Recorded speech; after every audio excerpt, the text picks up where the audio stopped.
Exploitation Hollywood 1980. Welcome back, brave explorers of impossible worlds.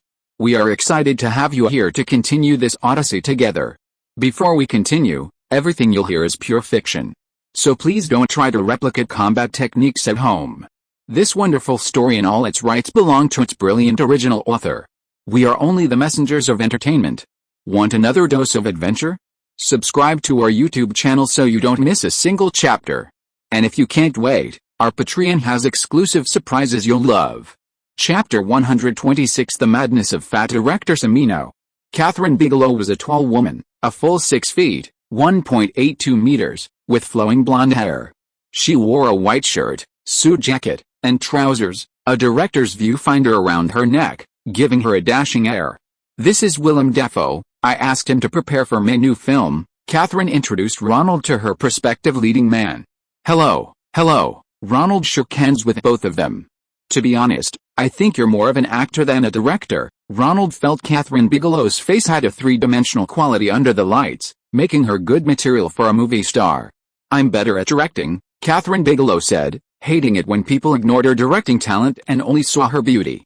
"Sorry, that's not what I meant," Ronald said, sensing that this blonde beauty also possessed an independent spirit and enjoyed being praised for her professional abilities. "Ronnie, you don't know. Kathryn not only got her master's degree from Columbia, but she also teaches screenwriting there." Little Douglas came over and formally introduced Kathryn's background to Ronald.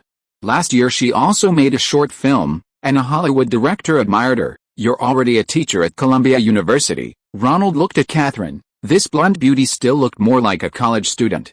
"I'm 29 years old. It's not strange for me to be a temporary substitute lecturer." Kathryn Bigelow tossed her hair. 29? "Are you sure it's not 19? Ronald said. Ha, your friend is much more interesting than you, Douglas." Kathryn was very happy to be complimented. "I'd like to see your short film if I have the chance." Ronald felt that little Douglas was very interested in Kathryn and probably invested a lot in her.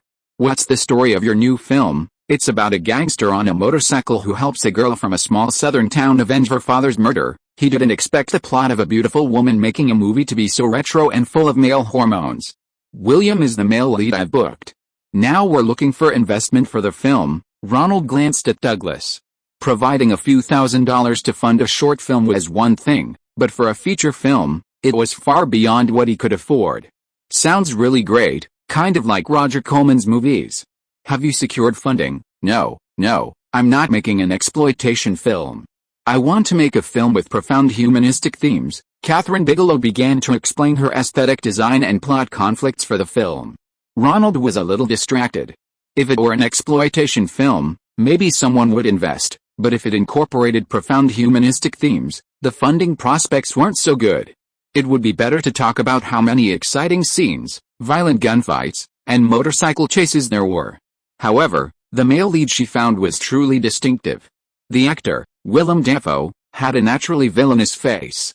2 gray eyes, a hooked nose, and a smile revealing uneven teeth. He looked every bit the sinister and ruthless gang leader.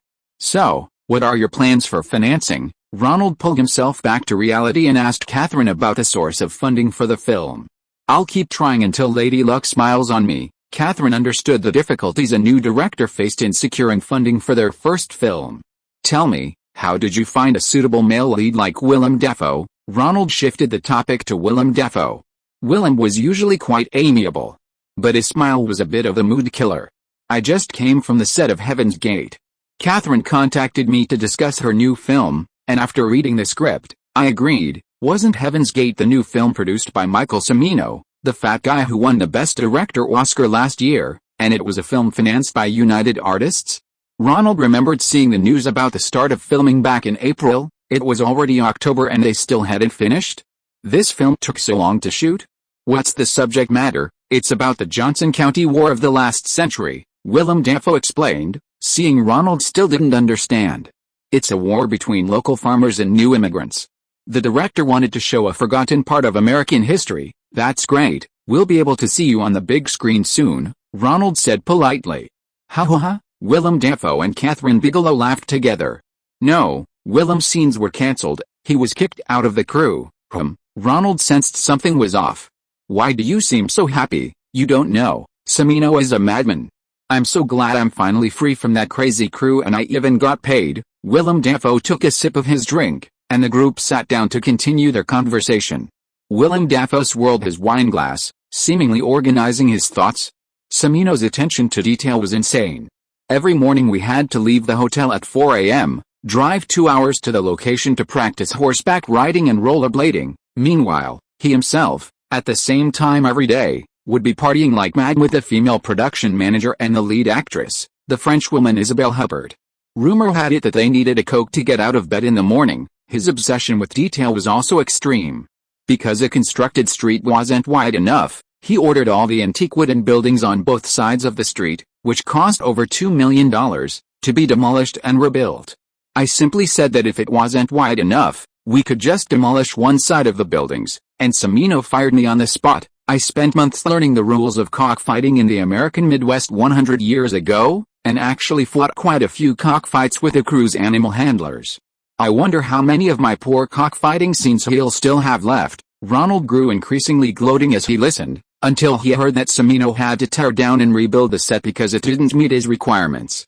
United Artists really had money. That $2 million set construction alone would have been enough for him and Catherine Bigelow to each make a feature film and still have a lot left over. Does the production company just let him waste it like this? Little Douglas, who also understood the value of $2 million, asked a question that had been on Ronald's mind. Because he's an Oscar-winning director, Ronald guessed. No, even an Oscar-winning director won't do. Catherine Bigelow had spent some time in Los Angeles recently, attending many parties with industry insiders and knowing some of the inside story. I ran into Milos Forman, the director of One Flew Over the Cuckoo's Nest, in Hollywood. His new film is also being distributed by United Artists. Since the executives of United Artists left last year to found a new company, Orion, the new management appointed by Pan Am is eager to prove themselves. So they brought in Michael Cimino to direct his new film, hoping to make it a box office success like 007 or Rocky. They gave Cimino a lot of power, and Cimino, a successful player in the power game, won the right to decide the female lead and an ever-increasing budget in his dealings with the new management. Plus, the production manager on set is a huge fan of his and goes along with everything he says. I heard that the budget for Heaven's Gate has increased from the initial $4 million to over $30 million. United Artists is starting to run into cash, and Milos Forman's next film hasn't received investment from United Artists. They're looking for a new producer, a powerful, newly crowned Oscar-winning director and a newly promoted, weak manager have to achieve something to create this crazy production team. The crew is going crazy right now. The day before I left, Cimino was filming a scene where someone is whipped, and he filmed it repeatedly all day. We've been filming for 7 months, and there's still more than half of the plot left to shoot. I think the actors are about to revolt, Willem Dafoe added. Over $30 million? With interest, that's roughly $40 million, isn't it? Ronald understood Catherine and Willem's mindset. Many people in the industry disliked Cimino and were waiting to see him fail. At this rate, the crew will get out of control, won't it? Ronald had no experience with big productions like this, but he figured United Artists shouldn't just sit idly by. Why don't they fire Cimino and replace him with a different director? Little Douglas nodded. He had been raised by his family to handle this situation in other businesses. He would have cut his losses and changed directors long ago. Who says they didn't have that idea? The problem is they can't find any established directors willing to take on this mess. Milos Forman told me that United Artists contacted him to save the day, but after watching Cimino sample footage, he realized it was all long, drawn-out shots, filmed a dozen or 20 times. Even if he took over, he couldn't utilize the existing film. His exact words were, "Only Cimino knows how to edit this garbage," Catherine Bigelow said. If you were asked to do it, would you be willing? Of course. At worst, I'll reshoot it. I'm a fast filmmaker. I only filmed that short film Doug funded in 5 days. Catherine Bigelow is a fast and efficient filmmaker, which is quite in line with Ronald's habits.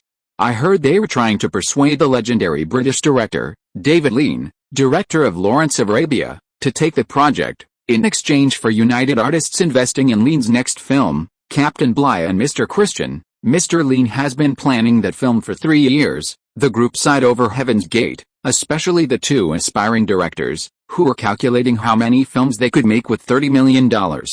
The president has signed an executive order allowing the deposed Persian King Pahlavi to enter the country for medical treatment. Someone flipped through channels and stumbled upon CBS News, which was broadcasting news about Persia. When will Persia return to normal? When will oil prices return to normal? Someone began to complain loudly. The group looked at Amir, a Persian student and classmate of Catherine Bigelow. I don't know either. I heard the Grand Ayatollah of the new regime has threatened to send the former King Pahlavi back to America for trial, or else he will launch an attack. I'm very worried about my family's safety and hope the President of America will grant his wish. The President of America will not accept such a threat. Ronald secretly shook his head. I had a meeting with a client until 1:30 a.m. yesterday, which delayed the afternoon update. My deepest apologies to the readers. I will make up for it today. Chapter 127 The Judgment of Sales Results on Creativity. BBDO Advertising arrived at the office early in the morning, waiting with Ronald for the sales test results from Cincinnati and Cleveland. After a month-long campaign, Hershey's had obtained the sales results as quickly as possible, compiled them, and sent them to BBDO Advertising. Today was the day to announce the results. Ronald and Darcy sat outside the partner's office, waiting to be summoned by the two partners to announce who the winner of this internal competition was. Ms. McGuire, Mr. Lee, this way please. The secretary opened the door and respectfully invited them into the highest-level office at BBDO's New York headquarters. Judging from the secretary's attitude, have we won? Ronald asked. Not necessarily. The secretary may have seen the final results, but they'll pretend not to know. Based on my directing experience, it doesn't seem like acting. Otherwise, she could be in Hollywood. The two sat side by side at one side of the conference table. Opposite them sat their competitor, Dan, whose director, Hugh Hudson, was not present. Dan looked smugly at Darcy and Ronald, touching the red handkerchief in his suit's left breast pocket. He was dressed formally today, seemingly brimming with confidence. You'll be laughing soon, Ronald chuckled inwardly. After greeting the two competing teams, the two partners politely deferred to each other, finally opening the envelopes containing the results based on the principle of whoever's team was responsible for announcing them. It's starting to look like the Oscars, Ronald chuckled again. Dan's team's advertising achieved 69.7% sales in Cleveland, one of Dan's protectors and partners announced, opening an envelope. After a month of airing in Cleveland, Dan's advertising had boosted sales by approximately 70% of the initial distribution. Darcy McGuire's earlier estimate of 60% would have been as strong when now seemed overly optimistic. Darcy unconsciously sat up straight, head held high, awaiting the announcement of the Cincinnati data. Ronald glanced at Dan's face, beaming. He picked up his coffee, hoping to savor the taste of victory. Perhaps he already knows the answer through an insider, Ronald thought. But our advertising can't possibly lose to theirs, can it? Could my judgment be wrong? Did they tamper with it? Ronald whispered to Darcy. They definitely tampered with it, but I have a confidence in our idea, and I have confidence in you, Ronald. We're not without a chance. Hershey's new products have had pull effects exceeding 70% before. Darcy McGuire felt their idea might even surpass 70%, and even if they lagged behind, if the difference was within 3%, they might still be able to compete with Dane's underhanded tactics. While they were lost in thought, Darcy's protector, another partner, tore open the envelope, glanced at the results, and slowly read them aloud. Darcy's sales figures. Sales in Cincinnati are 163%. What? Dan, startled, trembled, burning his mouth with his coffee, spilling most of the cup onto his suit jacket, turning the crimson suit pocket square brown. Looks like even the dry cleaners can't get it right, Ronald thought gleefully. 163% meant that the first batch of tools sold out, plus most of the second restock. Thus, Ronald won their version of the advertisement without a doubt. The partner, biased towards Darcy, began announcing the official results of the competition. Darcy McGuire has won the sales test. The sales of tools in Cincinnati are very encouraging for Hershey. This broke their monthly sales record for chewing gum. Their marketing director called me, asking you to submit 10 more advertising ideas, after which they will heavily promote this new product's advertising campaign on national television networks. The partner announced a follow-up work to Darcy McGuire. Finally, I want to say, well done. This client you secured for the company will be great, and I'll try to get it for you at next year's junior partner promotion meeting. The partner, who favored Darcy, gave her a final, private instruction. Congratulations, Darcy, Ronald congratulated her after she finished speaking with a partner. Congratulations to us, Ronald, Darcy hugged Ronald. If you agree, I'd like to film Gerald Slater's daughter's jazz singer project as soon as possible. He's been very supportive of us in the early stages, Ronald requested of Darcy McGuire. We should seize this opportunity.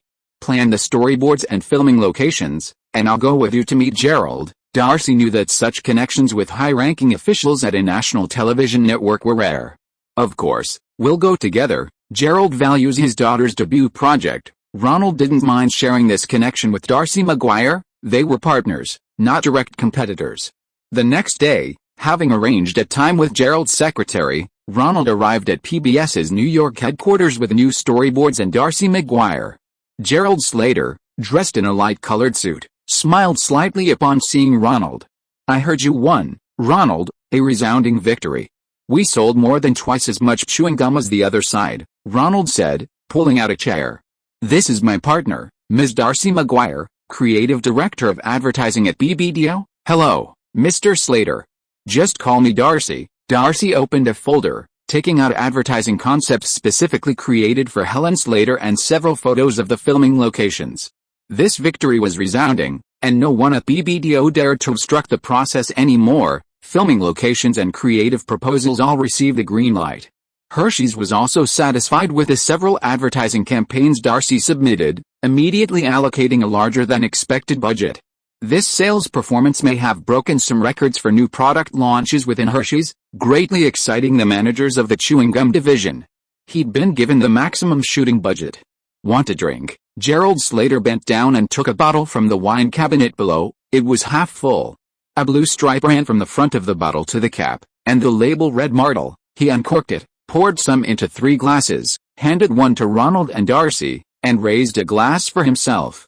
Congratulations. Thank you, Ronald replied. Gerald's brandy tasted good. He wanted to continue reporting on the advertisement shoot. Gerald raised his hand, indicating they didn't need to continue. The market is a much harsher judge than I am. Now that you've gained market recognition, I'm confident in letting Helen shoot her first commercial. Ronald and Darcy exchanged a glance, both once again feeling the convenience of crushing their rivals. They raised their brandy, wishing Helen a successful shoot. Helen, are you done with your makeup? Ronald asked Helen Slater as she walked out of the dressing room on the set of the second Chew's Gum commercial. Yes. The makeup artist said I'm suited to a more mature look, not entirely like a high school student. Should my performance be adjusted accordingly? Helen walked over excitedly, her large blue eyes looking at Ronald. Ronald was almost mesmerized by her gaze, as if everything around him had faded away, leaving only himself and Helen's beautiful eyes in the entire universe. The girl's beauty was irresistible. Ronald? Ronald? Is there something wrong with my idea? Helen wondered why the director wasn't speaking. Oh, I was thinking about something else. Ronald snapped out of his reverie and quickly answered Helen's question. No, we trust your acting skills, but the role in this advertisement should be close to you. Just act like you normally play the piano and sing jazz. Ronald wanted Helen to play herself, like the gymnast Elizabeth Shue. Okay, director. Helen gave him an okay sign, sat down at the piano, and a melody began to play. Helen started singing a jazz song that Ronald had never heard before. Helen's voice was incredibly clear, even more ethereal than a church choir. That was really great, Helen, you sang wonderfully. Ronald clapped twice, signaling the cameraman to continue. Recording? Camera? Action. Cut. Let's take a break. 10 minutes. Ronald called off the 6th take. Director, is there a problem with my acting? Helen was a very smart girl. She keenly sensed something amiss from the faces of the cameraman and assistant director. For this shoot, Ronald once again brought in Spike Lee and his black cameraman partner, Dixon. Hershey's provided a generous budget. Ronald paid them well, and the 2 black guys worked incredibly hard. They cooperated with the shoot again and again without complaint. The environment was also excellent. They found Lincoln Center, one of New York's best music venues, the small hall where the New York Jazz Orchestra often rehearses. Everything was authentic. However, the shooting just didn't feel right. Ronald had already shot 6 takes, but he still hadn't found the right feeling. Even Darcy, who was there to oversee things, noticed the problem. Ronald, is there a problem? Why did we shoot 6 times?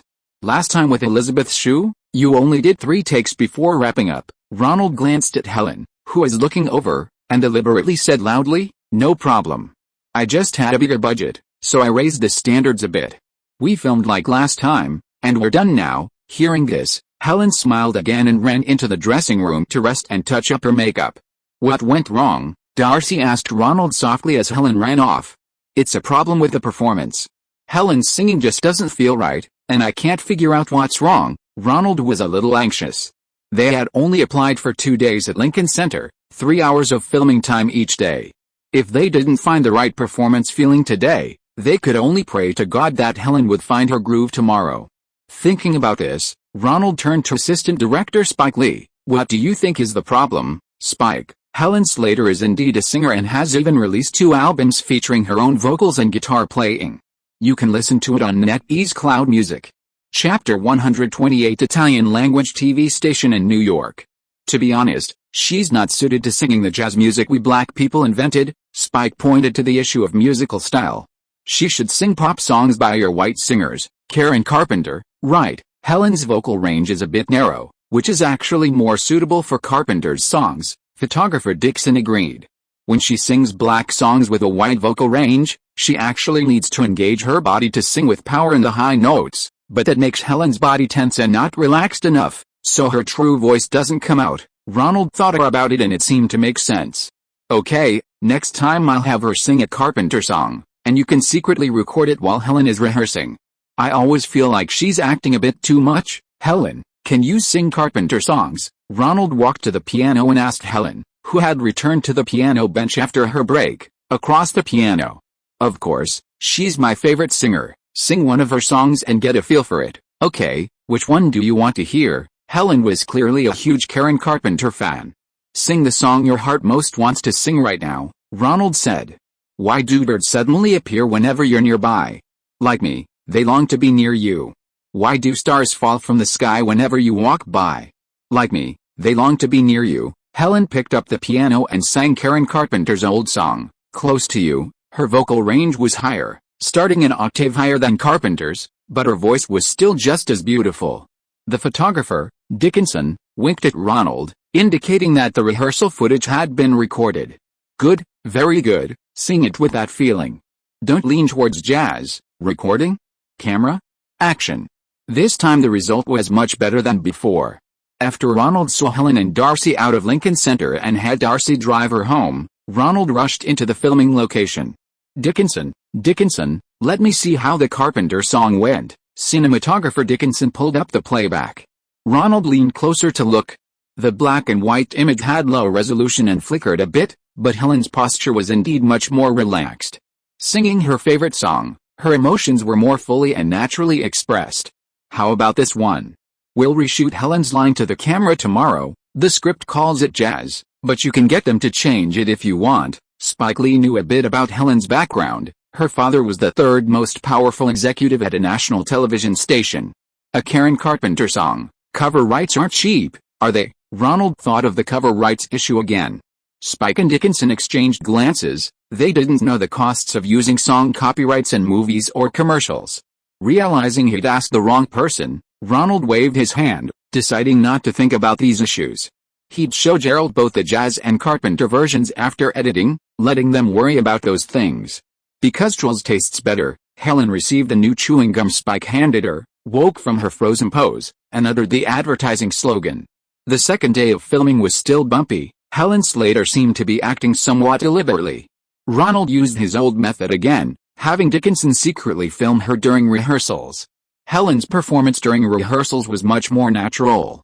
Ronald began to truly understand the director's dilemma. The effect of an actor's performance is unpredictable. Living people can't be like machines that can be programmed with a push of a button and receive the expected feedback. No wonder Cameron, on the set of Rock and Roll High, always eagerly sought out the director to observe how he coached, inspired, and corrected actors' performances. He had long recognized the biggest challenge of directing and consciously intensified his learning. After filming was completed, Ronald pulled Spike Lee aside and asked him to edit 2 versions of Helen playing the piano, one jazz, and one Carpenter's Closer to You, for Helen's father and Darcy McGuire to consider. As for Ronald, it was his turn to be the knight in shining armor today. taking Helen to the party at Pia's house, the home of Ingrid Bergman's daughter. Her father, Gerald, would also be there. "We need to pick up Ms. Bergman's daughter from CBS first," Helen said to Ronald after buckling up in the passenger seat. "Which one?" Ronald didn't want to repeat the mistake he made last time. Ha ha ha. Helen also remembered the funny incident at Pia's house where he didn't recognize Isabella as Bergman's daughter, yet claimed she could impersonate her. "It's Isabella," Helen replied. "Not at CBS headquarters, Blackstone Building. We're going to Mulberry Street." "Doesn't Isabella work at CBS with her sister?" Ronald turned toward Little Italy. "No, she works at a small Italian-language TV station, as an anchorwoman for a comedy news program." "Comedy, news, how are those two words connected?" "Ha ha ha, I find you always have a knack for finding humor in life, Ronald." Helen laughed again. "Maybe you just have a low threshold for laughter," Ronald muttered under his breath. "They're a small TV station, mainly subscribed to by residents of Little Italy. Their programming is basically a rebroadcast of CBS's weekly news in Italian, interspersed with Italian jokes." "Do you understand Italian?" Ronald looked around at their destination, the Parker Building. Mulberry Street means mulberry tree, and the entire street is named after a mulberry tree at a five-way intersection. This is the junction of Little Italy and Chinatown. On one side, Italians are loudly communicating, arguing, using a five-fingered, palm-up gesture. On the other side, elderly men in Chinatown are leisurely practicing Tai Chi, and there are middle-aged women dressed in matching magnolia costumes, waving two folding fans. "I don't understand. I heard it from Isabella. But every time I come here, I'm amazed by New York's cultural diversity and inclusivity." Helen also quite liked this stark contrast. "Yet, maybe they could make a movie about it." Ronald parked the car, and the two entered the dilapidated Parker Building. They climbed 2 flights of stairs, and the first unit they encountered had a yellow wooden door with a sign that read Radio Televisione Italiana, Italian radio and television. Helen knocked and entered. "Oh, that's Radio Televisione Italiana's liaison office, or branch office, in the United States." Isabella had just finished broadcasting El Ultra Domenica, which means another Sunday. She answered Ronald's question about why such a grand name hung in this humble studio. Italy's economy wasn't as developed as America's, and state-run institutions received less funding and were relatively poor. This Italian radio and television station was based in Little Italy, Manhattan, New York. They were part of the CBS network. "Oh." Isabella, a receding Italian man, emerged from the studio and rattled off a string of Italian to Isabella. Ronald and Helen exchanged glances, not understanding. "Roberto, these are my 2 young friends, Ronaldo and Helen." Isabella introduced them in English, slowing her pace. "And this is Roberto, the co-host of our show, Another Sunday. Welcome to Radio Televisione Italiana." Roberto practiced this phrase quite fluently, then began to stammer in English. This was something he had asked Isabella to oversee. He needed to learn English to establish himself in the American film industry. "Isabella, you must apologize to your husband on my behalf." Roberto jumped onto the table, making a shooting gesture. "My film was opposed by the Vatican for release in Italy." Roberto is very disappointed. He compensated for his lack of English with expressive body language. Roberto acted as if he had been shot and fallen to the ground, his heart injured. "Your husband can't be a big star in Italy." The Pope destroyed Roberto. Isabella's husband's dream." Roberto then got up, making a protest gesture. Roberto fights. The Italian government submits. Roberto, disappointed. "Italy, no money." Roberto gestured as if counting money. "Hollywood, I don't like it." Roberto doesn't speak English. "The movie isn't showing in Italy." Roberto pretended to sit down and watch a movie. "Hollywood, well, it's not showing in America." Then Roberto put his hands together, palms up. "Roberto, it wasn't intentional." "Isabella, please forgive me." Roberto. Isabella was amused by his comedic talent. Okay, my husband isn't mad at you either. When you contacted him, his movie was on hiatus, and his cameo was during his free time." "Really?" Roberto, "I'm so glad." Roberto made a comical salute and started walking away. "Hollywood, I don't like it." Roberto, back to Italy." "Oh, Roberto, are you really going back to Italy? I'll miss you so much. Spending time with you on the funny news was the happiest time of my life." Isabella hugged him goodbye, got into the car, and went with Ronald and Helen to her sister Pia's house for a party. This time it was a smaller party, mainly for family members and close friends. Roberto Benigni is a very talented comedian. My husband admires him greatly and agreed to have a cameo role in one of Roberto's films during a break from filming. Unfortunately, the film offended the Vatican and was banned in Italy. Because of the contract, the distributor also refused to screen it in America. He's not recognized by Hollywood and is going back to Italy, Isabella said. My husband admires him and thinks he's a rare comedic talent who should stay in America. Is your husband a film director? Is his new film about to be finished? What's it called? Ronald, having heard Isabella mention her husband's film several times, became interested. It would be a good opportunity to ask a real director about acting. Isabella smiled again, unable to suppress her laughter. He's also of Italian descent. He'll be here today too. You can ask him yourself then. If you are listening to this novel on a channel other than Fanfic World, it means it was downloaded and re-uploaded without effort. We warmly invite you to visit our channel, Fanfic World. There you will find the original version of this story and many other novels of various genres. We look forward to seeing you dive into a world of incredible novels. Chapter 129 Why not write an autobiography? Professor Scorsese? I'm your student, taking your classic film appreciation class. Ronald was surprised to find an acquaintance in Pia's living room. Marty, this is the Ronald I told you about. He's directing Gerald's daughter in an advertisement. Isabella walked over and took Scorsese's arm. So her husband is her teacher, Ronald thought to himself, almost making a fool of himself again. Isabella gave a mischievous smile, then went to the kitchen and brought Scorsese a plate of Italian meatballs for him to eat in the living room. Marty ate while talking to Ronald. I'm sorry, Ronald, I'm busy with my new film right now and don't have time to go to the Imperial College. I remember your new film was shot in Los Angeles. I heard Mr. Roger Coleman mention it, and I think I was back in New York at that time. Roger gave me the opportunity to direct my first feature film. He wrote you a letter of recommendation, comparing you to me when I was young. After confirming with me, NYU immediately accepted you, Mr. Coleman is too kind to me, Ronald said, hearing Scorsese's explanation of the inside story of the recommendation letter. And thank you for your recommendation, Mr. Scorsese. No, Scorsese forked another meatball into his mouth. Roger is a very old-fashioned man. He wouldn't lie in a letter of recommendation. Watch classic films. All my filmmaking techniques are learned from old movies. Scorsese finished his meatball, and Isabella brought him a glass of wine. Roberto might be going back to Italy. His film is banned there, so the American distributor canceled its US release. That's a real shame. His comedic talent is rare. Scorsese took a sip of his drink and said slowly, his comedy is similar to Bucky Keaton's. It doesn't require as much language skill and has the potential for global impact. Ronald, my dad's looking for you. Helen waved from the other end, beckoning Ronald over. After greeting the Scorsese couple, Ronald went over and saw Gerard Slater again. This time he was wearing a brown coat and light-colored trousers, clearly a successful businessman. His taste in clothing was quite good. He could learn from him. Mr. Slater, Ronald greeted him. Go have some fun. I'll talk to Ronald. Gerard dismissed Helen and went to the balcony with Ronald. The two talked about Helen's advertisement.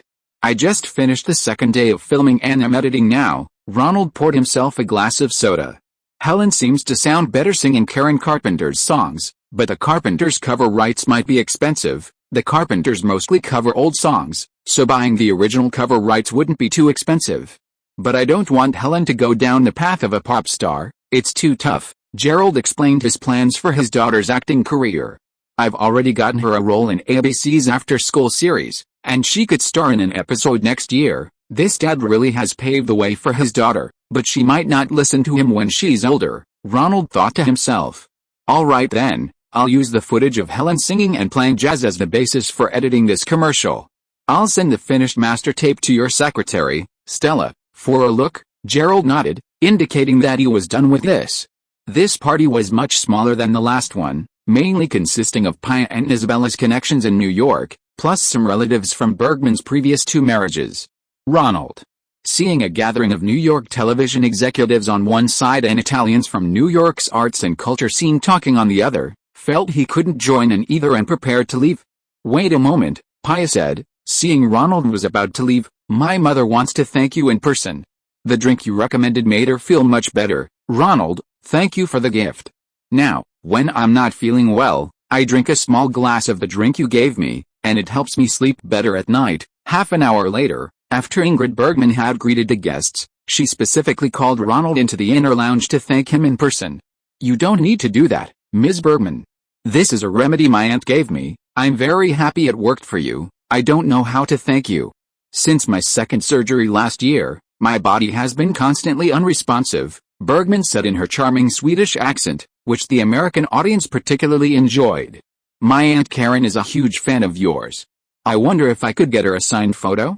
I think she would be very happy." "Of course," Ingrid Bergman said, having her daughter Isabella bring her a standard photograph. She signed it, "Dear Karen, thank you for the ginger ale, it made me feel great." Then she handed the photo to Ronald. "Mother, that biographer is here again. Do you want to see her?" Pia asked as she entered. "No, they're just interested in my private life. I don't want to expose my private life to all Americans. They did it once 30 years ago, and I don't want to do it again." "But mother, you have many more fans in America. They all want to read biographies that you personally endorse. Besides your love life, they're also very interested in the making of many classic films. Like Casablanca, which everyone here loves." "She's outside. If you don't want to write a biography, at least you can talk to her and hear her thoughts on the American publishing market." Pia wanted to try again. This kind of conversation had happened many times before. "I can meet her, but don't mention the biography, Mother, you're always so stubborn about this." "Ronald, are you a fan of my mother's films?" "Of course, I've seen many of Bergman's old movies in my film appreciation class, but copies of her films shot in Europe are rare, so I haven't seen them yet." "Then would you like to see my mother's autobiography?" "Pia, you're always so stubborn." Bergman interrupted Pia's roundabout attempt to get to Ronald, and then both mother and daughter laughed, their stubbornness clearly inherited. "May I ask why Ms. Bergman doesn't want to publish an autobiography?" Ronald was a little confused. Pia gave Ronald a look, signaling him not to bring up the topic. "It's all right, it was common knowledge 30 years ago. Ronald works in the film industry, it's no secret to him." Bergman began to explain why she didn't like publishing an autobiography. Pia was Ingrid Bergman's daughter with her first husband. In 1949, Bergman went to Italy to film a movie with Roberto Rossellini, and the two developed feelings for each other, giving birth to a son the following year. Bergman then divorced her first husband, leaving young Pia in America.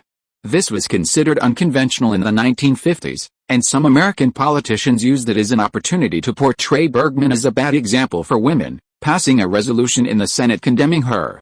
Bergman subsequently withdrew from Hollywood until 1957 when she starred in Anastasia, returning to the American screen. After her parents' divorce, Pia lived with her mother in Italy for several years, so their relationship was good, as was her relationship with her two half-sisters. "So, my mother really disliked her private affairs being used as a pretext. She felt that writing an autobiography would give them another opportunity, which was detrimental to the children. Being accused of being the child of an unfaithful woman was a sin in the eyes of conservatives in America." "I see." Ronald understood Ingrid Bergman's concerns. Although it was 30 years ago, and Ronald's generation had seen many of Bergman's old movies on television, they knew nothing about this past event. Pia kept giving Ronald meaningful glances, urging him to say a few good words. Ronald put himself in Bergman's shoes and considered the situation. This idea was somewhat wishful thinking. Ignoring rumors was certainly one approach, but it also had its flaws. "Ms. Bergman, but if you don't write an authoritative autobiography to clarify the truth, your children won't be able to dispel those rumors either. They'll all say that children often cover for their parents." "Yes, Mother. If we have an autobiography that you personally endorse, we can take it out and tell the public that this is the truth, that my mother wasn't that kind of person, and that what you're saying is all rumors." Ingrid Bergman paused for a moment, then said to Ronald, "You're right, Pia. Please have that biographer come in and talk to me. Perhaps I should leave a copy of my autobiography." Ronald, carrying the autographed photo Bergman had given to his aunt, said goodbye and left. "Ronald, wait for me." Helen also ran out of the room and into the elevator. "Aren't you going with your father?" "No, I'm going to stay with my mother tomorrow." Helen pressed the elevator button. Gerald leaned out. "Helen, let me see you off." "Don't bother Ronald." Helen pressed the close button. "I've already told him. You don't need to see me off." The elevator doors closed before Gerald arrived and began to descend. "Could you take me back to my mother's house on Long Island?" Helen tugged at Ronald's arm in the elevator. pleading softly. I don't want my father to go to my mother's. They always argue whenever they see each other.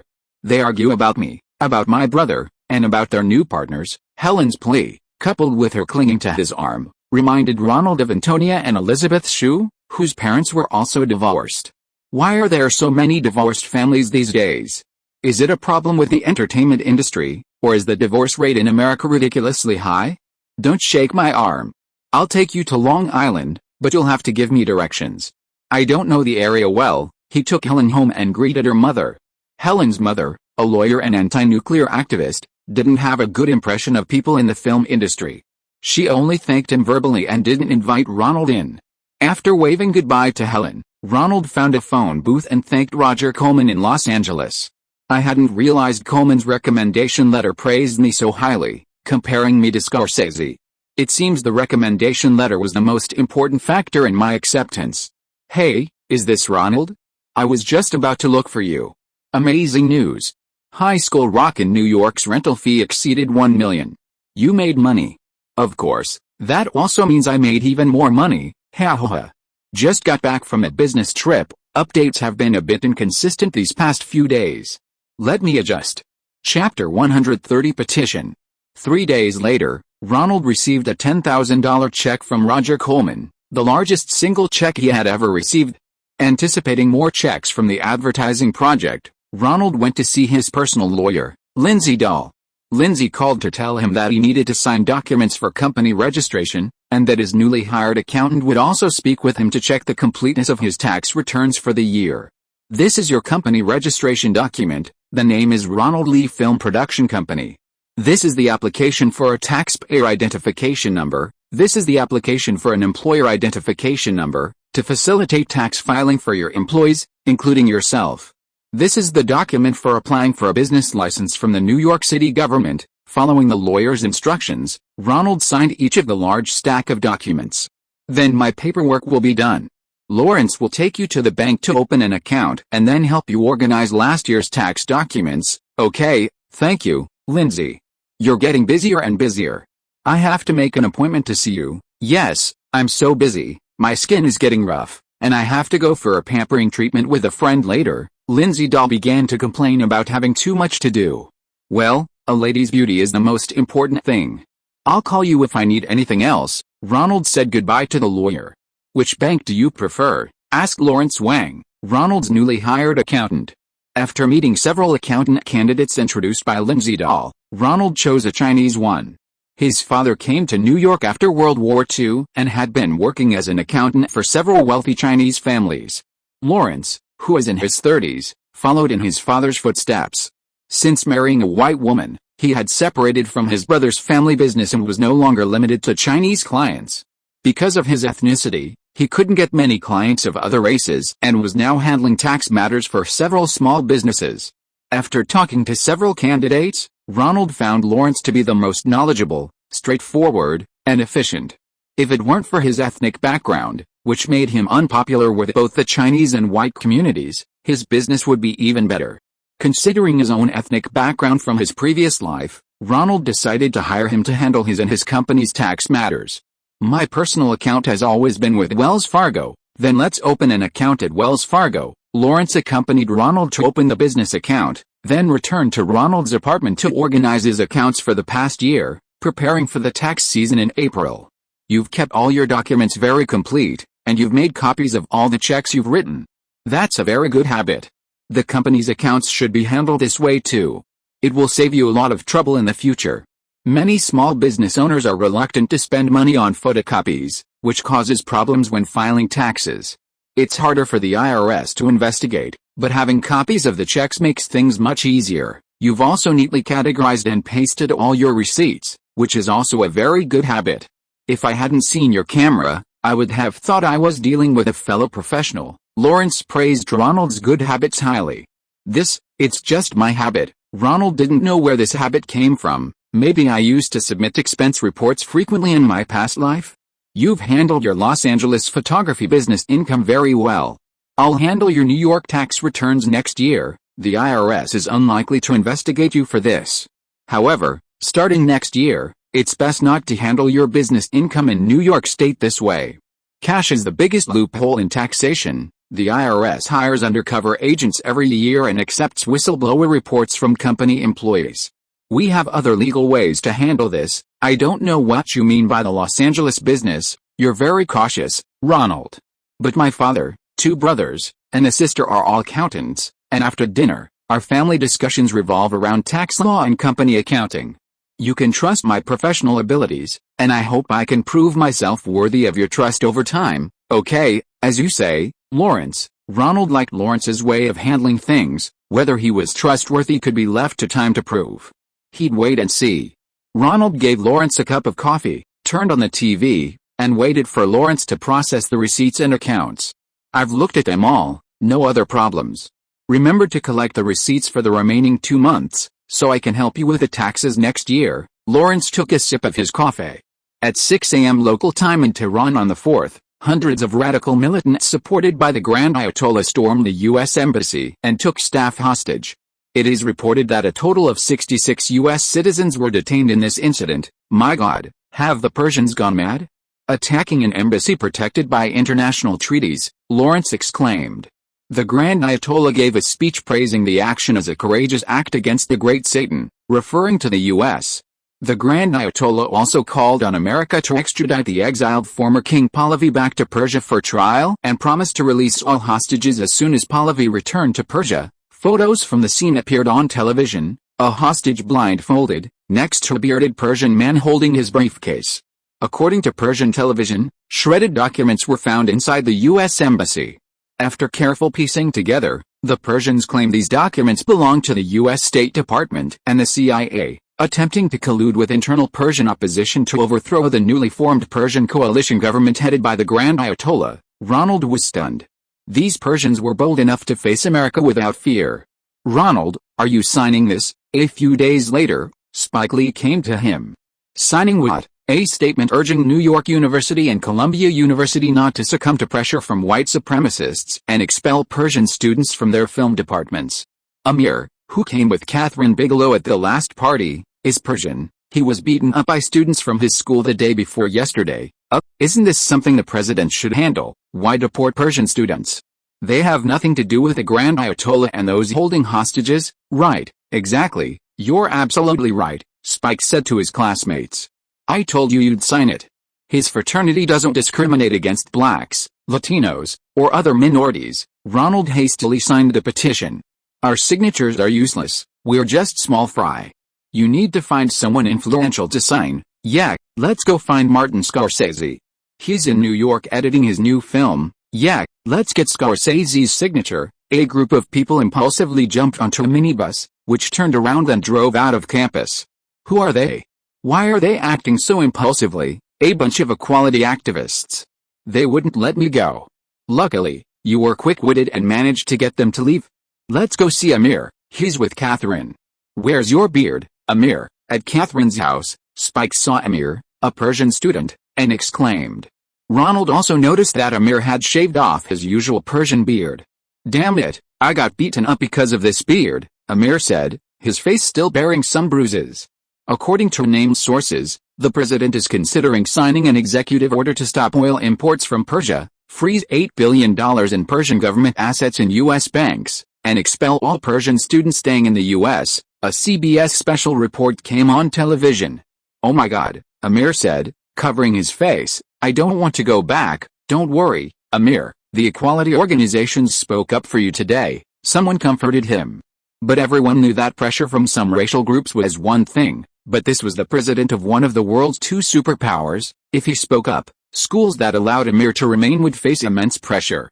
What should I do? My uncle worked for the Shah, and they beat him in the head in Persia and imprisoned him. Now America wants to expel me. What did I do wrong that both Persia and the U.S. consider me an enemy? Amir's voice was filled with fear. A once privileged son of a high-ranking official, who came to the U.S. to study filmmaking, had suddenly become the enemy of the entire world. You could consider hiring a lawyer and suing the U.S. government, someone suggested, advising Amir to fight against a president's impending executive order. That won't work. Executive orders can be challenged, but before it reaches the courts, Amir will have already been deported. Some college students were still discussing ways to help Amir, and Amir, listening to his various possible fates, became even more frightened. "If the order is really issued, you should run," Ronald whispered to Amir. "Run. America is so big, with so many illegal immigrants. Once you leave Columbia University, who can find you?" These words miraculously calmed Amir down. "Yes, my ancestors came from Armenia to Persia, and they started from scratch. It's nothing special. The Persian side has released all the women and African Americans. 6 embassy diplomats are still missing. The Persian side denies detaining or executing these 6 diplomats. The White House and State Department are expected to issue statements." CBS was still broadcasting the latest developments in the hostage situation. Ronald, no longer interested in any of it, pulled Spike Lee back to Imperial College. Spike, having heard the news of the release of all the black hostages, also had little desire to continue involved. "Did you see that, Spike?" Ronald pointed to the windows on both sides of the street. "Yes, many shop windows have large American flags pasted on them. This world is starting to go crazy." Chapter 131: The Secrets to Making Low-Budget Films. "Don't run away, Ronald, you have to do me this favor," Spike said hurriedly when he saw Ronald tidying up his room. Spike Lee had helped Ronald complete 2 gum commercials, and now he was coming to collect payment, hoping Ronald would help him improve his script. "Thanksgiving is coming up soon, and the origin of this holiday is gratitude, Ronald. I know you're credited as a screenwriter on an MGM film. You have to help me out. I need to apply for funding from various African American equality organizations to finish this movie. They need to evaluate the script. Spike, I'd love to help you, but I have to go back to Staten Island for Thanksgiving. My cousin Donna got into Stuyvesant High School, and she scored 620 out of 700, which means she's in the top 12% of all high IQ 8th graders in New York State. I have to congratulate her, and I also have to prepare for her transfer and moving. I simply don't have time." "Hey, man, Dickinson and I didn't back down when we were shooting that commercial for you. Don't forget how hard we worked to win over that white executive for you," Spike Lee yelled at Ronald angrily. "Did that get you to pay more than double the average?" Ronald thought to himself, but he only thought it to himself. "Okay, I surrender, here you go." Ronald reached out and took Spike Lee's screenplay. "Joe's House." Ronald read the title of the script, then realized something was off. "Joe's Bed. Why did you change the title again? What does it mean?" "No, it's about Joe's barbershop in a courtyard in the Bed Street neighborhood." "Ronald, you don't understand our black slang and abbreviations. This is a poor neighborhood in Brooklyn, officially called Bedford-Stuyvesant. We all call it Bed. My story is about the various events that happen in a barbershop called Joe's in this neighborhood. It reflects how black people maintain their traditions amidst a mixed culture, and how they fight against the Italian Mafia, the Jehovah's Witnesses, the Underground Lottery, and various other organizations. Is this subtitle what I think it means? We're cutting heads." Ronald looked at the cover, thoroughly excited. "Did you turn this into a gangster revenge film? A barber taking up a cleaver and fighting the Italian Mafia? That's a great gimmick. I think you could even go to producers of low-budget exploitation films. They'd love that." Ronald felt Spike Lee had finally figured it out. Reflecting black culture on screen was a noble goal, and mixing that goal into popular elements like gunfights, revenge killings, and religious and gangster plots would likely be both critically acclaimed and commercially successful. "Walfa, you have a good sense of humor, Ronald," Spike laughed heartily. "Look closely, this is about shaving heads, not beheading them. It's about a barber's partner who is suddenly shot, and how he tries to save his barbershop by dealing with various forces, ultimately failing miserably." Okay, Ronald immediately downgraded the film in his mind. It turned out to be a morally correct film. After quickly skimming through the script in 10 minutes, Ronald had a general idea and said to Spike, "I counted the number of scenes, it's not even 90 minutes long. How long are you planning to make this film?" "We'll shoot for as long as we can. I still have a lot of plot points to write, but we're running out of money. I'm applying for funding this time. Hoping it will support us until filming is finished." Ronald picked up a yellow pencil and roughly sketched out the scenes from the script on a piece of paper. Then he counted them. Almost all of them were indoor dialogue scenes, with only a few outdoor and action scenes. Spike was still trying to simplify the filming and reduce costs in the script design. "I don't have any suggestions for the script. There are some plot points I don't quite understand. Maybe it's because the living conditions in that neighborhood are really bad, to the point that even barbershops have to compete like knife to the throat. I also don't quite understand the way many of the black characters express themselves, and I haven't fully understood the subtext of the characters' dialogues. But from a producer's perspective, your script is a typical low-budget film. You should have been able to make it with the budget you got last time. I don't quite understand why you need to raise funds. How did you film it? We've already cut the budget to the bare minimum. The actors are all working for free, and the crew are all classmates who helped out. By the way, you've made low-budget exploitation films in Hollywood. Can you help me see if there are any ways to save money? Where's your budget execution sheet? Let me see. Spike took out a piece of paper and handed it to Ronald. Ronald glanced at it and saw only a rudimentary expense report, the largest expense being film stock and equipment rental fees. Ronald guessed that the barbershop Spike had filmed on location was also sponsored by a fellow villager, and the street filming hadn't been approved by the police, a completely guerrilla-style filming method. It should have been very cheap. Why did you spend so much on film, Spike? Your initial film expenses could have made a 60-minute feature film. How is that possible? I've been very frugal. I only bought 5 reels of cheap, expired film, just enough to cut out about 10 minutes of feature film, Spike protested, searching through his notebook for a while before showing Ronald the film purchase, developing, and cinematographer Dickinson shooting records. It's really strange. Why is expired film so expensive? Ronald looked at the unusual figures. Let me make a call. Hello, is this Gail? This is Ronald. I'm doing well in New York. How are you?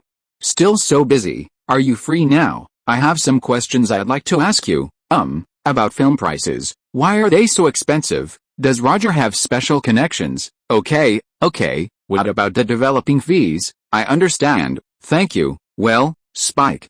I asked my former boss, Roger Coleman's administrative secretary at New World Productions, and indeed, their film prices are very low, allowing them to make a film like Rock High with only $300,000. It turns out Roger Coleman had his own money-saving secrets, and others couldn't imitate them. First, Coleman didn't buy new film, nor did he buy the kind of expired film that Spike had stored for a year, still usable, but with degraded performance. He shot on surplus film. Each reel contained 2 sizes, 4 minutes and 11 minutes. But during filming, it was impossible to use exactly 11 minutes every time. If the film in the reel wasn't long enough for a shot, the cinematographer would replace it with a new one. After each reel was shot and sent to the developing plant, there would always be some unexposed film. The developing plant would splice these reels together, put them in sealed containers, and sell them to amateur enthusiasts. Roger Coleman had good relationships with Warner Brothers and Fox, the 2 major studios, and could buy surplus film at 10–20% of the original price. Because he shot a large volume of film each year, many studios were willing to sell him surplus film in bulk. Secondly, there's the cost of film processing. Roger Coleman's film processing volume was large, and he didn't have high-quality requirements. Film processing plants make money mainly by keeping their machines running non-stop, never changing their chemicals, and processing as much film as possible. However, large studios have very high standards. Each reel of film must meet quality control requirements, and chemicals must be changed after a certain amount of processing. Moreover, daily workloads fluctuate greatly, and often chemicals that could still be processed have to be discarded because there's no film left. Machines and workers are also idle. Roger Coleman's advantage is that he doesn't require high quality, and the colors of each reel of film can be inconsistent. He's also not in a rush. Therefore, film processing plants often schedule his film processing in between. Whenever there's leftover chemicals and extra time, they insert a Coleman film for processing. In any case, it will be processed within 3 to 5 days. This saves the film processing plant costs and allows Roger to get a very good discount. Adding these 2 factors together, Roger Coleman's largest expense in his filming costs, film and processing, is almost only 1/5 of others. To get such a discount, low quality requirements, good relationships with major studios, and a huge volume of filming are all indispensable. Only Roger Coleman in Hollywood could achieve this. So, Spike, it's not that I'm unwilling to help you. It's just that this is an advantage only Coleman has. Even if I ordered film from him, he would definitely mark it up to about the same price you paid in New York. I understand you, Ronald. Jews are always so shrewd. But if it weren't for you, I wouldn't know why he had such a low budget. I even thought there was something wrong with my directing skills. That I couldn't achieve such a low film ratio, and that I had to do too many reshoots. Spike Lee continued, I'd like to ask you to be the producer of my graduation project. I need your help with many cost-saving measures during filming. Okay, no problem, but like I said, you have to wait until after Thanksgiving. It's a deal. After seeing Spike Lee off, Ronald continued tidying up the apartment. He would give the inner bedroom to his cousin Donna, as his Aunt Karen would often come to Manhattan to take care of her daughter and oversee the leg warmer business. Ronald converted the outer photography studio into a living room, and the middle bedroom was for himself. The photography business was gradually shifting towards the casting studio. Ronald no longer took private apartment shoots, as his accountant, Lawrence, told him it was easy to get reported to the IRS for tax evasion. Thus, the apartment was primarily for living, similar to the layout of his shotgun room on Staten Island. Fortunately, Donna's high school, Stuyvesant High School, was in the East Village, making it very convenient for her. Teresa and David had made some success selling leg warmers at the Manhattan Arts High School and needed space to store some merchandise. Therefore, Ronald's apartment completely changed its purpose, from a photography studio to home and warehouse for his small business. After taking the dismantled lighting and other equipment, Ronald drove to the casting studio. He arranged with a manager, Julia Taylor, to leave the equipment in the studio for audition photos. After exchanging Thanksgiving greetings, Julia reminded him, Did you bring any Thanksgiving gifts for your family? I brought some food for my aunt, but I forgot to buy one for my cousin. Ronald scratched his ear. What do you think 8th grade girls like, Julia? Oh, I'm also struggling to decide what to buy for my daughter. You decide. Donna's a bright student. How about I buy her a novel to keep her entertained? Ronald went to a Random House bookstore and started flipping through a bestseller. Endless Love. Ronald looked at the label next to it, a New York Times bestseller, shortlisted for the National Book Award. He flipped through it. It seemed to be about teenage romance. Little girls should like romance novels, right? Please wrap this up for me. I want it as a gift. Chapter 132, A New Youth Exploitation Film Election. Your performance was very natural, very good, Ronald said to Helen Slater. It was just a little too short. We filmed for 2 afternoons, and it was gone in 15 seconds. Helen pressed the rewind button on the VCR and picked up the tape of her commercial. Here's another version, the one where you sing a Carpenter's song, but your father thought it was inappropriate to buy the cover rights for a song just for an ad, so in the end we used your jazz version. Ronald handed her another tape. Here's a copy for you to keep as a souvenir. Then he picked up a book from the table and continued reading. Helen Slater called Ronald after Thanksgiving. Her mother also wanted to see a copy of the ad her daughter had performed, and they arranged to come to Ronald's house today to pick it up. She took the Carpenter's version tape, happily put it into the VCR, and started watching. After playing her performance a few times, Helen was very satisfied. Seeing Ronald looking down at his book, not watching her commercial, she felt a little disappointed. The director didn't seem to care much about this film debut. He was more interested in the black-covered, soft-cover book in his hand. His own performance seemed perfect. The young director must have been editing all the time, so even the best performances lost their appeal after a while. Or was his book just too captivating? What are you reading? Helen Slater asked, her big blue eyes wide as she looked at Ronald. Endless Love, a Thanksgiving gift for my cousin Donna. But she said Aunt Karen wouldn't let her read this kind of novel, and told me not to tell her I gave it to her. She can keep it with me for now, and she can read it next year when she goes to Stuyvesant High School, Ronald answered Helen while looking down at the book. Endless Love contains some very explicit descriptions and unconventional plots. No wonder Aunt Karen didn't like it. Ronald began to quickly flip through the novel, skipping around. Your cousin got into Stuyvesant. She's really impressive? Yes, it's purely an IQ test. Donna is quite good. Ronald recalled the day after Thanksgiving, when he, Aunt Karen, and Donna went to Stuyvesant for a visit. Donna's grades were nearly 40 points above the Stuyvesant High School's admission cutoff, guaranteeing her admission. The three of them then visited the high school to see what Donna's future school would be like. It was a high school that only tested students' intelligence, mathematics, reading, logic, nothing else.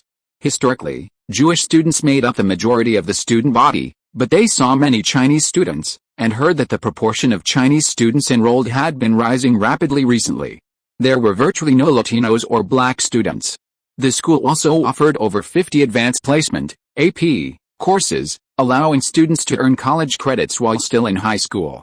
Besides increasing their chances of admission to Ivy League universities, these courses could also offset college credit hours, saving them considerable tuition.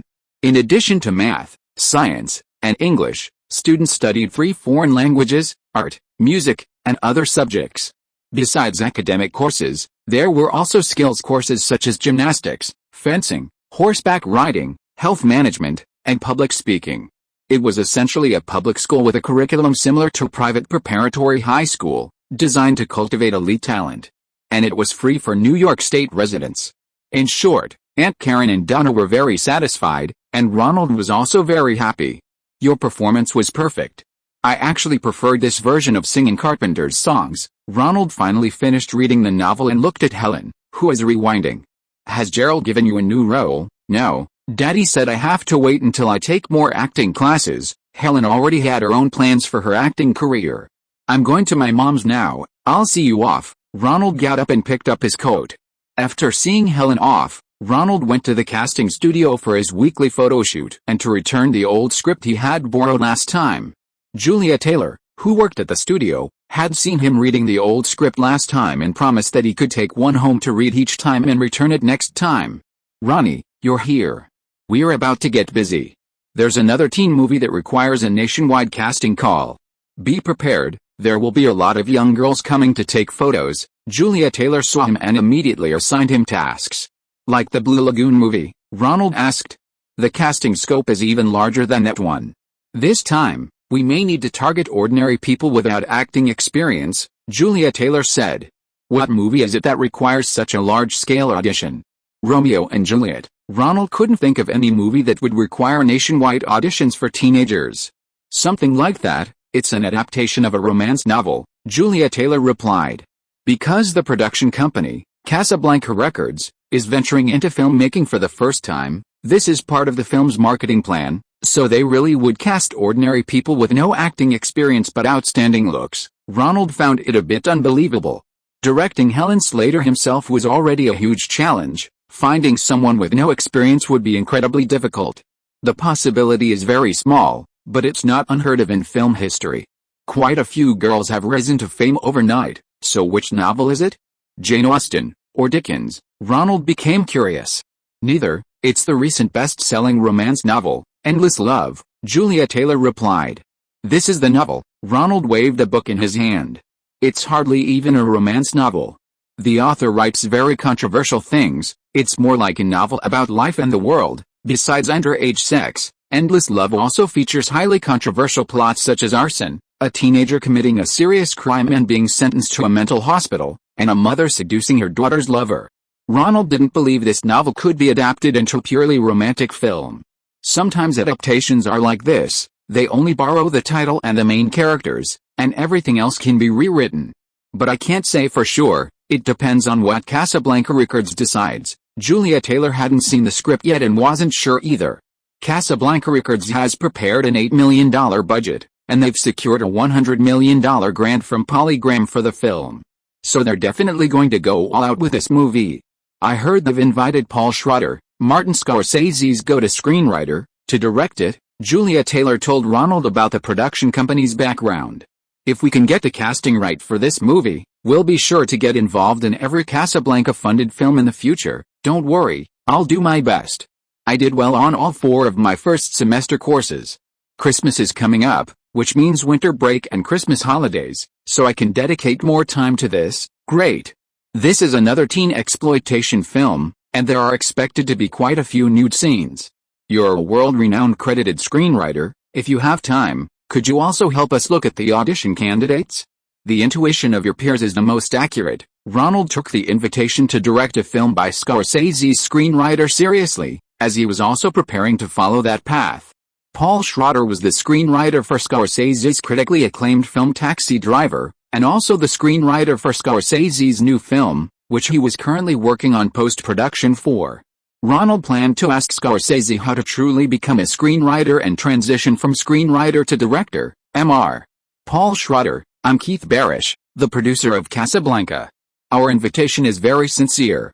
How to spend the $8 million budget, how to decide the male and female leads through a nationwide audition, That's all up to you. Keith Barish was a major driving force behind Casablanca Records' foray into the film industry.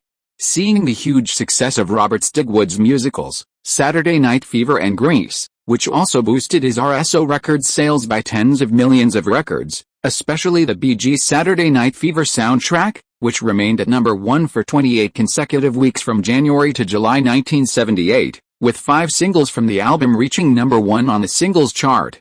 The album sold 16 million copies, achieving 16x platinum status in North America alone. The film also sparked a disco resurgence, reviving the careers of Donna Summer and many other disco artists. Casablanca, like other record companies, was extremely envious, believing they had found the key to wealth, and they all rushed into the film industry.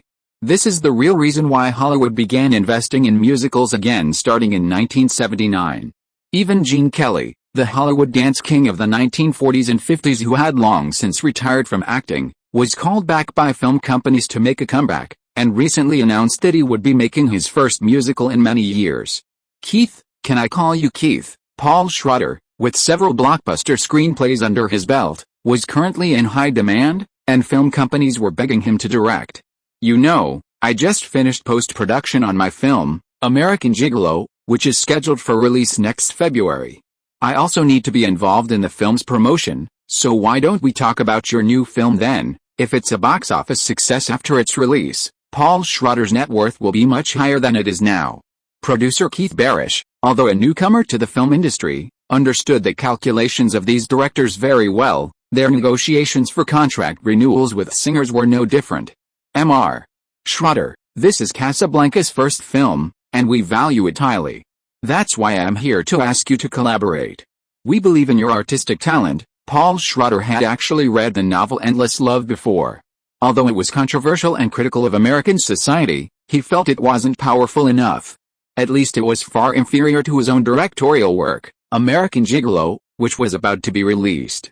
So no matter how eloquently Keith spoke, he wouldn't budge. He needed to wait for news from Universal. They had already contacted the bankrupt RKO Pictures to discuss buying the remake rights to the classic film Cat People. He knew how to weigh Universal's $12 million investment against Casablanca's $8 million investment. Alright, Mr. Schrader, we'll keep you updated. We'll visit again once the updated script is available. Chapter 133. The Italian director with a bit of a problem.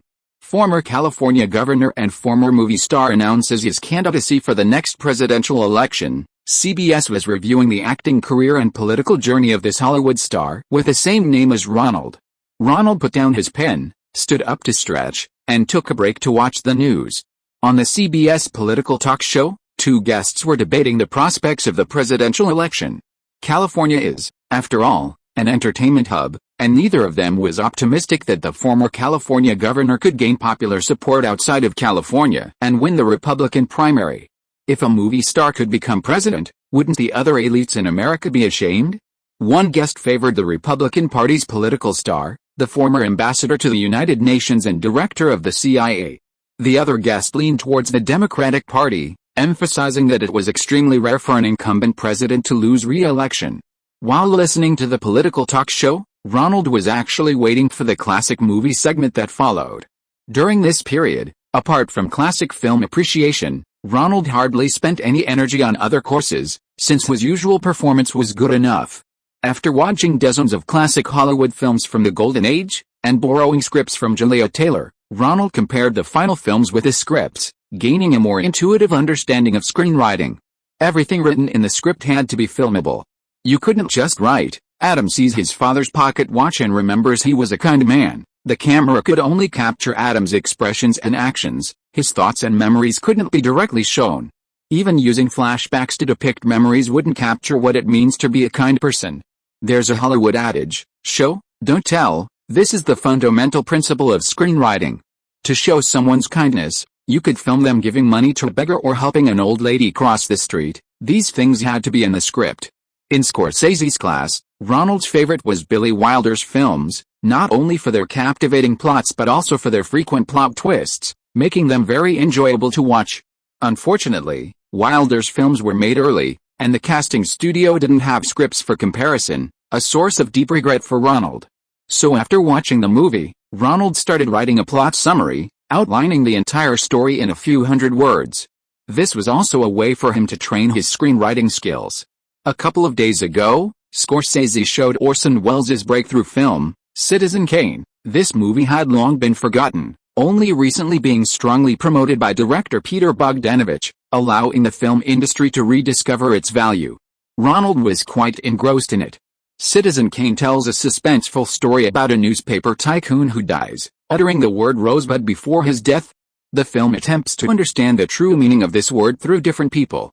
The newspapers announced that CBS would be showing another Orson Welles film, Touch of Evil, tonight, and Ronald, besides recording it regularly, planned to see it early. Ring ring ring ring, the phone rang. It was Julia Taylor from the casting studio calling. Ronnie, Endless Love has been taken over by Polygram. Casablanca Records is completely out of the picture. They've signed Italian director Franco Zeffirelli to direct. He'll be coming tomorrow to discuss casting. You come too. The original producer, Keith Barish of Casablanca Records, ultimately failed to secure Paul Schrader as director. Seeing that they couldn't even handle a screenwriter-turned-director, Polygram simply funded the film, bought the rights from Casablanca Records, ousted them, and became the production company itself. Polygram's strategy was simple and direct. Since it was a Romeo and Juliet-style teenage love story, they'd hire Franco Zeffirelli, who directed the 1968 version of Romeo and Juliet. The deep-pocketed Polygram used money to woo the Italian director, whose main work, besides directing film adaptations of classic Shakespearean plays, was opera. This was Ronald's first time directing a modern drama. Although the novel story takes place in Chicago, Polygram planned to film primarily in a New York studio and on location at a house on Long Island. Therefore, Julia Taylor of New York casting studio secured the job. Ronald promised Julia he'd be at the casting studio the next morning. Hanging up the phone, CBS's commercials finished, and they started airing their classic drama segment. Touch of Evil was captivating from the start. As the opening music played and the credits rolled, the plot unfolded. Someone planted a time bomb in the trunk of a car, followed by a 3-minute close-up. The car then slowly drove through a crowd of pedestrians, with a protagonist, a Mexican detective, and his newlywed American wife walking around it. Time passed, the music faded, the credits rolled, and suddenly, with a bang, the bomb exploded, killing the driver and the beautiful woman inside. The subtitles weren't good. They finished playing right at the same time, just as the time bomb was about to explode. The audience, already aware of the impending explosion from the end of the subtitles and the stopping of the background music, lacks suspense and scare, Ronald noted in his notebook. After watching Touch of Evil, Ronald prepared to rest. The film was indeed somewhat strange. Some plot points and editing were abrupt, as if a significant amount of footage had been cut. Ronald had heard Scorsese's anecdote. In Hollywood back then, studios owned the editing rights, and directors were often not allowed into the editing room. Artistic merit was completely irrelevant. Studio owners prioritized speed and commercial value. If it was edited well, it would be released immediately. If not, they'd move on to the next one. The famous quote from the Warner Brothers boss, "I don't want a good movie, I want it released next Tuesday," highlights the influence of Hollywood. Fortunately, many of the old studio managers are now old or deceased, and thanks to new directors like Francis Ford Coppola, Martin Scorsese, Spielberg, and George Lucas, Hollywood now highly respects directors' artistic pursuits. And who can blame them when these art-loving directors produce such commercially successful films? Franco Zeffirelli is a small, elderly man with gold-rimmed glasses, the temples secured by thin gold chains that loop around his scarf at the back of his neck for easy removal and hanging on his chest. With his elegant demeanor and remarkable artistic achievements, Franco Zeffirelli has many fans in America. Besides Romeo and Juliet, American audiences are most familiar with his work in the adaptation of Shakespeare's The Taming of the Shrew, starring Richard Burton and Elizabeth Taylor. However, Ronald noticed something odd about the old man's taste. While looking at the photos of actresses Julia Taylor had prepared for him, he was relatively normal with the actresses, but his eyes lit up when he saw the photos of the actors, and he would even slowly stroke the photos. This inappropriate behavior sent a chill down Ronald's spine, and he instinctively moved away from him. What do you think of the casting for the female lead? Franco Zeffirelli, seemingly oblivious to Ronald's subtle movements, picked up a few photos and asked for everyone's opinion. The Italian's English was excellent, with no noticeable accent. Franco Zeffirelli introduced himself, saying that he learned English from English nuns as a child and had even served as a translator for the U.S. Army during World War II. Before the casting studio could answer, another woman who had come with him spoke up first. "Please, Franco, we can't cast Brooke Silva as Jade. Her acting skills aren't sufficient for such a complex role. Hollywood has no shortage of good young actors." The woman who spoke was Shirley Knight, the first actress chosen for the supporting role. In the film Endless Love, she will play Anne, the mother of the female lead Jade. Anne is a thoroughly liberal character who not only approves of her daughter's underage relationship with her boyfriend David, but also attempts to seduce him. Shirley Knight is a veteran actress who has worked in film, television, and Broadway, and has also served as a producer for numerous television and Broadway productions. Polly Graham cast her first, leveraging her extensive experience in producing and acting to help the producers gauge the director's intentions. Polly Graham, after all, is not an industry insider. Their entry into the film industry was largely influenced by Peter Gubbert, the former head of film at Casablanca Records. Gubbert and Shirley Knight have a good relationship. "What do you recommend, Shirley?" Franco Zeffirelli actually had his own considerations regarding the casting of the female lead, but he wasn't as insistent as he was about the male lead.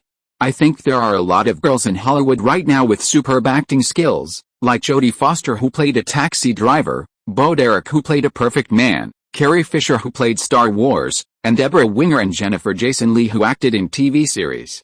They could all be asked to audition." Actually, Jodie Foster, Jennifer Jason Leigh, and Ronald weren't new names. They were considered for the lead role in The Blue Lagoon, but were dropped because the director insisted on a nude scene, which ultimately went to Brooke Silva. Hollywood is huge, but big productions often prioritize stability, so the same few actresses are constantly competing for roles in the teen drama genre.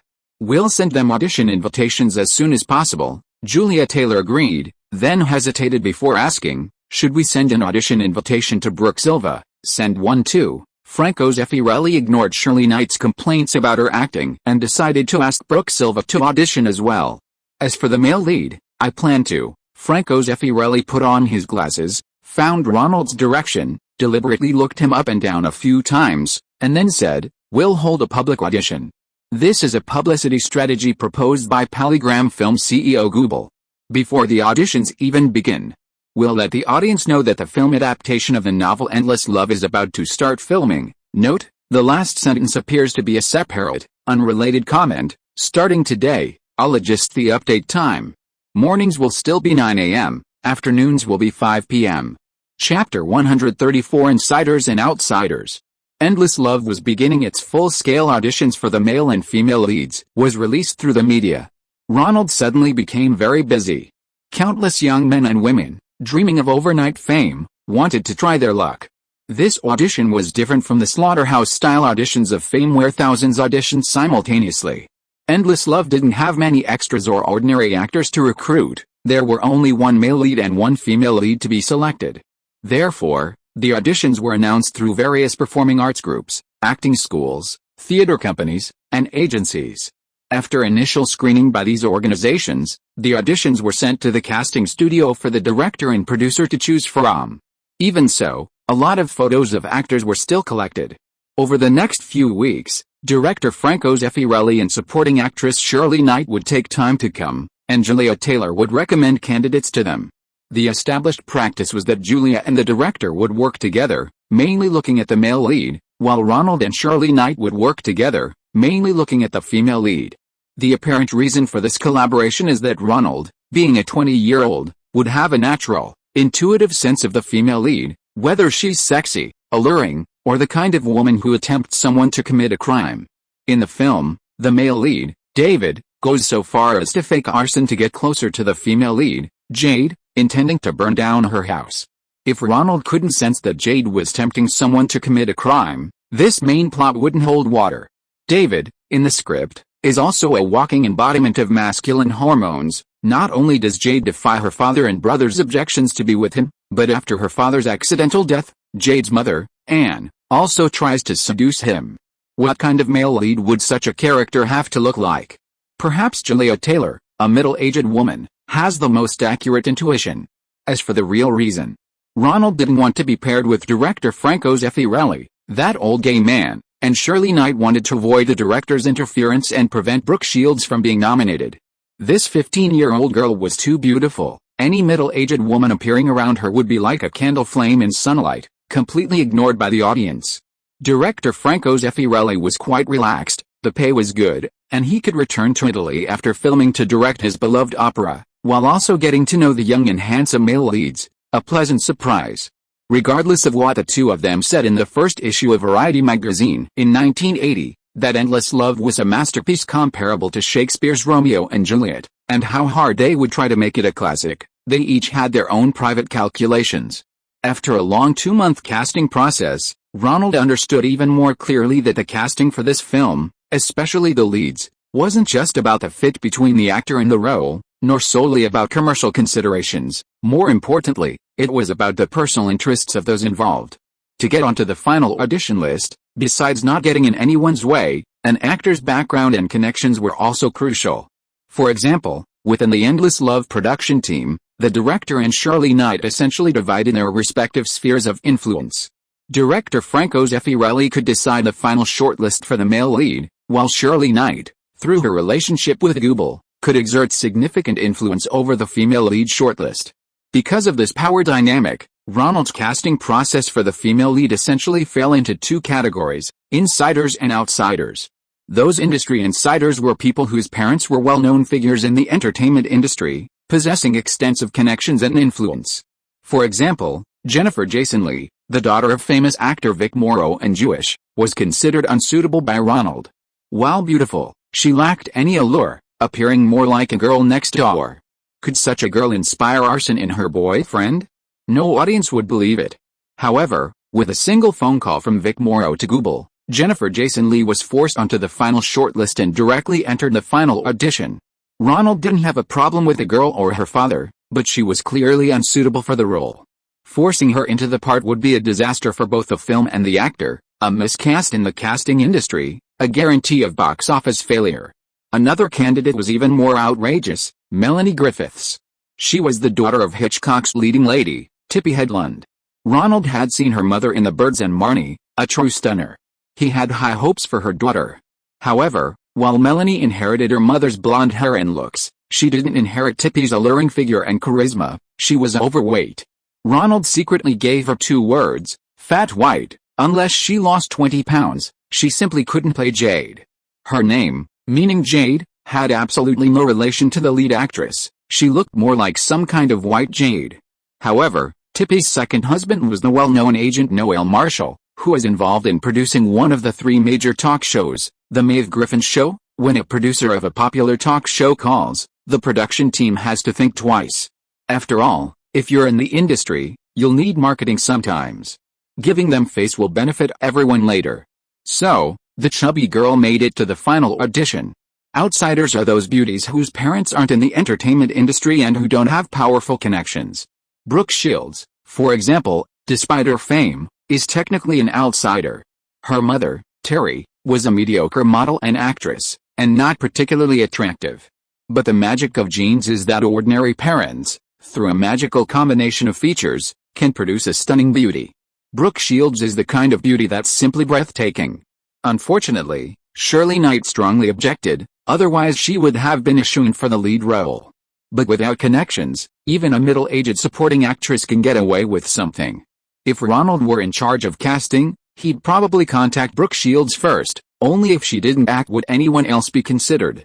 This isn't just because of Brooke Shields' beauty, but also because of her previous role in Pretty Woman, where she portrayed a similar underage beauty. Ronald probably thought many readers of the novel were projecting Brooke Shields onto the protagonist, Jed. An actress who fits the public's expectations should be very beneficial for box office success. Another typical outsider is Jodie Foster. She's even more accomplished than Brooke Shields. A child star who appeared in Scorsese's acclaimed Taxi Driver, she also played a teenager who swaps bodies with her mother in Friday the 13th, playing a 30-something-year-old mother at just 14, receiving considerable praise for her acting. Her looks, acting skills, and age of 17 perfectly suited the role of Jed, but because she lacked connections and background, she had to start from scratch and compete with everyone else for every film. Shirley Knight said that firstly, she wasn't tall, and secondly, her husky voice didn't fit the lead role, which negatively impacted the film's rating. Fortunately, Ronald's rating categorized her as so beautiful she'd commit a crime, which boosted her score and kept her on the shortlist. Actually, everyone has their own interpretation of what a female lead's voice sounds like, and there are 100 ways to address height issues in a film. This middle-aged woman just can't stand pretty girls stealing her spotlight. She needs to be breathtakingly beautiful and tall. Ronald actually thought of Helen Slater. However, when he called her father, Gerald immediately rejected the idea. He wouldn't allow his daughter to play a minor who's been caught having sex. It's unclear what role Gerald has in mind for his daughter's film debut. A flawless character might only be found in comic books. Perhaps she could play a movie version of the TV series Wonder Woman. And so, casting progressed slowly and laboriously, with very low efficiency. The producers had urged them several times, but Shirley Knight wouldn't budge, going against the correct casting direction. With such contradictory casting, it would be a miracle if they found a suitable beauty. Veteran director Franco Zeffirelli was also slow to make progress. The reason wasn't that he also opposed handsome male actors, but rather a difference in aesthetic taste. He believed there was a subtle difference between what women considered beautiful and what women considered beautiful. Julia Taylor recommended men overflowing with masculinity. Franco Zeffirelli, however, preferred men with effeminate features. Julia Taylor had privately complained several times about the director's poor taste. At Julia's behest, Ronald went to the archives to find stills from earlier Italian films like Romeo and Juliet. After comparing a few, Ronald understood immediately. The old man did indeed like effeminate men, and preferred the dark hair and eyes typical of Italian actors. This relieved Ronald. He wasn't the old man's preferred type. When another month had passed, Polygram executive producer Peter Goebel couldn't wait any longer. He personally flew to New York to oversee the casting, determined to finalize the male and female leads as soon as possible. "Shirley, we don't have much time. It's been a month since we announced the plan in Variety, and you're still making no progress." Peter Goebel, known in the industry for his smooth talk, had once gone to Cuba to film a documentary. After being rejected by the Cuban military, he managed to meet with Fidel and actually persuaded the bearded man to open Cuban beaches for an American to film on. However, he had little patience for Shirley Knight. Instead of using his charm and persuasion, he bluntly told her to tone it down and not interfere with the normal casting process.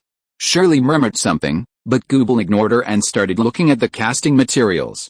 Holding the scoring sheet, he began looking at the audition photos one by one. Who gave this score for Stunning? Goebel looked up. He noticed the scores were relatively objective. Several less attractive people with connections received low scores, while those outside the industry with good looks received high scores. Knowing the crux of the problem, Goebel called over Ronald, who had been scoring the photos, and said to him alone, "You gave these scores. Who do you think we should choose for the female lead?" "Without a doubt, it should be Brooke Shields." "Why?" Goebel took out a cigarette, tapped it on the box, then crumpled it up and threw it in the trash can. Chapter 135 Buying a House. In late 1979, Steve McQueen, the famous Hollywood tough guy, was diagnosed with lung cancer. Everyone said it was related to his years of heavy smoking, consuming 2 packs a day. McQueen, once a strong and tough man, was emaciated. Suddenly, smokers in the entertainment industry were a little afraid. Although the tobacco company cited the latest research showing no link between lung cancer and smoking, no one believed the capitalist's integrity. Peter Goebel had already taken out a cigarette, but thought it best not to smoke, at least not until the Steve McQueen incident was over. "What's your reason?" "Reason? Every American boy is crazy about her." Ronald felt Goebel was out of touch with the tastes of the lower classes. Brooke Shields was every high school boy's dream girl. Did he even need to ask why? And she just finished filming The Blue Lagoon, where she plays a teenage girl stranded on a desert island with a boy after a shipwreck. They become husband and wife, have children, and I heard there are a lot of nude scenes. Think about it, which boy wouldn't want to be stranded alone on a desert island with Brooke Shields? "What's your name?" "Ronald Lee. I'm also an advertising director and screenwriter." Ronald finally had a chance to introduce himself and quickly handed over his business card. "I'll remember your name, Ronald." Then Peter Goebel called everyone over. "Contact Brooke Shields' mother, Terry, as soon as possible. We must finalize the contract before The Blue Lagoon is released." Director Franco Zeffirelli was indifferent to the lead actress. Shirley Knight, on the other hand, looked indignant. Why hadn't she finalized a lead actress sooner after rejecting Brooke Shields? With a lead actress basically cast, Franco Zeffirelli already had several candidates for the lead role. Ronald went back to filming commercials. A countess from the West, a skydiver, a cheerleader, they filmed nearly 10 commercials in total, and Darcy Maguire, dressed in formal trousers, often showed up on set. Ronald realized that for professional women who frequently traveled for business, trousers were indeed more convenient than skirts. So-called feminism, in its initial stages, was simply a practical need. Spike Lee and photographer Dickinson earned a considerable amount of money. With some savings, they flew to Los Angeles to secure funding for the film. Now, Ronald was being helped with the filming by Catherine Bigelow of Columbia University and Amir, a Persian-American photographer. Previously, the president had issued an order to expel over 140 Persian students with flawed paperwork, including those studying mechanical, electrical, and nuclear engineering. Art students like Amir were spared, his family's assets on Wall Street remained largely unaffected, and his relatives were preparing to return to the United States via a third country. Ronald and Catherine Bigelow felt sympathy for his unjustly expelled Persian compatriots, and the fact that international students were being dragged into this because of their motherland made them feel that the president was venting his anger. It was the president's lack of support for the Persian Shah that allowed the Grand Ayatollah to return home. The Grand Ayatollah had offered to end the hostage crisis and resume oil exports if the Persian Shah returned to face trial. However, the president, not wanting to be branded as unethical, sent the Shah, who was receiving treatment in a hospital, to Panama by military aircraft. Now, unable to resolve the Persian issue, he's expelling his old friend and venting his anger on innocent students, something unbecoming of a president of a superpower. The advertising shoot was quite lucrative. The equipment rental and personnel fees were only a small fraction of the money received. Ronald happily deposited the check written by director Darcy Maguire into Wells Fargo's account and notified the accountant, Lawrence.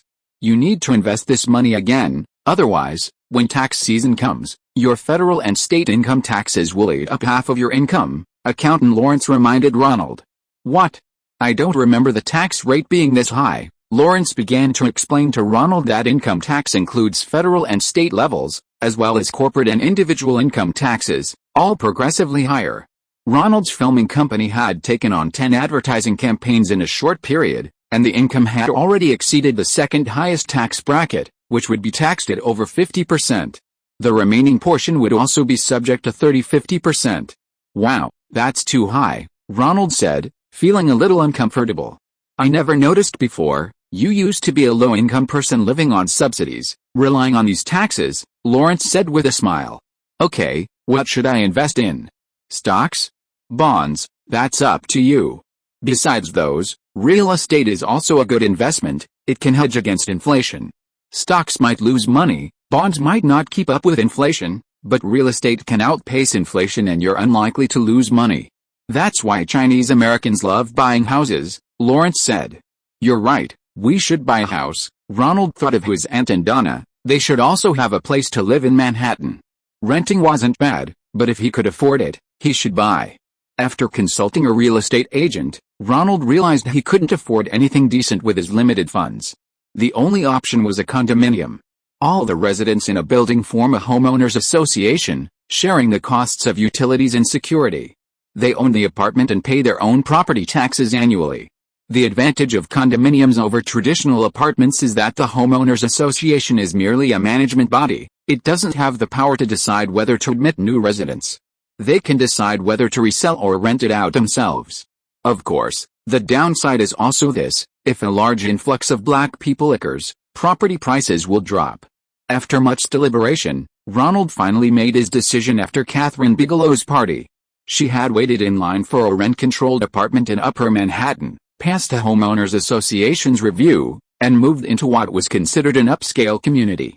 The predominantly white homeowners association was satisfied with her ethnicity and job, and the people who frequented the building were mostly film directors and actors. Catherine was accepted. Ronald discreetly inquired about the rent.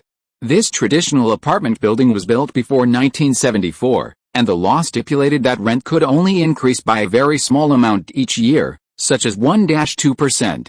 After the dollar was decoupled from gold, inflation skyrocketed, but rents couldn't rise. The rent Catherine was paying was already far above market value, only about half of the rent in surrounding apartments without rent controls. It was conceivable that this percentage would become even more exaggerated over time. Knowing this rent difference, Ronald immediately contacted a real estate agent and found a house not far from his current apartment. He bought the small two-bedroom apartment under the production company's name, so Aunt Karen and Donna could live there, while Ronald would continue living in his old place. After all, the two apartments weren't far apart, only a 10-minute walk. The new apartment was close to the Performing Arts Academy and not far from Stuyvesant High School. Although there were expenses for security, management fees, and other aspects, it was the best choice overall, better than having the IRS take half of his income. This tax rate was truly horrific. No wonder America's industries were in decline, and small and medium-sized enterprises were struggling to maintain their current size. Ronald's thinking had shifted from that of an ordinary citizen to that of a small business owner. If that former Hollywood actor really became president, at least he would cut taxes for the film industry, Ronald thought bitterly. In his spare time, Ronald continued his practice of writing synopses for old movies. His synopses improved so much that they were practically ready to be submitted to weekly television magazines as plot summaries. He also maintained the habit of sending letters to various screenwriting and talent agencies daily, and calling the agencies he had contacted the previous week to inquire whether they had received his self-recommendation letter and were interested in signing him. However, 99% of the time, Ronald was chatting with the agent's secretaries. Chatting with secretaries is a skill. Making a phone call every day accumulates not only phone bills but also tons of experience. These secretaries' jobs are incredibly boring, filled with a routine of answering phones, typing, and photocopying, making them crave recognition for their work. Ronald became familiar with the calls and gradually discovered that behind the phone were real people with emotions and desires. He started joking with them, showing interest in their work, and even befriending some of them. From initially only getting official answers to now skillfully flirting with his secretaries, Ronald was becoming more like a Hollywood animal. However, there was no substantial progress on the agent issue, although several secretaries had vowed to help him, secretly placing his resume at the top of the recommendation list, mentioning his name, etc. But Ronald didn't have any famous screenplays, so that was all the secretaries could do. Perhaps things would improve after Fame was released. Ring ring ring ring. The phone rang again that day. Julia Taylor was again asking him to go to the casting studio. The casting for Endless Love had run into trouble again. Breakaway's mother, Terry, suddenly declined the audition invitation. Julia told Ronald, "You still need to continue taking photos of the audition candidates? What happened? Why did she refuse?" Ronald had recommended Brooke Shields to the CEO of Polygram Films, and refusing the audition meant he wouldn't have much of a connection with the bigwigs. Her exact words were that the script didn't showcase Brooke Shields' acting skills, her daughter just needed to stand there and look beautiful. It wouldn't be good for Brooke Shields' career, huh? Ronald chuckled. Breakaway. Isn't it just about standing there and looking beautiful? Acting skills? That's just wishful thinking. The real reason is probably that the Blue Lagoon's preview screenings were very successful, and her mother wanted to hold out until the official release to negotiate a higher contract price. What about us? Google isn't satisfied and instructed us to continue casting. If we find a better candidate, we should replace her. If you are listening to this novel on a channel other than Fanfic World, it means it was downloaded and re-uploaded without effort. We warmly invite you to visit our channel, Fanfic World. There you will find the original version of this story and many other novels of various genres. We look forward to seeing you dive into a world of incredible novels. Chapter 136 has been upgraded. The presidential election has begun, and the primary debates for the Republican Party are heating up. The former governor of California is showing his cowboy side. In the local debates 3 days before the New Hampshire primary, the governor charismatically refuted the moderator, eliciting cheers from the audience. Ronald listened to CBS while opening letters. He'd been busy reviewing audition photos sent by agents for the lead role in Endless Love, only returning home at night to sort through letters and bills. Peter Guber had ordered that several candidates be found by March, with him and the director jointly deciding on the choice. As Polygram's first big production, he, as CEO, couldn't afford to fail. Guber remembered Ronald specifically assigning him to audition work over the phone. The boss gave the order but offered no compensation, leaving Ronald to work for free. To get a good look at the boss, he had no choice but to work hard. CBS was broadcasting the Republican primary debates. It was noisy, and the picture quality wasn't great, typical of a local television cameraman. The camera wasn't even focused on the governor, it kept shaking. This debate will be conducted by Mr. Ronald, who's leading in the polls, and Mr. George. The other 4 candidates will wait on the sidelines. They'll have the chance to come up and deliver their closing statements at the end. The debate moderator, Green, was the editor-in-chief of the Nashua Telegraph. That's not right. My participation in this debate is conditional on all 6 candidates in the Elephant Party primary being on stage to debate, not just me and George one-on-one. Sound engineer, is the sound engineer here? Please cut off the governor's microphone, the moderator yelled. The audience booed. Everyone knew George was the so-called Elephant Party's institutional nominee. They wanted something new, not the same old thing. If multiple candidates debated together, there might be more open topics to discuss. A one-on-one debate, coupled with a moderator's bias, would confine the debate to certain pre-designed areas. On television, old Ronald was furious, but his good manners, honed as an actor, prevented him from losing his temper and berating the moderator. Old Ronald picked up the microphone. Hello. Can the sound engineer give me my voice again? Great. I think the point of a debate is to hear different viewpoints, and these candidates. Please stop, Governor. I have to interrupt you. If you don't follow the rules, we'll have to cut off your microphone. I'm the one who paid for this microphone, old Ronald roared, uttering a memorable line. The audience below cheered loudly. Well said. Ronald watched the television screen and quite liked this former California governor. It's all about comparison. President Jimmy was hesitant and indecisive, completely lacking the mindset of a superpower's leader. It seemed he was terrified of offending other countries. The Soviet Union was one thing, but he was even afraid of Persia. He wanted to maintain America's image, yet he was afraid of displeasing the great Ayatollah of Persia. His indecisiveness resulted in losing both face and substance. The governor, on the other hand, had a lot of presence. Although he was 69 years old, he still had the heroic image of a Hollywood movie. That last sentence had won the hearts of the American people. The people obey whoever pays the money. Persia's planes, tanks, and advanced weaponry for its armed forces were all provided by America, and most of its oil was sold to America. Even so, they still didn't listen. The people harbored resentment. Wouldn't it be better to use all that aid in cheap weapons for domestic livelihoods? So many Vietnam War veterans were unemployed, and President Jimmy didn't seem to care much? Ronald shook his head. Even with so much applause, the governor was still 69 years old. There was no precedent for a president at that age. He wasn't even sure if he could win the primary. He opened the letters, advertisements aside, bills on the other side. Mail order business in America was booming. If he didn't check his mailbox for a few days, it would be piled high with mail order advertisements, each a thick stack of promotional materials in a large envelope. Ronald opened a letter signed by the Directors Guild, also containing a thick stack of papers. It turned out that the list of directors Ronald was producing for an advertisement had been sent to the Directors Guild, and after evaluation, the guild had upgraded Ronald's guild membership by 1 level. Ronald was promoted from assistant second unit director on-site director to commercial short film director. The union will provide opportunities to share advertising-related work and experience-sharing sessions with senior directors. More resources will be opened up to Ronald. Of course, the most important thing is to get Ronald to pay his dues.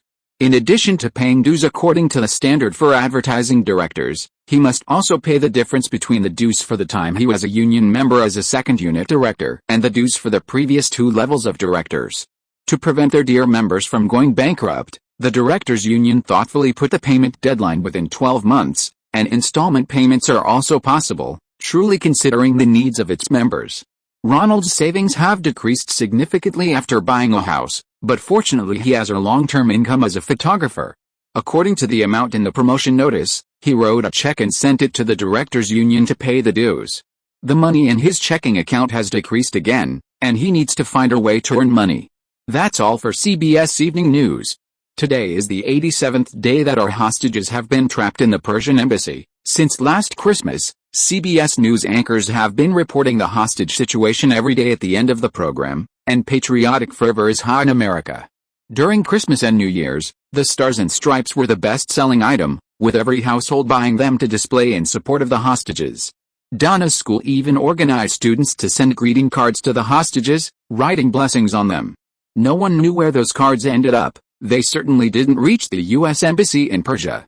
After dealing with the mail, Ronald began a new round of mailing script outlines, sending a copy to every screenwriter agent with an office in Los Angeles.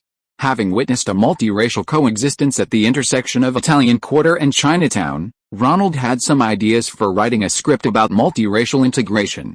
However, after consulting with Spike Lee and Kathryn Bigelow, Ronald changed his mind. Instead of starting to write, he first wrote a hook and sent it to the agents, asking for their interest in the subject matter.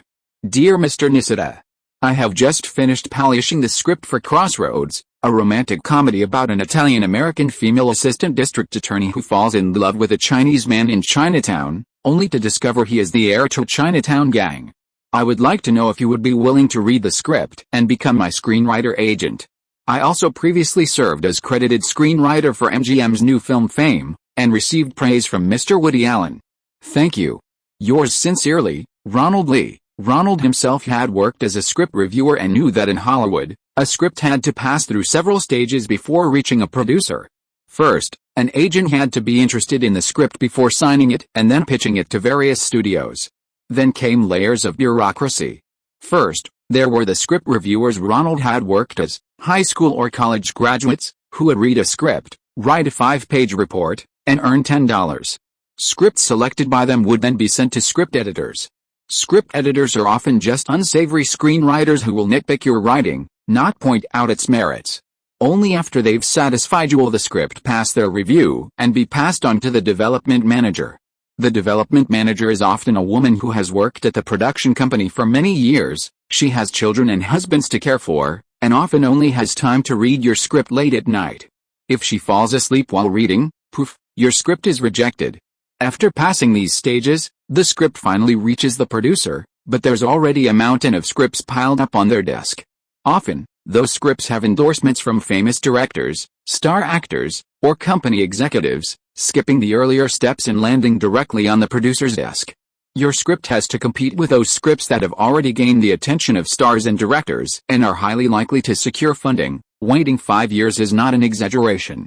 Spike Lee and Kathryn Bigelow, having learned this the hard way, strongly urged Ronald to first secure funding and make a student film under an hour long to establish his reputation as a director. They reasoned that studios would eventually recognize their directing abilities. However, Ronald felt their idea wasn't entirely reliable.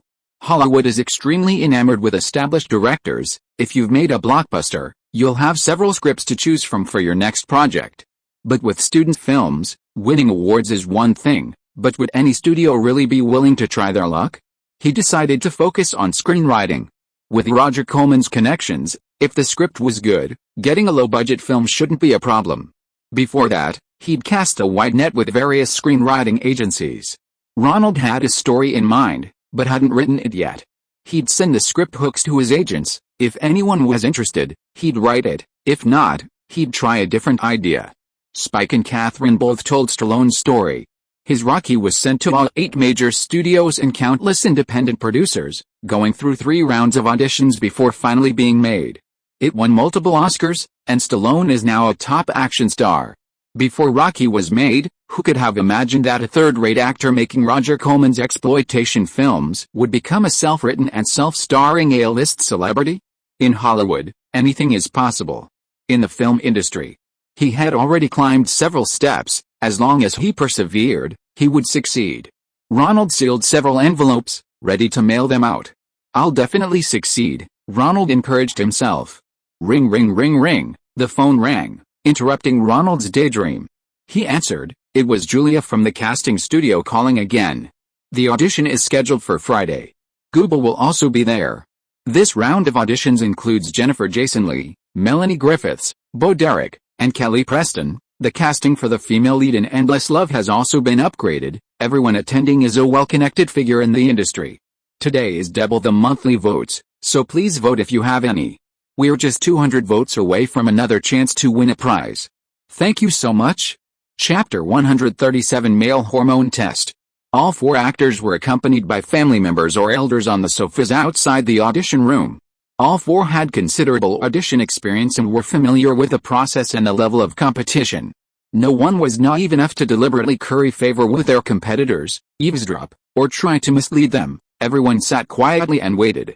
In the words of Brooke Shields' mother, who had expressed her unwillingness to take the role, endless love didn't require the lead actress's acting skills, it only required them to stand, sit, lie down, laugh, and cry beautifully.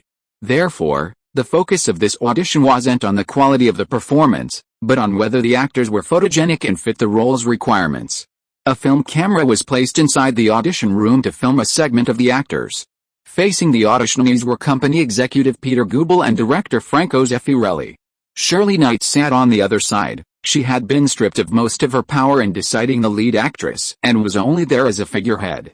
Ronald remained as an assistant, recording evaluations. Guebel privately gave him a task, to assess the female lead's sexual appeal to young men. How many young male viewers would buy tickets to see her beautiful body? The first to audition was Kelly Preston. Born in Hawaii, she lived with her mother in Australia after her parents' divorce and was 17 years old. She wasn't brought by her mother, but by a fashion photographer. He claimed to be a protege and close partner of renowned photographer Richard Avedon, and lived with him in a multi-million-dollar mansion on Long Island, New York. Kelly Preston was a model he had discovered, and he had been promoting her to various film crews, hoping she would land a leading role. This somewhat bizarre combination is actually quite common in Hollywood. Agent Eddie's former client, Dorothy Stratton, was a similar case. Young girls with limited assets were willing to give everything for their dreams of stardom, and after their meteoric rise, it was a different story altogether. Ronald called Kelly Preston into the audition room alone. Hollywood prioritizes the market. As long as a film can generate box office revenue, directors have considerable autonomy in their creative process. Therefore, the unwritten rule of auditions is that only one actor can enter at a time, eliminating any potential interference. Hello, my name is Kelly Preston. I'm from Hawaii, and I'm 17 years old, the girl introduced herself to the camera. Then they filmed some close-ups, 2 side profile shots, and close-ups. She was a very typical American sweetheart, with long, flowing blonde hair and a very sweet face. Ronald thought she was quite attractive. The only thing that didn't fit the film's plot was that Kelly Preston didn't seem very confident. Her expressions and reactions were more like those of a child from a middle-class family. In the original novel of Endless Love, Jed comes from a wealthy family and owns a detached house on Long Island. This kind of confident, carefree personality from a privileged background would be difficult for her to portray. After all, actors in teen films are usually around 20 years old, and playing themselves would save a lot of trouble. Ronald couldn't help but think of Brooke Shields. This tall woman was indeed the first choice for the film's lead role. The consecutive box office successes of her 2 films had boosted her confidence and capriciousness considerably, which suited the film's plot. The production team hadn't completely given up on communicating with her mother, Terry, but Brooke Shields, being more willing to pay a higher price, had more leverage and was still trying to audition for other films that better showcased her acting skills. Looking back at Kelly Preston's resume, it turned out she had also auditioned for The Blue Lagoon, but hadn't been chosen. Being outshone by Brooke Shields twice must have left her traumatized. I'm sorry, Mr. Director, I've mainly worked as a model before, I have no film or television acting experience. Director Franco Zeffirelli asked her 2 questions, and Kelly Preston answered nervously, even covering her mouth with her hand to hide her embarrassment. Even executive producer Guebel shook his head slightly. Ronald accompanied her outside, and Kelly Preston inquired about her audition results. Ronald could only tell her they would notify her agent and that she should go home and wait for news. The second auditionee was Jennifer Jason Lee, 18 years old. Vic Morrow and her mother's divorce was quite unpleasant, even their daughter had changed her surname. Morrow didn't accompany her to the audition this time. Instead, her mother, Barbara, an unsuccessful screenwriter, came. Character, rich girl, personality, willful, doesn't consider anything but love. Jennifer was still going over cheat sheets with her mother, giving a concise review of all aspects of Jade before the audition. They were also a couple who didn't understand the situation. Ronald led her into the audition room. Because of her father's connections, Jennifer had already acted in quite a few TV series, and she answered the director's questions with great confidence. Her analysis of the female lead was also very insightful, showing that she had received formal acting training. Her problem was her appearance. Although she was photogenic and good-looking, she wasn't as attractive as Kelly Preston. At 18, she still had a bit of baby fat, and honestly, in high school, she was the type that was easily overlooked by boys. Perhaps she'd grow into beauty in a few years. She also auditioned for The Blue Lagoon, but initially declined the role because the director insisted on full frontal nudity. If she had starred in The Blue Lagoon, it would have been a completely different film. The visual impact would have been weaker, but the character's credibility would have increased, resulting in a rise in both critical reception and box office performance, while the outcome for the producers was uncertain.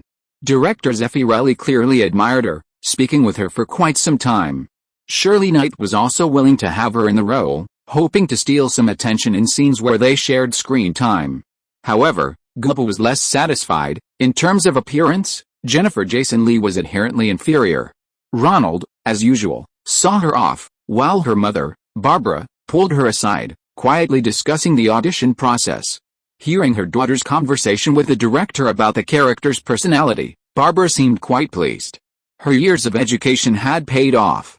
Ronald was about to launch into his usual platitudes about waiting for his agent's call when Barbara interrupted, "We know the audition process," dismissing him.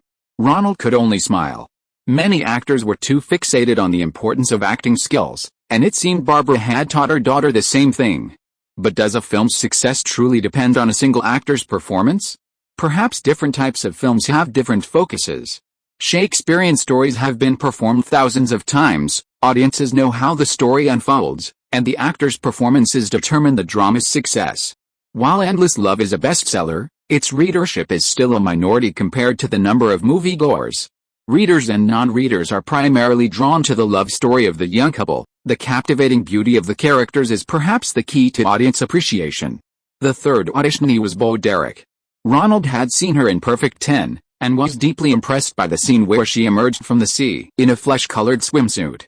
However, Ronald didn't pay much attention to her outside, as Bo had been brought along by her husband, John Derek. John Derek was 30 years older than Bo, and when he met the 16-year-old Bo, he was completely captivated. He quickly divorced his wife and took Bo to Germany. At the time, California had an automatic sexual assault law. Any sexual relationship with a woman under 16, regardless of consent, was treated as sexual assault. After Bo's 18th birthday, John Derek married her hastily and then returned to the U.S. to vigorously promote her in the entertainment industry. The 1979 film Perfect 10 was a box office and critical success, catapulting Bo Derek to stardom. However, this film also limited Bo's acting roles. Most of the scripts he received afterward featured sexy, voluptuous characters. To broaden his acting range, they paid close attention to Jed, the protagonist of Endless Love. Since Jed had far more lines in the film than in Perfect 10, Ronald felt that of the four actors, Bo Derek was undoubtedly the sexiest, with a touch of childlike innocence. This was quite in line with the original description of Jed. However, seeing director Zeffirelli's dissatisfaction, after the audition scene was filmed, the director, contrary to his usual willingness to communicate with Jennifer Jason Leigh, asked a simple question and then remained silent, acting entirely businesslike. Bo Derek quickly finished his audition and was sent away by Ronald. 24 years old, Peter Gubble noticed the director's dissatisfaction. Bo Derek, married for many years, possessed a mature beauty, somewhat different from Jed's youthful figure. The last one was Melanie Griffith. Her mother, Tippi Hedlund, no longer possessed the allure of Hitchcock's films. After filming Marnie, Tippi Hedlund had a falling out with Hitchcock and never received a major role in Hollywood again. Tippi and her family moved to Africa, raising lions. Years of living in the African jungle turned her into a woman with signs of aging. It also turned her daughter into a plump, fair-skinned woman. Living with lions in the African jungle, with little interaction with humans, Melanie Griffiths experienced some difficulties with normal communication. At 14, she married Don Johnson, who was visiting her mother, for 6 months, enduring a period of wild passion before divorcing. Leaving the jungle and returning to Hollywood, Melanie dated several stars, her experience with lions attracting many Hollywood celebrities. She had essentially integrated into the chaotic and crazy side of Hollywood. Ronald took Melanie to the audition room and filmed some scenes. Directors Zeffirelli and Gubble both shook their heads slightly. Her face had far exceeded the realm of baby fat. Ronald tried his best not to look at her, afraid his expressions and actions would displease her. After the audition, He took her out, but Melanie still seemed oblivious to what had happened. Her mother, Tippy, sighed deeply, realizing that taking her children to Africa to raise lions had been a mistake. Fortunately, her current husband is a well-known agent and producer, and he's tailoring a movie called Roar specifically for the mother and daughter, adapted from their experiences, telling the story of the mother and daughter living with lions in Africa. It seems Melanie has no chance of winning the role of Jade in Endless Love. After seeing Melanie off, Ronald went into the audition room, where Shirley Knight was vehemently arguing that Brooke Shields didn't fit the role of Jade, strongly advocating for casting between Kelly Preston and Jennifer Jason Leigh. It seems Google has brought up the idea of bringing back Brooke Shields. Seeing Ronald return, Google asked, "What do you think, Ronald? Who's more suitable, Brooke Shields or those two, Brokeback Mountain?" Ronald answered honestly when asked by the big boss. "But Ronald, your personal taste doesn't represent the general audience's opinion," Shirley Knight said, clearly disliking Brooke Shields and trying to prevent the production team from negotiating with her again. "You're right. We can find some target customers, show them photos of several candidates, and see who most excites them." Ronald came up with a plan to avoid taking Shirley Knight's resentment out on him. Let hormones decide. Google took out a cigarette and lit it. Steve McQueen had mentioned in an interview that his asbestos exposure during his time in the Navy caused his illness. Now he could smoke again. Chapter 138 The Actress's Love Life. Shirley Knight, who plays the mother of the female lead, didn't say anything more. Ronald called his friends in the Delta Omega Epsilon fraternity. This fraternity was already the hottest one on campus during the new year, with the most new members and the most beautiful girls at its parties. After its reputation spread, handsome guys attracted beautiful girls, and beautiful girls attracted handsome guys, creating a virtuous cycle. The fraternity no longer needed to hire models from Agent Eddie to boost its popularity. Beautiful girls from NYU and nearby City University of New York wanted to attend, making it the most fashionable party on campus. Even many high school girls wanted to be brought to the parties to meet handsome guys. Hearing that they were auditioning for the female lead in Endless Love, the fraternities were very excited and immediately called a lot of college students. Nearly 50 people squeezed out of the 8 cars parked outside the casting studio. Ronald led them to the large conference room, took out the audition photos of the 4 candidates, plus Brooke Shields, and placed them on the table at the front desk of the conference room. "Who would you most like to date? Whose house would you be willing to sneak into at night?" Ronald pointed to 5 photos lined up and asked the college students below. "This is Jennifer Jason Leigh. Raise your hands if you'd like to choose her. This is Bo Derek. Raise your hands if you'd like to choose her." The results showed that Kelly Preston and Bo Derek were ranked first and second among the auditioning actors. Jennifer Jason Leigh was not far behind in third place, and Melanie Griffiths was at the bottom. However, Brooke Shields, who was absent, received a huge lead over everyone else, undeniably winning the test of male hormones. "Okay, our target audience is also a certain level of education." Peter Guber nodded approvingly at Ronald. "I'll remember your name, Ronald, thank you. Of these 4, which one doesn't have any other projects on hand right now?" Julia stepped forward and pointed to Kelly Preston's photo. "Jennifer Jason Leigh and Melanie Griffiths are celebrity offspring, and Bo Derek is a director's wife. Their opportunities won't be few. Only Kelly Preston, who recently started dating a model photographer, is still auditioning for various films. She's the weakest among the connections. Continue negotiating with her, then contact Brooke Shields' mother, Terry. Her part-time agent is unprofessional and greedy, offering her daughter $1 million salary. Keep negotiating, put some pressure on her. We don't only have her as an option." Peter Guber instructed his assistant to convey his opinion to the film's producers. While Brooke Shields was the first choice, he still wanted to keep the other candidates on hold to lower the prices. "Julia, and you, Ronald. We continue auditioning actresses without film experience. Maintain this constant pressure, Terry will give in. And newcomers often surprise." Guber stubbed out his cigarette in the ashtray, walked out of the audition studio, and got into his luxury car. Ronald turned back to see the fraternity out of the office. They were all excited about deciding the film's female lead. At the entrance, the brothers were still discussing the casting vote they just had, probably the closest they'd ever been to film production. "Hey, is Brooke Shields really going to play Jed? There are so many scenes like that. Right?" "Hey," one brother grinned. "Why are you thinking about it all the time?" another, more serious-looking guy teased. "You're one to talk." Where's your Brooke Shields poster from the baby dolls that you keep hidden in your locker? You dared to sneak into my locker." The two playfully wrestled. Ronald shook his head and said to the remaining brothers, "Your opinions are all important, but the final casting isn't decided yet. Don't tell anyone we've chosen anyone. The director and producer are still choosing from the candidates. Does Brooke Shields have a good chance?" many asked. "Yeah, she's in the lead for now," Ronald replied. "Oh, great." The 50-odd brothers started squeezing into 8 cars and heading back to NYU. Ronald shook his head. He hadn't expected Brooke Shields to be so popular among the students.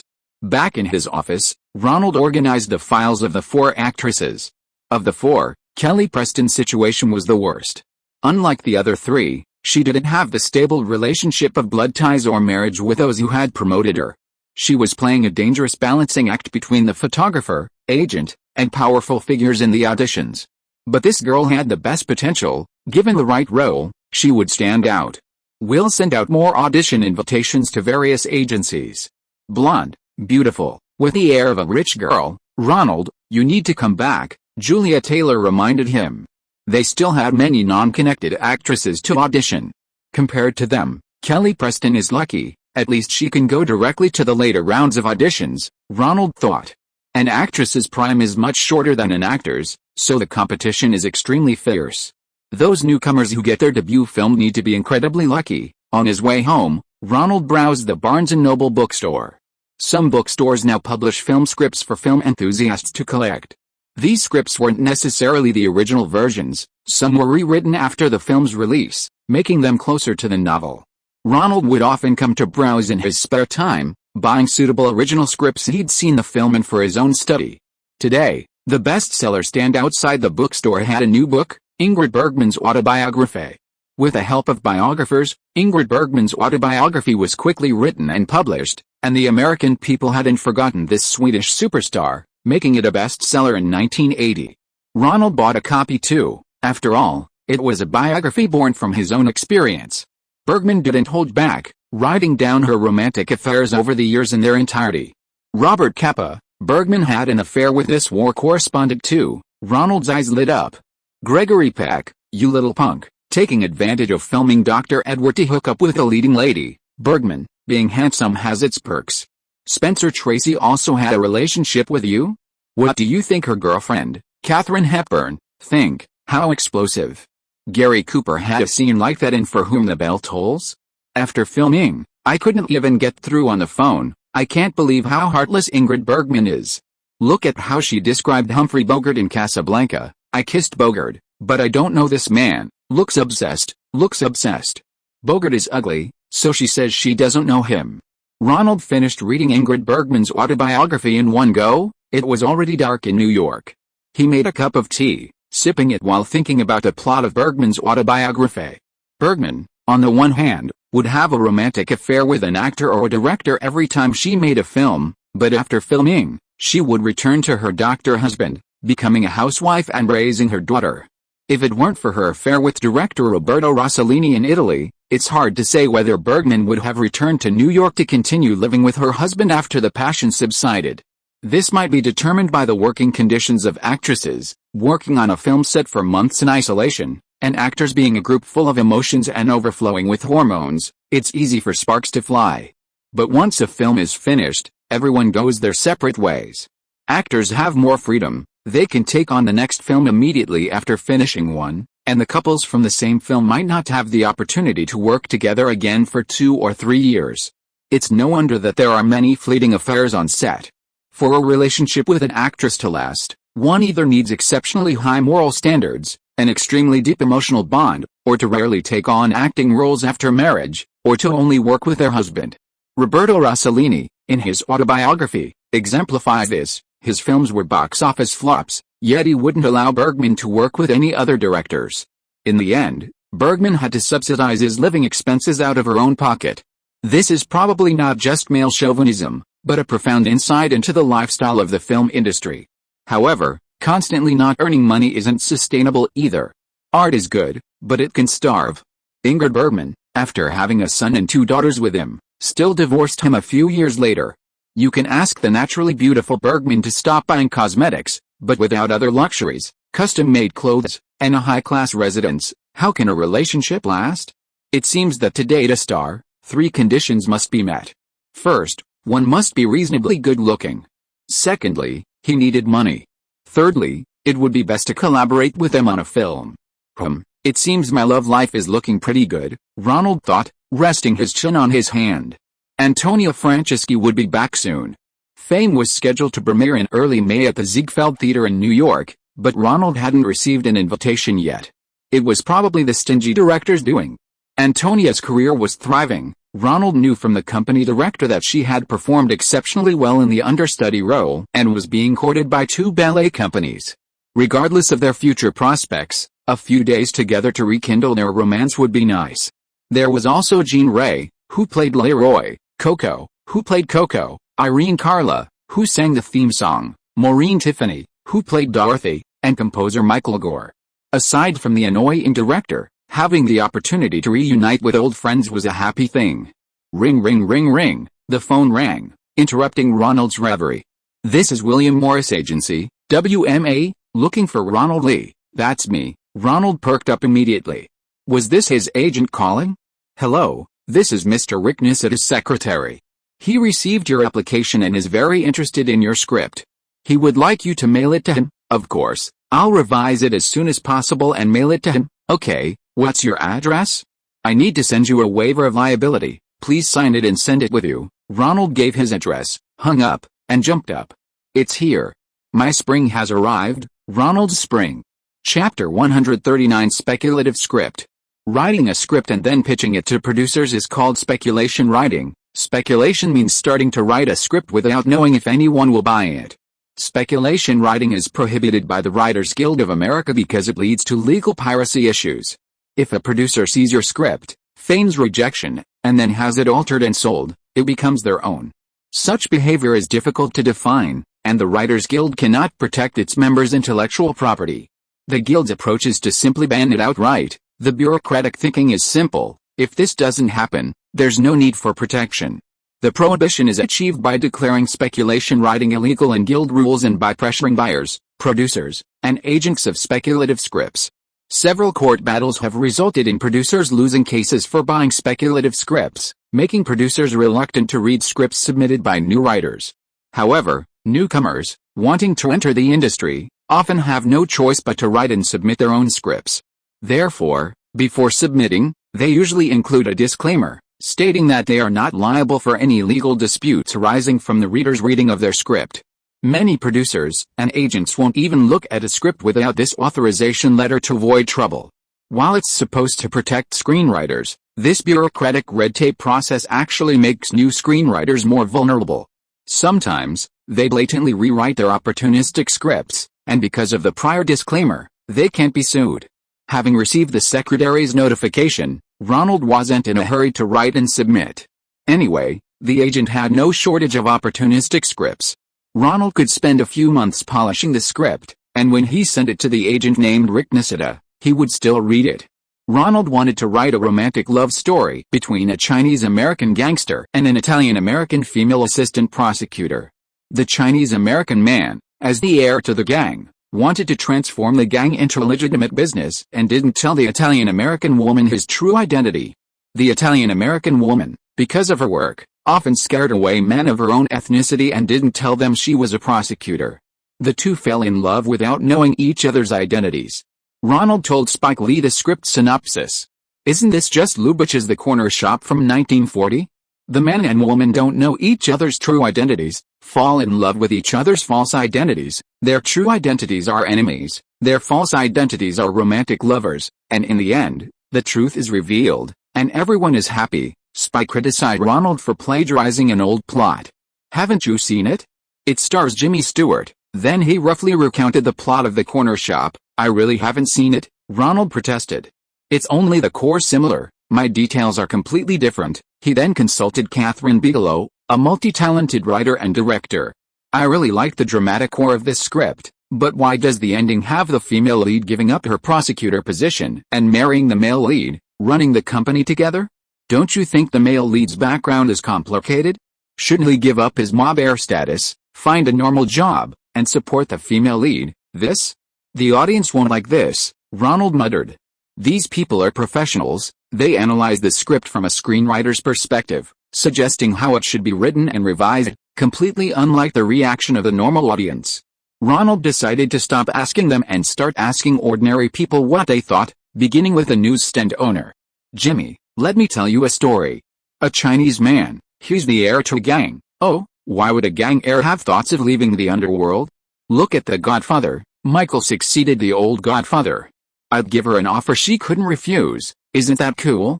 What kind of newspaper do you want to buy? The usual daily Variety, yes, and one more copy of The Hollywood Reporter. The ordinary people's approach was more unconventional, and Ronald received a lot of genuine feedback. The points where they started to lose focus were often where the drama was too weak, so he'd go back and revise. That day, young Douglas, a student at Columbia University, came to see Ronald again. He was Ronald's best friend from the high school wrestling team. He had recently pursued Catherine Bigelow, a beauty 9 years his senior, without success, but hadn't given up on his dream of finding a girlfriend in the entertainment industry. This time, he came to Ronald with his plan for a celebrity girlfriend. Did you know? The owner of Club 54 is going to jail soon. Ronald felt uneasy upon hearing the name Club 54. That big doorman loved to separate couples and let one of them in. Wasn't that just sabotage? Just a way to boost his own power. I hadn't heard. What for? Tax evasion. The police found millions of dollars in cash in their basement. Ronald looked at Douglas, thinking, you didn't come here just to tell me this, did you? Hairhead, you know what? Before they go to jail, they're having a big farewell party. Lots of female celebrities will be there. If you get in, you'll have a chance to meet some. I can't get in. The doormen there are very selective. Unless you know someone important to get you in, don't worry, I've already got 2 invitations. Douglas pulled out 2 invitations to Club 54's farewell party. But I need someone in the industry to introduce me. So, Ronald also wanted to experience Club 54, the best nightclub in New York, so he readily agreed. However, they regretted their decision at the entrance of Club 54. Howie Montorg, the doorman of Club 54, glanced at their invitations and winked at Ronald. Same-sex couple, huh? You're having a good time. I remember you came with Madonna last time, and today. Little Douglas and Ronald exchanged glances, then immediately separated upon entering the club. This misunderstanding was no good. Club 54 was indeed a place of extravagance and debauchery. A giant champagne bottle sculpture stood at the entrance, and scantily clad male and female waiters served massive amounts of alcohol. A huge skybridge spanned the center of the dance floor, and several stages featured women in bikinis dancing wildly to disco music. Little Douglas met 2 acquaintances, a young man from a similarly wealthy family and his young wife. The young man was in the real estate industry and was now expanding into Manhattan real estate. His beautiful wife was a Czechoslovakian immigrant, and they already had a child. With the young man's help, little Douglas was quickly introduced to his dream girl, Farrah Fawcett. This former actress from the TV series Charlie's Angels has now focused on movies. Although she has a steady boyfriend, Ryan O'Neal, her charm as an actress is irresistible, and she quickly captivated young Douglas. Seeing that he had achieved his goal, Ronald didn't disturb him and strolled around Club 54. It was a farewell party, so the music wasn't particularly upbeat, but rather somewhat melancholic, with everyone mainly saying goodbye. As the Bee Gees' Saturday Night Fever started playing, an elderly woman over 70 next to him began to dance. Young man, won't you dance with me? Ronald, seeing how agile she still was, especially for someone her age, danced with her. The old lady was delighted. You danced so well. I've never seen you before. Oh, I came once, but Howie stopped me. Haha, why didn't you mention my name? They all call me Disco Sally. Howie knows me, and they're all very kind to me. My husband passed away a few years ago, and this is the only place I can find friends. After dancing with Disco Sally for a while, more regulars came to invite her as a farewell gift. Ronald stepped aside and looked at the celebrities on the skybridge above the dance floor. There was Sylvester Stallone, who played Rocky the Boxer, actor Richard Gere, supermodel Gia Carranzi, and many more stars that Ronald recognized but couldn't name. Among them, Ronald also saw Brooke Shields, whom Endless Love wanted to sign. Thinking about her mother's $1 million actress fee and the fraternity's praise for her, he wondered if the movie would eventually be able to cast her. She's a real beauty with an American flair, isn't she? Ronald turned around at the question. A tall man stood there, wearing a white shirt over a brown t-shirt, skinny jeans, and chunky leather shoes. His attire was simple, yet stylish. It wasn't the kind of movie star style that commanded a large following, but rather a designer style, everything perfectly coordinated. "Yes, she's the dream girl of every high school boy in America," Ronald replied. "Hello, call me Calvin. I'm a fashion designer, currently looking for an advertising model for my women's jeans. You have good taste. I've done the tests. She's very popular among college students." Ronald smiled and told Calvin about the hormone test he'd conducted during casting. "So you work in the film industry?" Calvin asked. "Yes, I'm also an advertising director." Ronald handed over his business card. "My name is Ronald Lee. I'm Calvin Klein." Calvin shook his hand. "Ronald Lee, where have I heard your name before?" "Chewing gum, right? Chew's tastes better?" "Then that's it. I directed it. I admired the simplicity of that ad. We should talk sometime. Maybe you could handle my jeans ad." "Which advertising agency did you hire?" "I usually work with Darcy McGuire of BBDO." "No, I didn't hire any agency. They're all uncreative yes men. I'll come up with the ideas myself, and you can film it." "How about that?" "Why not?" Ronald took Calvin's business card. "I'll contact your secretary." Bang! Bang! Bang! Countless champagne bottles popped, and rollerblading waiters began a new round of parades, carrying trays full of champagne and moving quickly without spilling a drop. "Cheers!" Ronald took 2 glasses and toasted his new acquaintance, Calvin. "What a decadent, extravagant place. It's a pity it's about to be shut down. I accidentally wrote this yesterday. Rick Nisida is currently with William Morris before moving to the CAA. I've corrected it." Later in the story, there will be a plot point where he switches to the CAA, so please don't think I made a mistake. Thank you. Chapter 140 Elopement. "I'm tired of my woman. We've been together too long. Like a favorite song, the record has worn out from too many plays. So while she lies there sleeping, I'm in bed reading the newspaper. In a personal dating column, I read this letter. If you like the scent of coconut palms and getting soaked in the rain. If you don't like yoga, if you have half a brain. If you like making love at midnight, on a beach at the head of the sea. Then I am the lover you've been searching for. Write to me, and elope with me." The radio was playing this song, Escape, which remained popular from the last month of the 1970s into the 1980s. Ronald didn't remember the song's title, only that the melody was catchy and the lyrics were witty and humorous. Like everyone else, he called it the Pina Colada song. The latter part of the lyrics describes the protagonist discovering that the woman he'd eloped with is the one beside him now, a classic case of hooking up and ending up with a wife. This shows that men's aesthetic preferences are somewhat stubborn. They always seem to like women with certain qualities. Like Antonia, who was sleeping soundly beside him, Ronald felt he still preferred women with ambition. Although he couldn't be with his beloved woman forever at this stage, occasionally eloping together and enjoying a few days of alone time was enough. Today, Ronald picked up Antonia Franceschi from the airport. She had returned to New York after her tour, just in time for the premiere of the film Fame at the Ziegfeld Theater. Ronald smiled, imagining the scene of picking her up at the airport. He had bought a large bouquet of roses and waited at the boarding gate for Antonia and her dance troupe to emerge. Keen-eyed members of the troupe had already spotted Ronald with the bouquet and screamed.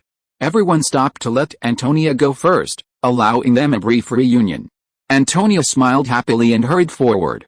Ronald opened his arms, and the two embraced tightly. The girls cheered and clapped behind them, prompting many tourists to take photos. After greeting the troupe leader, Ronald found Antonia's luggage. The two said goodbye to the girls at the airport, and Ronald stepped on the gas, speeding back to his apartment. Opening the door, they went inside. Ronald impatiently kicked the door shut, and the two embraced, kissing passionately as they walked towards the bedroom. But then the bedroom door opened from the inside, and his cousin Donna came out. "You're back, Antonia." "I'm leaving right away." The two stopped abruptly, like ice sculptures, and Ronald scratched his head awkwardly. Antonia, on the other hand, was delighted to see Donna, who had accompanied her on a trip to Staten Island before. She hugged Donna and asked her what was going on at her cousin Ronald's place. "Teresa and her husband David's leg warmer business is so successful that they've taken up half of my and my mother's apartment as their warehouse. I came here to find some peace and quiet." Ronald offered to take Donna home, but Donna refused. "You should go back and keep Antonia company." I can walk back myself." Ronald and Antonia exchanged a smile, closed the bedroom door, and began to fool around. "Your leg warmer business has grown that big?" Antonia asked Ronald when she woke up. It could be said that the invention had brought the two of them closer. "It's doing quite well. I've hired 2 people from my hometown for sales. And my Aunt Karen and members of her Veterans Wives group are in charge of production. I'm considering corporatizing the business and renting a storefront near the Performing Arts College so that sales will be more stable. I've reserved a small share for you, Antonia. This business isn't big, but it's protected by a patent, and the income might be quite good in the future. As a single woman without family support, having a stable income is a good thing. After all, I came up with this invention to solve your problem. I've also kept the pair you made for me." Antonia jumped out of bed, grabbed her luggage, and pulled out a pair of long leg warmers embroidered with her initials, AF. Ronald looked at Antonia's smooth back and pulled her into his arms again. So I waited with hope as she walked into that place. In an instant, I recognized her smile. I recognized the curves of her face. It was my own lovely lady.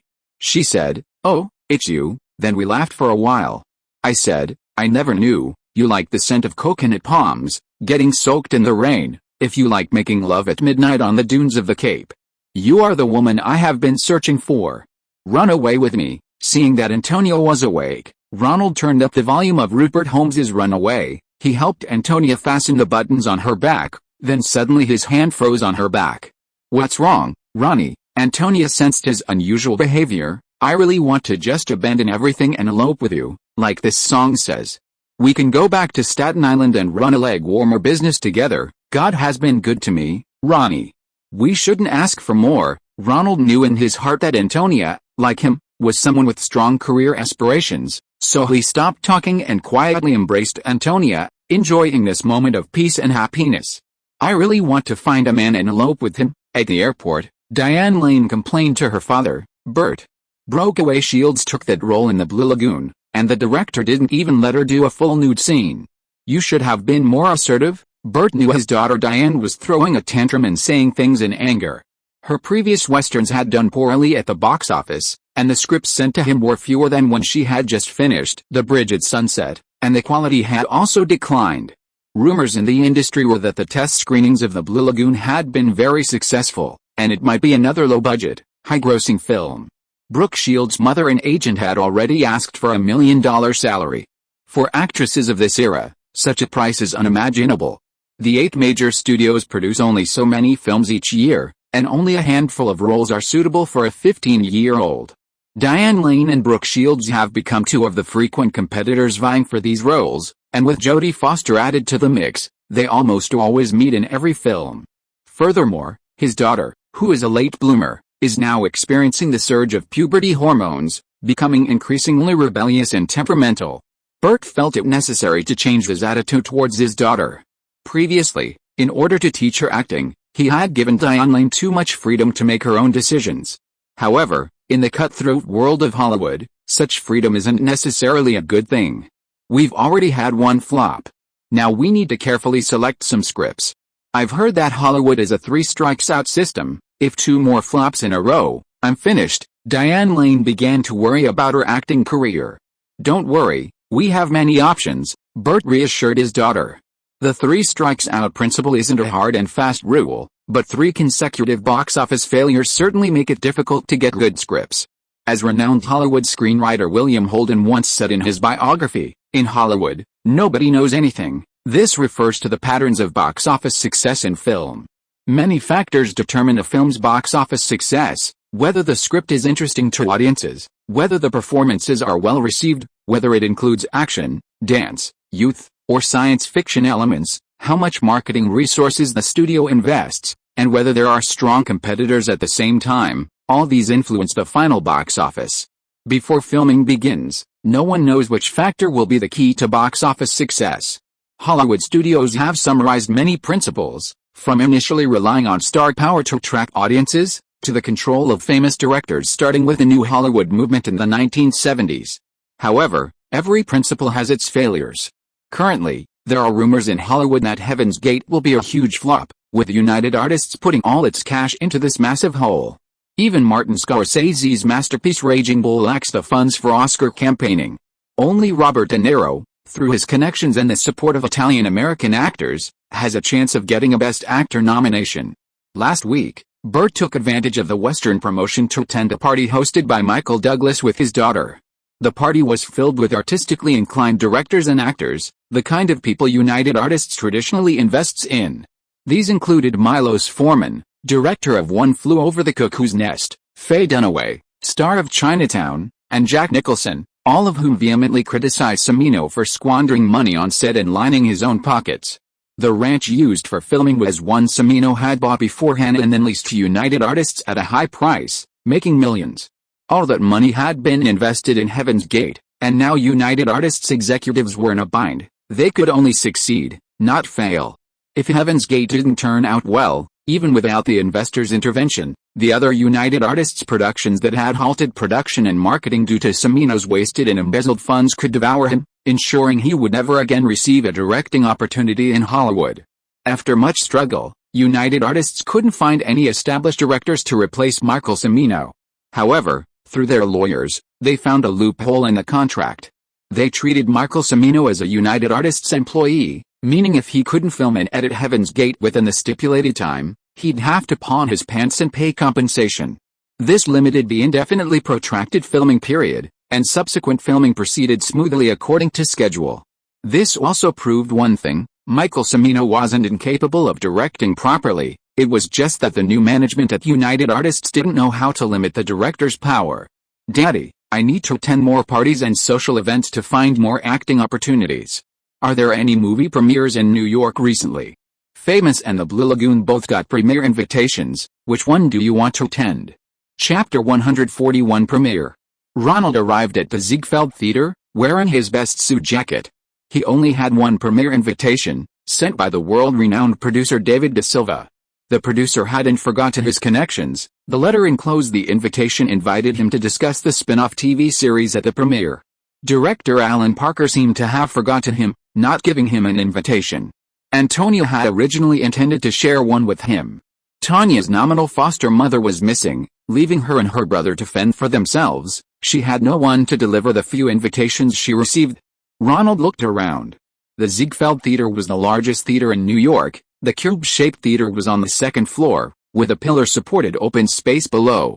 Many print and television reporters were anxiously waiting for interview opportunities. Antonia clung to Ronald's arm. No one recognized this girl, but she was one of the leading actresses in the upcoming premiere of World-Renowned. Reporters were surrounding director Alan Parker, listening to him recount the sensational response to the film's internal screenings in Los Angeles. "Alan, I heard that after your preview screening in Los Angeles, the audience applauded for over 10 minutes? Can you share your thoughts? Do you expect the same treatment from the audience in New York?" That was an internal screening, for friends in the film industry and entertainment journalists. Barbra Streisand really liked the film, so she led the applause after the screening. She told me that Maureen Tiffany's portrayal of Doris was a reflection of her younger self. Alan Parker didn't forget to steer the conversation towards Maureen Tiffany beside him, hoping the reporter would also mention his female companion in the report. Mr. Parker, what are your predictions for this film's prospects at next year's Oscars? Critics in Los Angeles generally believe it deserves a Best Picture nomination. I respect the Academy. Such a call shows my film is loved by critics. Whether it ultimately receives a nomination depends on the Academy's decision. What are your predictions for this year's Oscars? I loved Dustin Hoffman and Meryl Streep's Kramer vs. Kramer. Their performances were top-notch. Alan, when will your new film premiere in London? This was a gossip reporter from his hometown, so Alan didn't dare to be negligent. A little later than in America. I'll let everyone know then. Ronald and Antonia entered the Ziegfeld Theater, a huge single-hall theater that could hold over 1,200 audience members, divided into two sections separated by an aisle. Antonia, as the lead actress, had her own seats in the first 3 rows. Aaron Cara, who played Coco, and Jean Ray, who played Leroy, had also come together. Antonia chatted with them about their respective lives since they parted ways. Ronald's invitation was for a family ticket, and after greeting Jean and Aaron, he didn't rush to sit down, instead looking around for acquaintances. "Michael, it's so nice to see you, Ronald. You haven't heard your 2 theme songs yet, have you? They're fantastic. Michael Gore, the composer of the film's score and theme songs, was delighted to meet Ronald. His 2 songs had received unanimous praise from the director and producers, and Aaron Cara, the singer, was already preparing to release a single and an album. They were just waiting to chart after the official premiere. This time we used digital recording technology, directly using digital sampling to record 2 channels, and then transferring them to film. It's faster and easier to process than the old analog recording method. Just 2 weeks ago, I was working on the 70mm film audio track. If we had used the old analog recording, we probably wouldn't have made it to today's premiere. The screen at the Ziegfeld Theater is a full 20 feet high, 6 meters, and 52 feet wide, 16 meters. Such a large screen wouldn't look good on 35mm film, so the production company specially made 70mm film prints for the Ziegfeld Theater and the Panoramic Dome Theater in Los Angeles. Ronald looked at the very long rows of seats in the theater and felt a strange sense of familiarity. To get into a seat in the middle, you had to apologize repeatedly before slowly moving in and out. It seemed that only seats like these deserved to be called a cinema, the others were just movie theaters. "Hey, Ronnie, it's great to see you." Producer David De Silva still sported his signature mustache, though his hairline had receded rapidly in the few months since he last saw him. "Me too, Mr. De Silva," Ronald hugged him. "Call me David. Did you hear? Gene and Aaron Carla have agreed to star in the spin-off series, which will air on TV stations in Los Angeles and New York." David De Silva gestured to the 2 black leads chatting with Antonia. "You'll have to persuade Antonia again." The film had internal screenings in Los Angeles and Chicago, and the response was fantastic. The TV station people came to see it and are very confident about the TV series. "You want Antonia in New York too, right? We'll set up a studio there to film. You know, David, Antonia has her own career aspirations, and I can't force her." Ronald gave a wry smile. "If only Antonia could give up ballet and pursue acting. That's a real shame, but Antonia will definitely make a name for herself in ballet. I heard she's been signed by the New York City Ballet." "Yes, and the American Ballet Company is also interested in signing her. Seriously, how about you help me, Ronnie?" Seeing that he couldn't persuade Antonia, De Silva turned his attention to Ronald. "I need a live director, and I also need someone to keep Gene Ray in check. Television series are different from movies, the shooting schedule is limited. You can be a great help, and once you're familiar with the production process, I can let you direct an episode independently. Thank you for your kind offer, David. My editing teacher has given me an ultimatum. I must attend class, otherwise, no matter how good my assignments are, I won't pass. The Imperial Academy's curriculum is quite demanding. I can't find the time." Ronald declined David Da Silva's invitation by saying he had to attend class. "I heard your Los Angeles screening was a great success." Ronald inquired about the film's prospects. "Is there any hope for an Oscar nomination next year?" "Of course," David Da Silva smiled smugly. "If the box office and critical reception are good, MGM has promised to put a lot of effort into public relations for Best Picture, Best Director, and Best Supporting Actor." The Best Supporting Actor campaign was for Barry Miller's role as Ralph Garcia. During filming, he tried to woo Maureen Tiffany, but was slapped awake by director Alan Parker, unexpectedly delivering a great performance in the crying scene. Critics at the Los Angeles screening generally liked his performance. "Okay, keep it up, Ronnie. I have to go outside. I heard Brooke Shields is arriving soon. She's a hot commodity right now." David Da Silva strode out of the theater. In the open space on the ground floor, a young actress was surrounded by a large group of reporters. "Diane, do you like Alan Parker's films?" "Yes, I like them a lot, but many of his movies are R-rated, so I can only come with my dad." Diane Lane pointed to her father, Bert, beside her. The reporters burst into laughter, and the headline read, "Diane Lane invites father to accompany her to see an Alan Parker movie." "Diane, do you have any plans for a new film?" "Not yet. Do you have any recommendations?" Diane smiled and retorted to the reporters. Another burst of laughter followed. "Ms. Lane, your debut was with British actor Sir Lawrence Oliver, and you really like Alan Parker's films.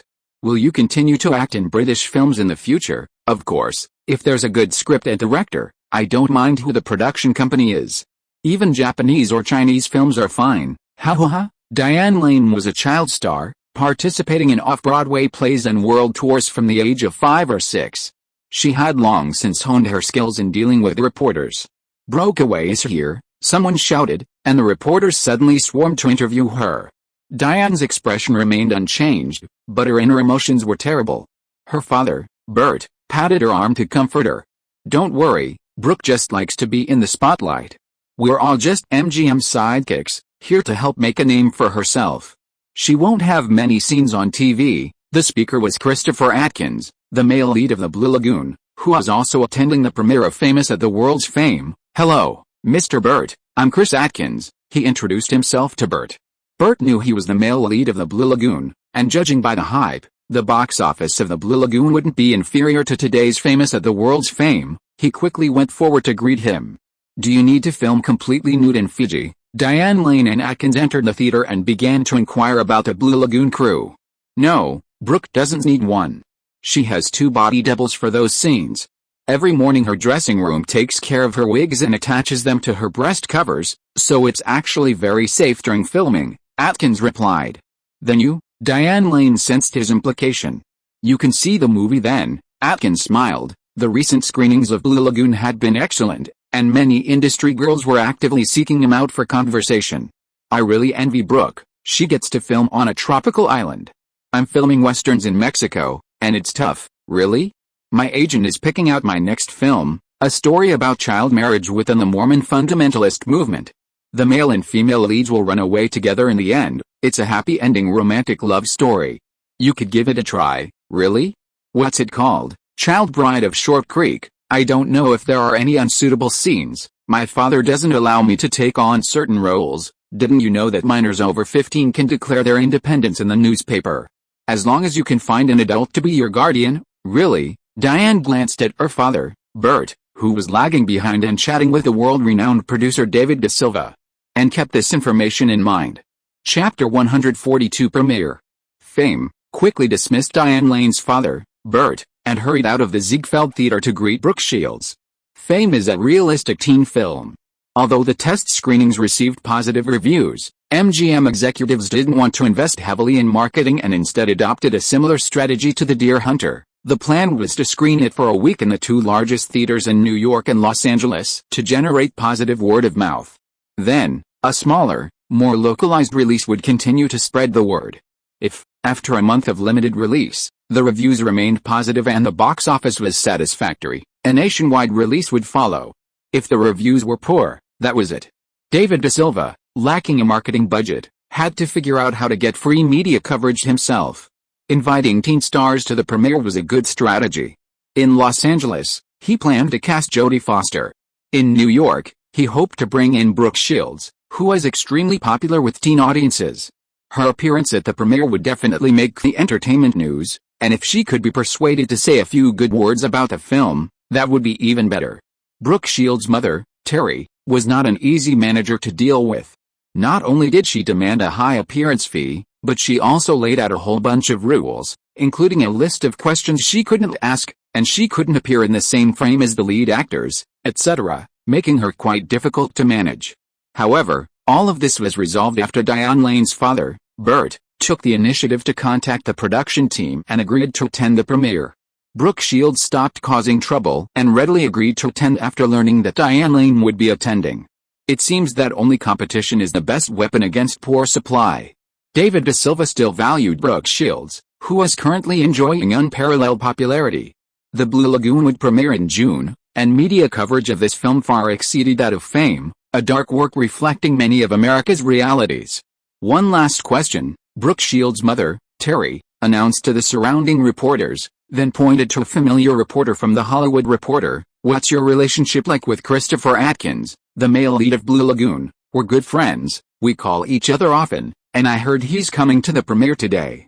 "It's great to see him again." After mechanically giving her prepared answer, Brooke Shields turned and walked towards the theater doors. "Brooke, some people say you and Atkins are a couple in real life.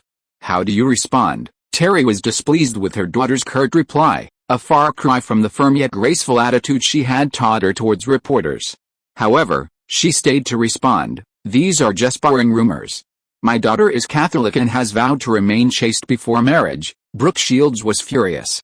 The director of Blue Lagoon, Randall Glazer, was probably mentally unstable. He felt that to make the male lead, Atkins, truly fall in love with her, he needed to portray the character realistically.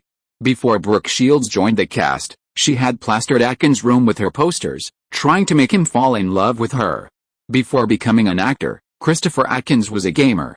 While he didn't fall in love with Brooke Shields because of this, he was certainly attracted to her beauty. With his mother, Terry, constantly watching over him on set, Atkins repeatedly pursued her, using the director's requests as an excuse. Despite her coldness, Atkins persisted. In an interview with the Huffington Post after filming Wrapped, Atkins said, "Brokeback Mountain and I had some very romantic, very naive love when filming started. We are still very, very close friends now. It's truly disgusting." Producer David De Silva came to welcome Brooke Shields. The two chatted for a while at the theater entrance, waiting for their manager and mother, Terry, to catch up. "Brokeback, smile," Terry whispered from behind. Brooke Shields forced a fake smile, exchanged a few perfunctory words with David De Silva, then handed him over to her mother and continued walking inside. "She's a little angry. I didn't let her wear her favorite clothes today," Terry explained to David De Silva. Brooke Shields was wearing a white strapless top and a white linen cardigan today. Her tall figure made her walk very gracefully. When Atkins saw Brooke Shields enter, he went over and made a gesture of hugging her as a greeting. As the male and female leads of the Blue Lagoon, they couldn't very well turn on each other, so Brooke Shields reluctantly hugged him and exchanged a few words. This left Diane Lane, who had been chatting enthusiastically with Atkins, standing to the side. Ronald, who had been talking to Diane's father, Bert, noticed Diane's disappointed expression and steered the conversation towards her. "Bert, would you mind introducing me and my friends to Diane? We're all fans of hers, of course." Bert, seeing Ronald's goodwill, smiled and walked over to pull Diane closer. "Diane, this is Ronald I met at the airport. I've told you about him before. He's not only casting for films now, but he's also an advertising director. Nice to meet you, Diane. I've seen Love on the Bridge at Sunset, and several of the actors and I are all your fans." "Really? What did you think of my performance in Love on the Bridge at Sunset?" Diane was still a little annoyed at being left out. Ronald laughed. "You know, at the airport, I didn't know Bert was your father, and he asked me the same question." "Oh, and what did you say?" Diane felt a little better after being left out. Influenced by her acting coach father, she cared a lot about the evaluation of her acting skills. "And what do you think of my performance now?" "I repeated Sir Lawrence Oliver's assessment back then, saying you were the new Grace Kelly," Ronald said. "But now I think his opinion might not be correct." "Oh?" Diane Lane stared at Ronald, wanting to know what he would say next. "I studied at NYU and watched a lot of classic films. Grace Kelly's roles in movies are actually quite repetitive. Her performances in the Western High Noon and the musical High Society weren't much different. You're probably closer to Natalie Wood, the kind of actress who starts as a child star and can play roles until she's 70. From an American child star, she can play an American sweetheart, a mother, even a grandmother." "Ha ha ha, Ronald, you're so funny," Diane laughed. "If it's convenient, I'd like you to meet the actors from Famous. They all really enjoyed your performance." Ronald introduced Diane Lane to Antonia, Erin Carla, Jean Ray, and several other actors he knew, as well as Maureen Tiffany, who played the Jewish girl Doris. "Hello, Diane." Although the actors had starred in Famous, they hadn't yet experienced overnight fame, and were a little reserved upon meeting Diane Lane, who had graced the cover of Time magazine. "I heard that Barbra Streisand cried while watching your movie, and led the applause for 10 minutes after the screening. After today's premiere, you'll be as famous as I am." Diane Lane, only 15 years old, was already an expert at creating atmosphere, quickly dispelling everyone's awkwardness, and the group chatted very pleasantly. "Thanks, Ronald. I'm a little sorry that Diane didn't get Blue Lagoon. There's nothing I can do about it." Who knew that director Randall Kleiser would give up the requirement of full frontal nudity? His previous film, Grease, was pretty normal. Sigh, Hollywood doesn't give people many chances. "You'll understand once you get into Hollywood." Bert looked a little tired. "By the way, are you shooting any new commercials right now?" "I'm in talks with a fashion designer, Calvin Klein, about shooting an ad for his jeans." "Oh, which model did you choose?" Bert asked curiously. "Calvin is very insistent on his ideas. The reason he chose me is because he doesn't want advertising agency people to pollute his creativity.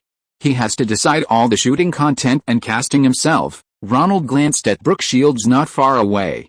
Calvin Klein specifically requested her for the role. Does Diane want to do commercials too? Ronald had barely started the conversation when Bert shook his head in denial.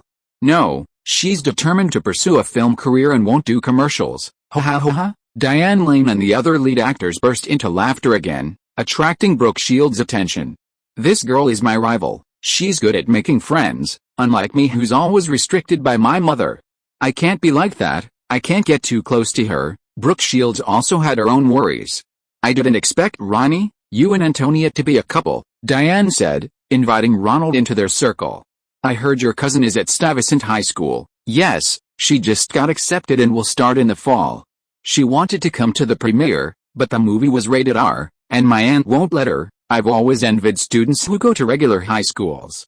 I don't have the same qualifications, so I can't go to high school. It turned out that Diane had been set on becoming an actress since childhood and hadn't graduated from high school. To attend high school, she needed to take an exam to prove she had equivalent qualifications. It's nothing. This exam is for children who are homeschooled by their parents. It's not difficult. If you study with my cousin Donna for a while, it'll be fine. Ronald knew that homeschooling had become popular in America in the 1970s, with many parents not sending their children to school but teaching them at home. However, as children grew up and surpassed their parents' educational level, they still needed to attend school if they wanted to continue their education. So Congress passed the Homeschooling Act, stipulating that as long as they passed the equivalency exam, they could attend high school like high school graduates. Really? That's great.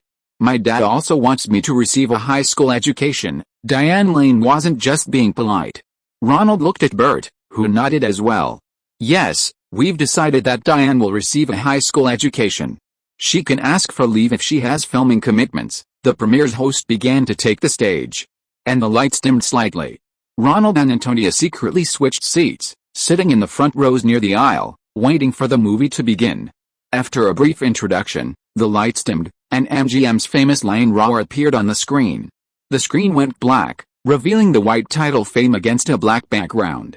MGM production, Alan Parker's work.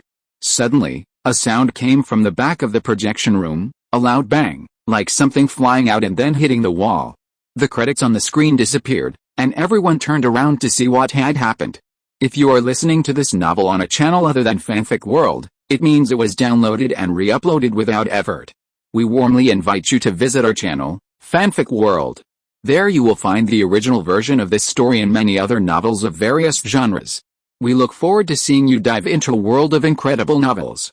Chapter 143 Premiere Part 2. The theater lights came back on, and the audience exchanged glances, then began to whisper amongst themselves, eventually merging into continuous background noise. Ronald and Antonia discussed it briefly, then got up to check on the situation at the back. At the entrance to the projection room, director Alan Parker's face was frighteningly pale. In the shadows, his face resembled that of an amphibian, and he spewed out a string of profanities he never repeated. Producer David De Silva was wiping sweat with a handkerchief. After wiping the sweat from his forehead, he turned the handkerchief over to wipe the sweat from his neck, only to have more sweat pour out like a waterlogged sponge. This is unacceptable. We only made 2 70mm prints, and one is damaged on the first screening. You have to compensate us. Alan Parker grabbed the theater manager and began to rattle off how expensive 70mm prints were. Ronald peeked through the gaps in the crowd. A man sat on the floor, a towel pressed against his forehead, blood still seeping out, a rather frightening sight. The man was the projectionist. Perhaps he was careless, or perhaps he hadn't received proper training. After loading the film reel onto the reel above the projector, he forgot to lock it.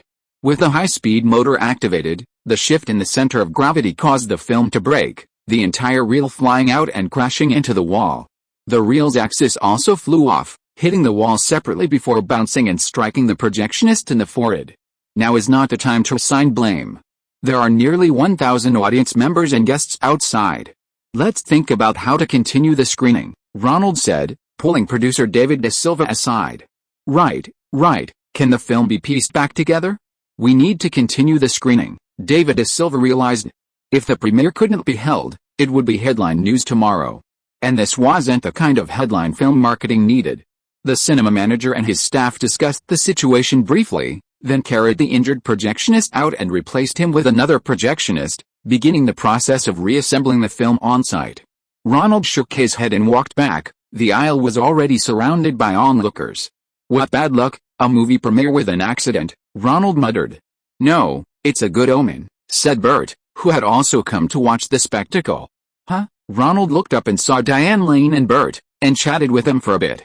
"In Hollywood, a premiere with an accident is generally considered a very good omen," Bert explained. Having taught acting classes for many years, he was quite knowledgeable about Hollywood anecdotes. The first one was Clark Gable's It Happened One Night, which had an accident at its premiere, but not only did it become a box office hit, it also won a grand slam of Oscars.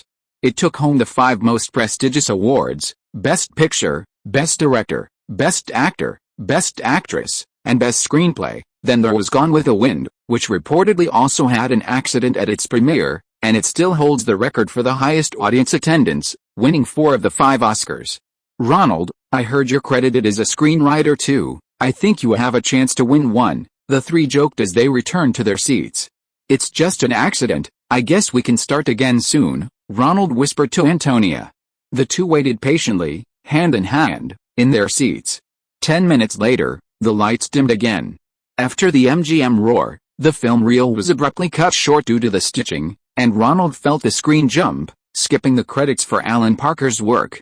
The film opened with a film audition title, followed by scenes of the main characters undergoing entrance interviews. Ronald felt that Alan Parker wasn't telling a complete story, nor was it an ensemble piece. Rather, it was a series of interspersed scenes of individual characters arranged chronologically. The film cut a lot of the scene of Ronald's character, a sports student, attending an art school entrance interview, leaving only a dozen seconds. However, it was still a complete segment, and many viewers laughed. Then came the titles First Year, Second Year, Graduation, dividing the film into different parts according to chronological order. It was somewhat like a visual Facebook, interspersing clips of the art school students' lives from enrollment to graduation. Ronald had participated in the filming of the entire movie but not in post-production, and he never expected Alan Parker to edit the entire film into such a disjointed narrative. Will audiences enjoy this mosaic-style film? It's hard to say. According to Ronald's discreet observations, at least a few song and dance sequences were quite captivating, keeping the audience engrossed. However, when the film switched to scenes exposing the darker aspects of society, audience members began to flock to the restrooms. After the 2-hour and 20-minute film ended, this time without Barbra Streisand leading the applause, the audience spontaneously began to applaud, politely continuing for a few minutes. Ronald was unsure whether the applause was for the compelling plot or simply because the long film was finally over. Ronald and Antonia agreed to quickly run to the restrooms to cue and hear the audience's immediate feedback. Ronald went to the men's restroom, while Antonia went to the women's. Ronald observed that the male audience members were mostly discussing the ballet dancers' figures, the captivating dances, and the catchy songs. But no one was discussing abortion, interracial relationships, or coercion in adult films, these deeply revealing social ills. They might not even have been aware of these themes. Alan Parker is likely to be disappointed. Audiences prefer energetic musical numbers. It would be better to remove those scenes altogether, at least giving it a PG rating, allowing for more musical numbers and higher box office returns.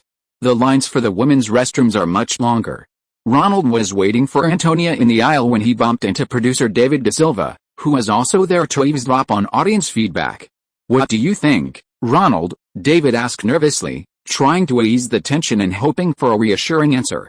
"I think audiences like musical numbers," Ronald explained his observations and thoughts to Da Silva. "If they cut out those negative social scenes, maybe it could have gotten a PG rating." "No, that's not the main reason," Da Silva explained the reason for the R rating. "What? Profanity? There's not much profanity in this movie." "Yeah, I don't think there's a lot of profanity either, but the rating committee counted 12 swear words, 64 fuck words, 13 axhole words, and 7 bxtch words. Couldn't those have been cut or redubbed? If it had gotten a PG rating, it would have attracted a lot more teenage viewers. And aren't they the main audience for this film?" Ronald was quite confused. Director Allen insisted, and we couldn't argue with him too much, Da Silva said with some regret. "You don't know, Alan Parker's initial cut was a full 10 hours. MGM ordered him to cut it to under 2 hours, but he wanted to keep a 4-hour theatrical version. That, No theater would show a 4-hour version, right? He wanted to make it a 2-part film, which the distributors also thought was a pipe dream. After several negotiations, Allen agreed to cut it to under 2 hours and 30 minutes, which was his bottom line. If we still wanted him to cut out the profanity, he threatened to burn the film and would rather not show it in America. Ronald felt that the director was a bit too obsessed with exposing the dark side of America. Roger Corman's approach, placing these real dark sides in the background, could also have the same effect of exposing them, and more people would come to see your film to receive social education. Wouldn't that be better?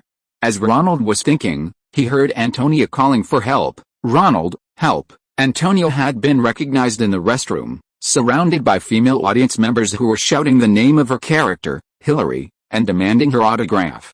Terrified, Antonia, who had never experienced anything like this before, quickly tried to escape. She shouted for Ronald to come to her rescue in the hallway outside the restroom. Ronald rushed forward, shielding Antonia and leading her to the lounge behind the front desk. The other main actors in the lounge all looked incredulous. Before the show, they were just ordinary people, with no reporters interviewing them. 2.5 hours later, they could barely walk, and were surrounded by audience members whenever they went outside. Ha ha ha, I told you, you'd be famous overnight. Diane Lane, who had also taken refuge in the lounge, was smugly pleased with her foresight.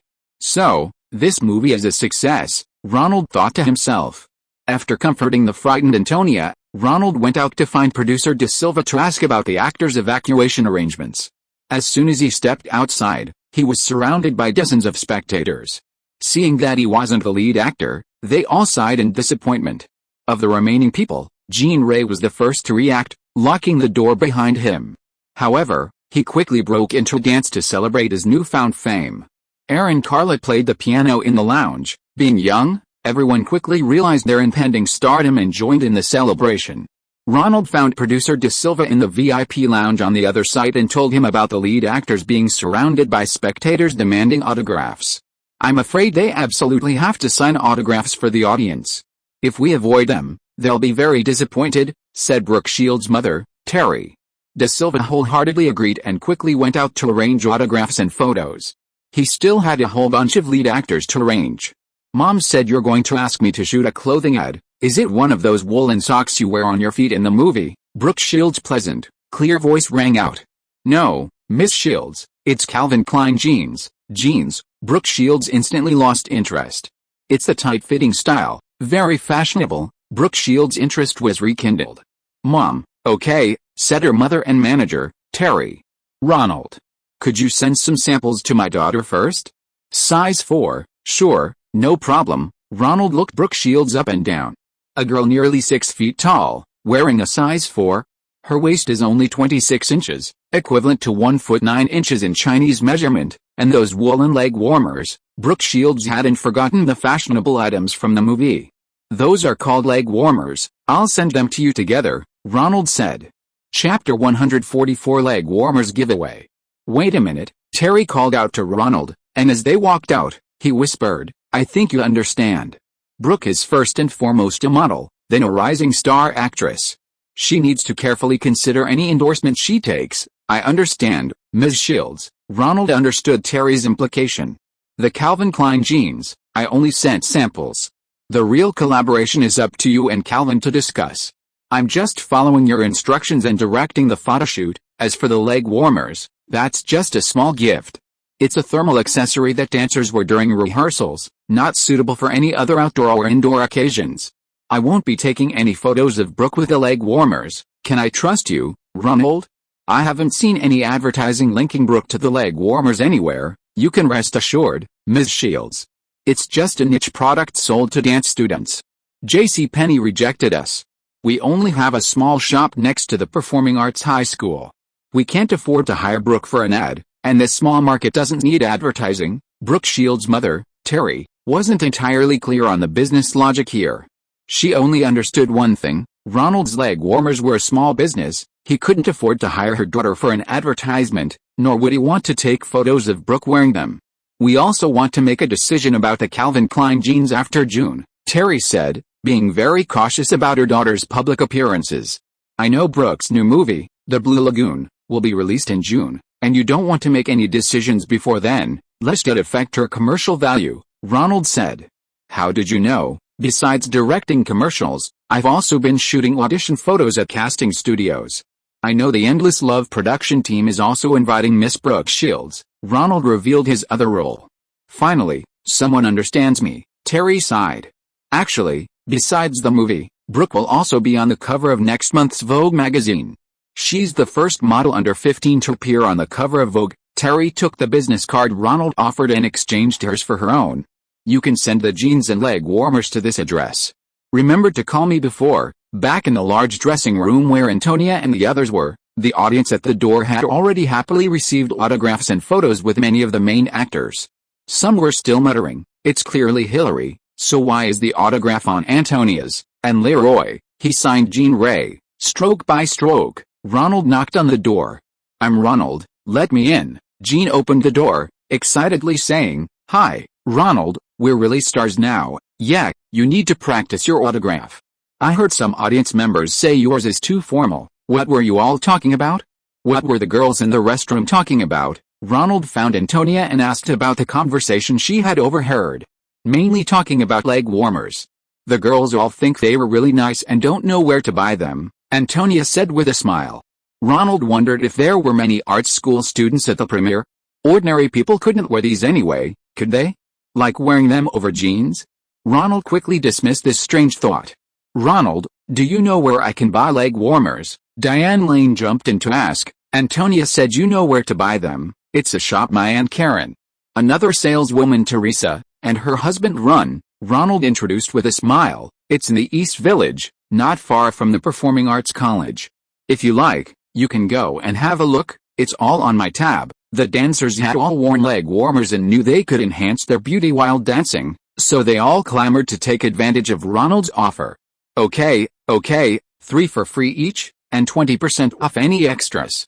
Valid today, Ronald announced the discount, eliciting cheers. 3 for free too, Diane Lane asked. "No, I'll pick them out for you and send them to Bert, just like Brooke Shields did," Ronald replied. "You and Brooke Shields are both established stars. If people take your picture, they might misunderstand and think you're advertising for us, but I want to choose myself." Diane began to put on a pitiful act.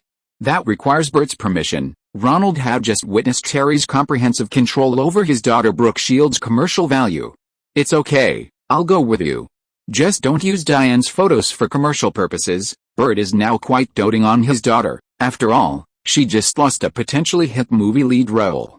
Ronald agreed, first calling his Aunt Karen, who was minding the shop, to prepare the camera, and also asking Teresa and her husband to prepare enough merchandise for everyone to choose from. Finally, he greeted producer David Da Silva. Da Silva later heard about Ronald's failed attempt to sell the product to JCPenney, knowing it was just a niche item for dance students, so he did Ronald a favor and arranged for the cruise van to take the actors there. "Aunt Karen, let me introduce you, this is the world-renowned producer, Mr. David Da Silva. I often hear Ronald talk about you. You are truly a model American woman." Da Silva had the air of a Latino, making his aunt very happy. "This is Jean Ray, he's friends with Bud, the son of Uncle's comrade in arms." "Hello, and," Jean hugged Karen. "Little Bud is doing well now. He said he wants to go to high school and work for Ronald in the future." "This is Diane Lane. She's already a movie star. She came with her father and wants to pick out a couple of leg warmers." "Hello, Karen." Diane and her father, Bert, greeted their aunt. Okay, I have many styles here, over the knee, below the knee, and short ones. Please take your pick." Teresa, why don't you introduce them to them?" The small dance supply store was packed. Ronald picked up his camera and busied himself taking pictures of everyone. Each world-famous performer took a photo with Aunt Karen and himself. Finally, everyone took a group photo with his partner, Teresa Kate. Of course, Ronald carefully avoided taking pictures of Diane Lane. After all, she was already a star who had been on the cover of Time magazine, and even if she were displayed in the store, he couldn't afford it. "I want to take a picture with you too." Diane really liked the leg warmers. She tried on several different styles and, seeing everyone taking photos, insisted on joining in. Ronald looked at Bert, who nodded helplessly. Ronald then got a new roll of film specifically for Diane's photos. He added her to the group photo, then had her take pictures with Aunt Kate, Teresa, and herself. He also had her pose with the leg warmers and the shop's sign. Seeing that Diane's enthusiasm had waned, Ronald took out the film and handed it to Bert. "Could you please develop this roll of film?" Bert took the film with satisfaction.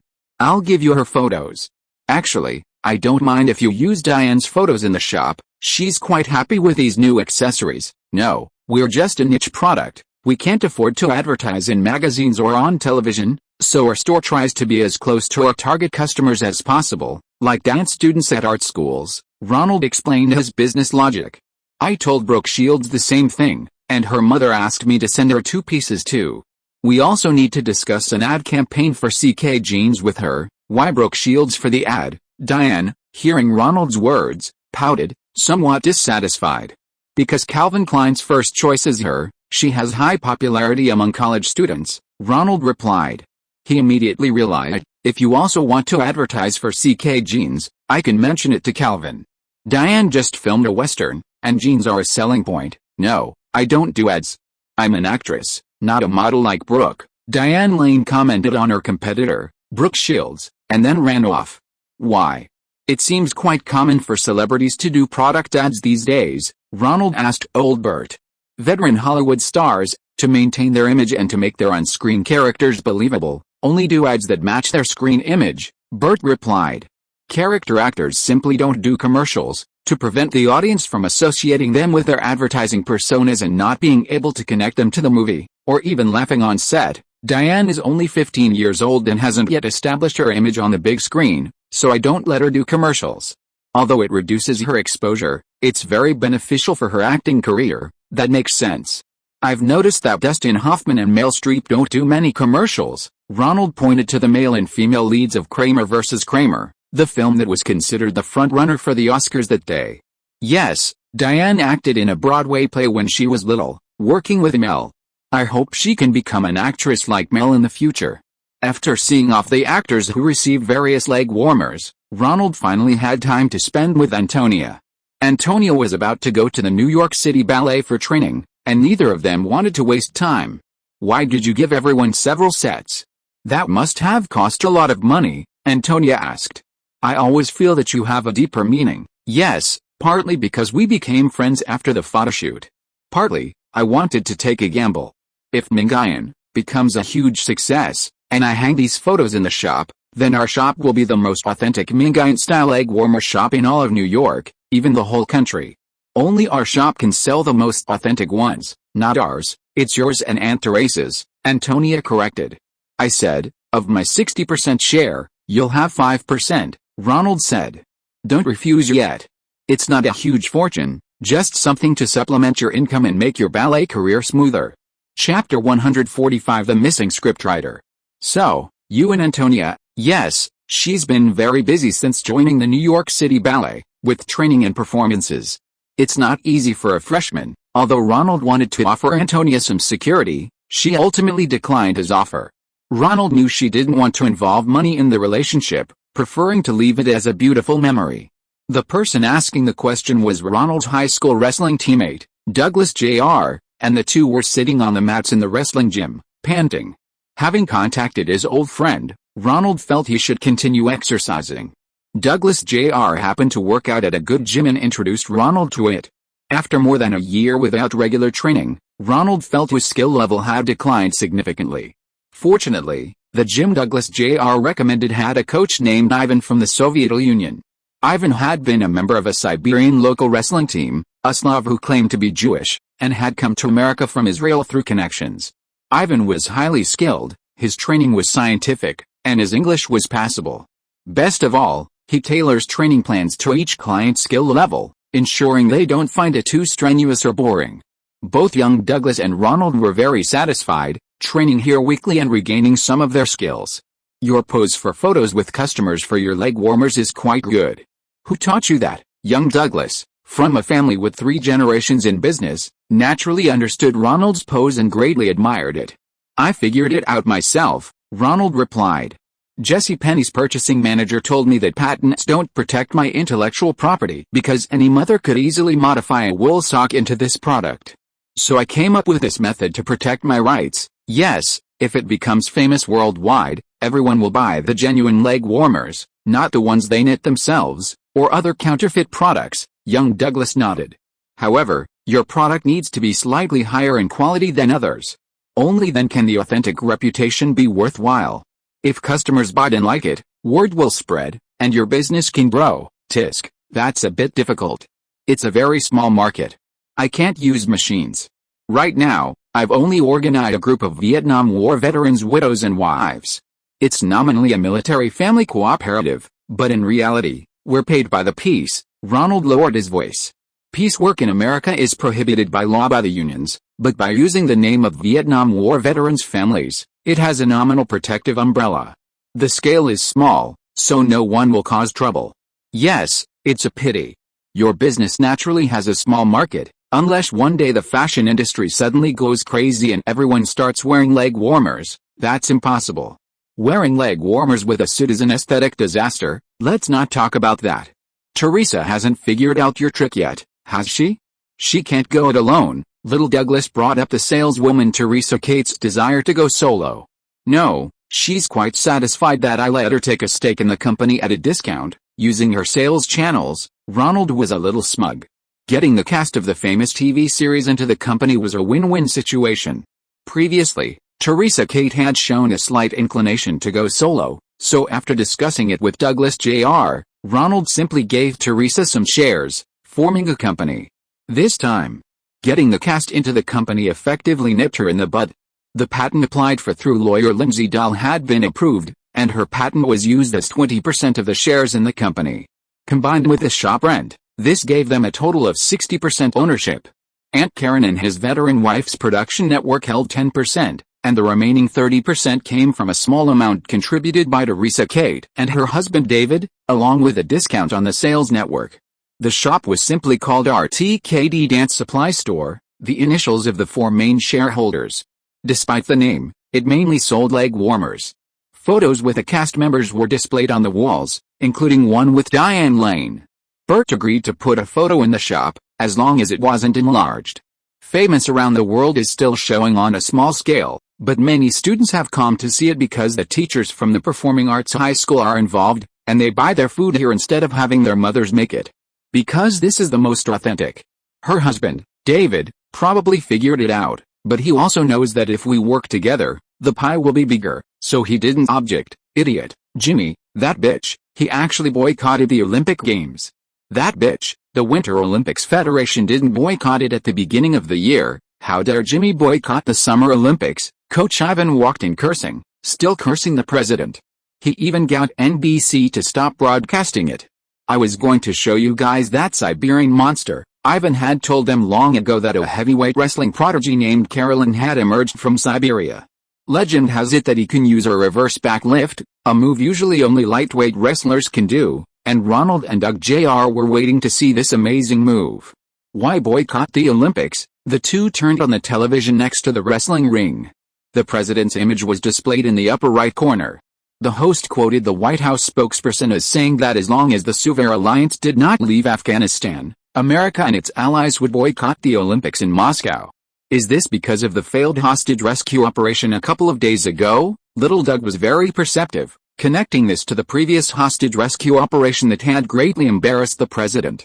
The president and his national security advisor, Zbigniew Brzezinski, launched the hostage rescue operation without his knowledge, while Secretary of State Vance, who opposed the operation, was on vacation.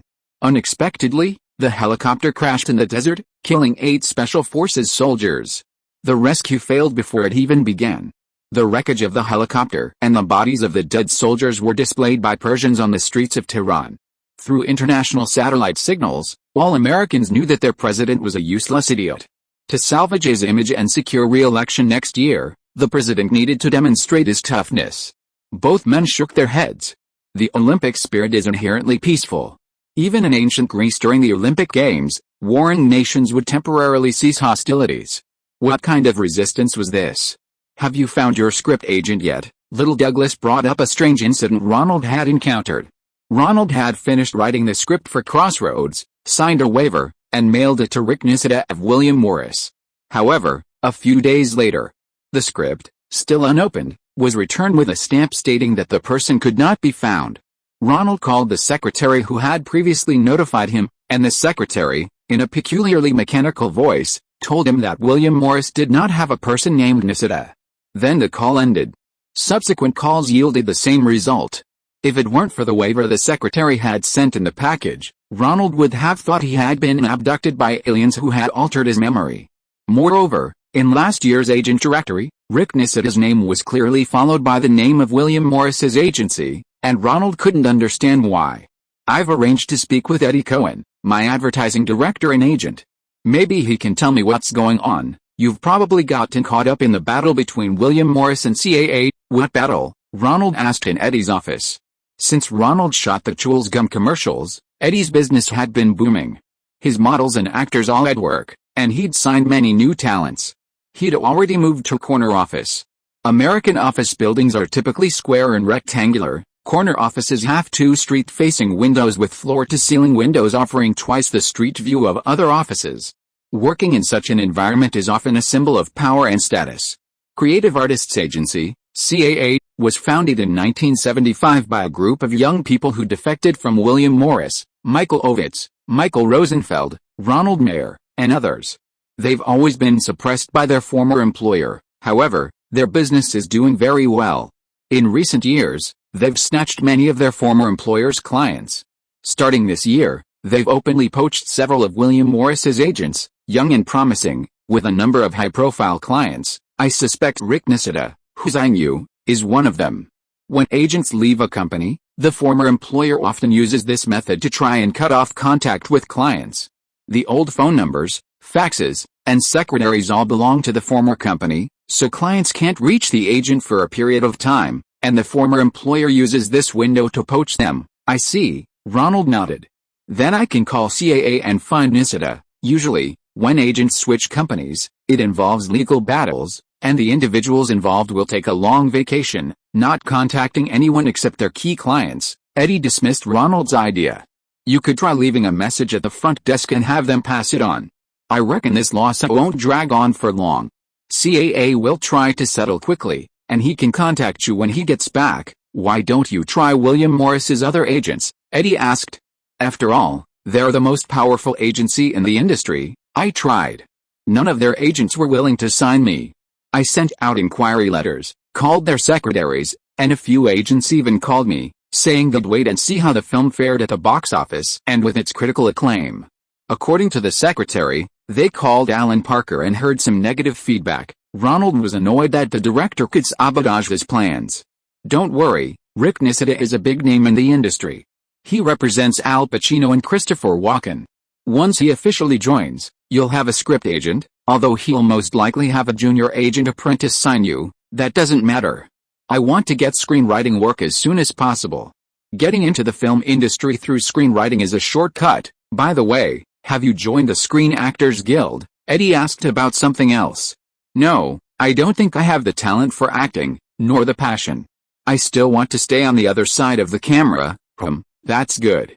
The negotiations between the two major Screen Actors Guilds and the Producers Union haven't gone smoothly lately. They want a share of the pay TV rights. In the future, actors want a piece of the pie from the revenue generated by movies and TV series airing on pay TV. Chapter 146 Delaying Tactics. These candidates are no good. Which one of them has Brooke Shields' beauty and fame? I hired you all to find the right person, and now we haven't even found one who can compare. Peter Goebel's angry, almost reprimanding tone made Julia Taylor of the casting studio and Franco Zeffirelli, the director of Endless Love, look somewhat embarrassed. Several weeks had passed since the premiere of Fame, and Brooke Shields' mother, Terry, was still using delaying tactics, not only stalling Calvin Klein's jeans commercial but also causing considerable hardship for the Endless Love production team. The casting studio had already recommended many young actors, and Brooke Shields' side seemed to have softened their stance, indicating they were willing to accept the script and were entering a bargaining phase. Therefore, the casting process for the film's female lead had slowed down. However, after Brooke Shields appeared on the cover of Vogue, Terry's attitude hardened again, and she raised her asking price to $1.2 million. Lacking connections in the fashion industry, Goebel was somewhat annoyed by the sudden attack. The film, originally scheduled to begin shooting in July, was still stalled due to Brooke Shields' mother's delays, preventing the casting of the female lead. And since the focus of this teen romance film was on the chemistry between the male and female leads, the male lead was also undecided.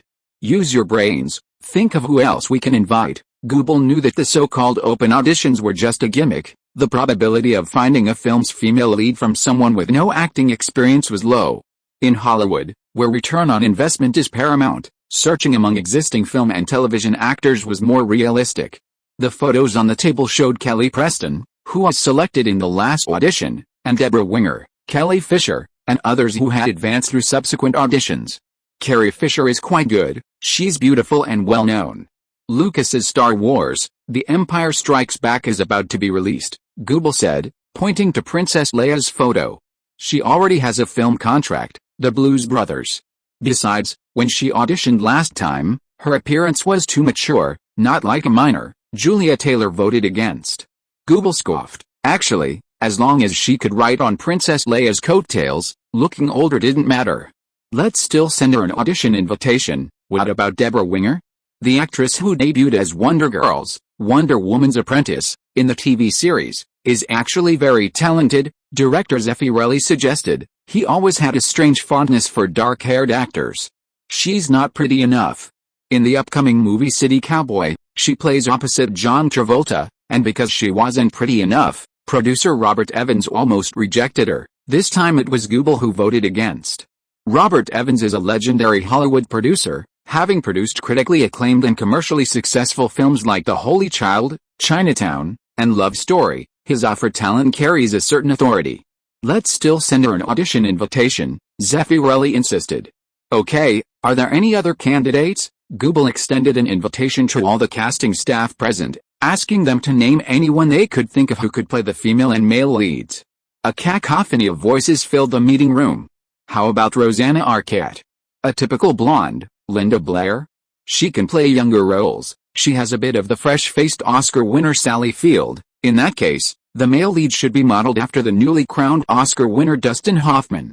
His portrayal in The Graduate when he was young has that kind of presence, which would be perfect for the role. Christy McNichol is good. She just played two girls betting on who would lose their innocence at summer camp in Little Darlings, which is similar to Endless Love. Don't you have any candidates? Julia Taylor quietly asked Ronald, who was deep in thought. Do you remember the girl who auditioned for the role of Hillary Clinton in Famous? Her name was Michelle Pfeiffer or something. Ronald still wasn't quite sure how to pronounce those two consonants side by side, unsure which one to omit. Which one? Julia didn't remember. Marianne should remember. I'll go find her audition photo.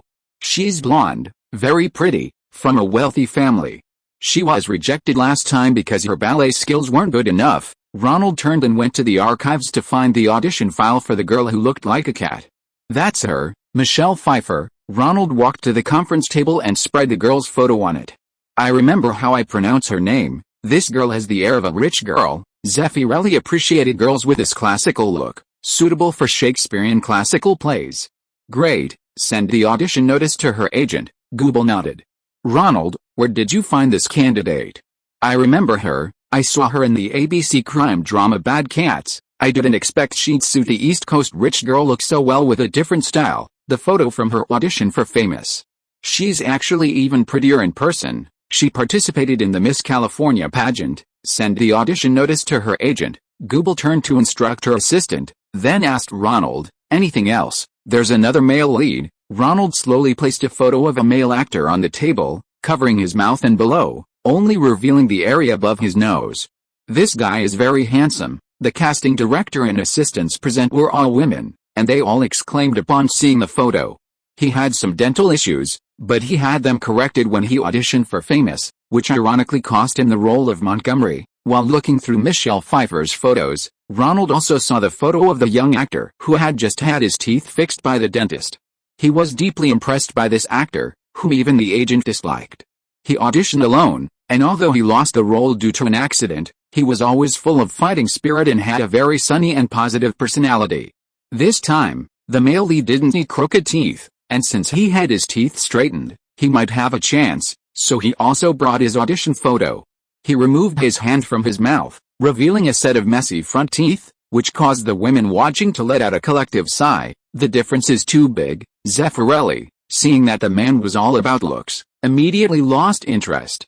I guarantee, his teeth have been straightened by a dentist, and 2 of the worst ones were pulled. He's quite handsome now, and very hard-working. Alright, send an audition invitation to his agent too, since the male lead will most likely still have to go through open auditions anyway. Google agreed.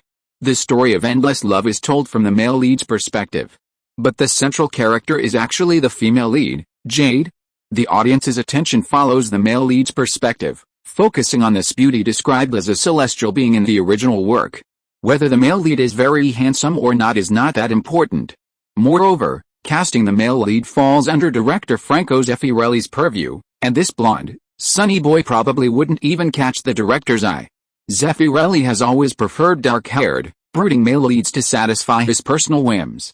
Send audition invitations to all these candidates, and invite Brooke Shields too, so her mother knows we don't only have her daughter as an option, Google instructed his assistant. But Terry keeps making excuses. The assistant reminded him. You connect her to the phone, I'll handle it. That's always been the rule in Hollywood. Even if Marlon Brando played the Godfather, Coppola still had to audition. Hello, Miss Terry Shields? This is Mr. Peter Google's assistant, regarding your daughter's audition. Terry? This is Google. We're about to hold the audition, and your daughter is coming too. Google took the receiver, intending to finalize the audition in a declarative tone. We'll discuss the salary directly with her agent. As her manager, you just need to accompany her. The audition doesn't affect the salary negotiation. It's just an opportunity to assess who's most suitable for the role. No one can secure a role without an audition unless they're the producer themselves. Are you sure you want to invest in this film? There's no problem with the timing. I'll arrange the audition slots according to your requirements. Okay, it's settled then. Google put down the phone and clapped his hands. Send out the audition notices according to this schedule. Everyone get moving. We need to finalize the male and female leads this time. Ronald joined in, calling Michelle Pfeiffer and the agent of the boy with the crooked teeth to schedule audition times. Julia quickly compiled the feedback from the audition candidates, had her assistant fill in the pre-printed forms, and gave each person a copy. Ronald, you still do your usual job. Remember to take a Polaroid snapshot of each auditionee. There are quite a few auditionees this time, so put the snapshots on the evaluation form to prevent confusion. After finishing the audition preparations, Ronald went to the RTKD store again. The small-scale screening of Fame was quite successful, and MGM quietly began to expand the screening scale. Word of mouth for the movie began to show, and many people made a special trip to the New York Performing Arts High School to see the real-life Fame School after watching the movie. When they arrived at the entrance of the Performing Arts High School, they would also find the RTKD dance supply store across the street. When they went into the store and saw the photos of the movie's main characters with Aunt Karen, Teresa, and others, they would take out money to buy a pair of leg warmers as souvenirs. While having dinner with Aunt Karen, Ronald remarked, "A student named Helen came to buy some the other day. She said she knew you." "Oh yes, she's the lead actress in one of my commercials. I'll send a few to them, and also to Elizabeth Shue." Ronald thought these girls from the commercials could be included in his photo op marketing plan. "I'll invite them over and take some photos together." The dance supply store was already bringing in several times more income for his aunt than she used to earn as a waitress on Staten Island, not even counting the year-end bonus. Kate now trusted Ronald's business acumen and agreed. Back at his apartment, Ronald was about to rest when the phone rang. "Hello, is this Ronald Lee?" "Yes, who is this?" "This is Rick Nisita, CAA's agent." A deep male voice came from the other end of the line. "Mr. Nisita, you've finally shown up. I've been looking for you." Chapter 147 Vegetarian Extremists. I apologize for the communication difficulties caused by my job change, but I've sorted everything out. Now we can talk about whether I can represent you. Rick Nisita's voice on the phone had a magical quality, instantly relaxing. The two discussed the terms of Nisita signing Ronald as a screenwriter agent. Ronald insisted on retaining his contract with New York agent Eddie Cohen, leaving his short-term directing work, such as commercials, to Eddie. At least for the time being, his focus remained in New York. He needed to earn money and build his industry reputation through commercials and didn't want to end his collaboration with Eddie. Even if his main focus shifted to Hollywood, He still needed someone to handle things back in his hometown of New York, and Ronald envisioned Eddie Cohen as his representative in New York. Nissida, primarily focused on Hollywood, wasn't particularly interested in representing Ronald's advertising business. His desire to sign a fledgling screenwriter stemmed from CAA President Michael Ovitz's requirement that all CAA agents must have a screenwriter as a client. Nissida had already achieved considerable success with William Morris, and after being poached by CAA, she didn't want to share screenwriting clients with her existing agent. She decided to develop her own to meet Ovitz's KPIs. With potential clients like Al Pacino and Christopher Walken already under her wing, business wasn't a problem. The two agreed over the phone that Ronald's screenwriting contracts would henceforth be handled by Nissida's team. If Ronald had the opportunity to direct a film independently in the future, Nissida would also handle that. Teamwork was an invention of CAA's founder, Michael Ovitz. Each client was represented by a team of agents at different levels, and the commissions were distributed among the teams. The 5 founding members of CAA who had defected from William Morris were well aware of the power of fleeing with clients, so they had designed the system from the beginning to prevent other companies from poaching CAA's talent. That's it? Do you have any questions? Nissida asked on the phone. Mr. Nissida, why did you choose me? Your colleague at William Morris didn't want to sign me, Ronald asked. I always go the extra mile. They only asked director Alan Parker about you, and I also asked producer David De Silva. Thank you, Mr. Nissida. I'm in Los Angeles meeting with Mr. Michael Ovitz to discuss film contracts for 2 of my actors' new movies. I also need to assist him with CAA's top actor, Sean Connery's film. So, my 2 colleagues, Richard and Paula, are going to New York to meet with you. They'll arrive in New York on the morning of XX. Ronald checked his notebook. I'll be busy casting for Endless Love that day, so I probably won't be able to pick them up at the airport. That's alright. Paula is a New York girl. I trust a New York girl can handle everything. A red-eye flight landed at New York's JFK airport. A man and a woman, dressed like professionals, walked out of the waiting area and waited for a taxi. Should we go to the casting studio to see that young Ronald first? Richard was a newcomer to CAA, having worked in the mailroom for 6 months. His outstanding performance had earned him a promotion to apprentice. This was his first time being sent out to meet a client. Let's go to Little Italy next to Broadway for some authentic pizza first. Then we'll go to the casting studio to see him. Paula, a woman in her early 30s, was the creative brainchild and stage designer for the Broadway hit The Musical line. She was very familiar with New York, so it was a return visit. Richard was still a bit inexperienced and didn't quite understand Nissida's intentions, but that was understandable. It was the young man's first official business trip, so his excitement was understandable. The pizza here is really good. I haven't had such good pizza outside of Chicago. Richard adjusted his glasses. Paula, why would Nissida sign a fledgling screenwriter? What qualities does he have that are worth noting? You know, CAA started with television programs. Paula took a sip of her cola, enjoying the pizza she used to eat, feeling very happy. While Hollywood is the entertainment center, from the perspective of other industries, New York is the center of the universe. Yes, I've heard from the company's older folks that the 5 founders survived the difficult early days of their business with daytime television dramas in 1975. That's right, but we've hit a bottleneck.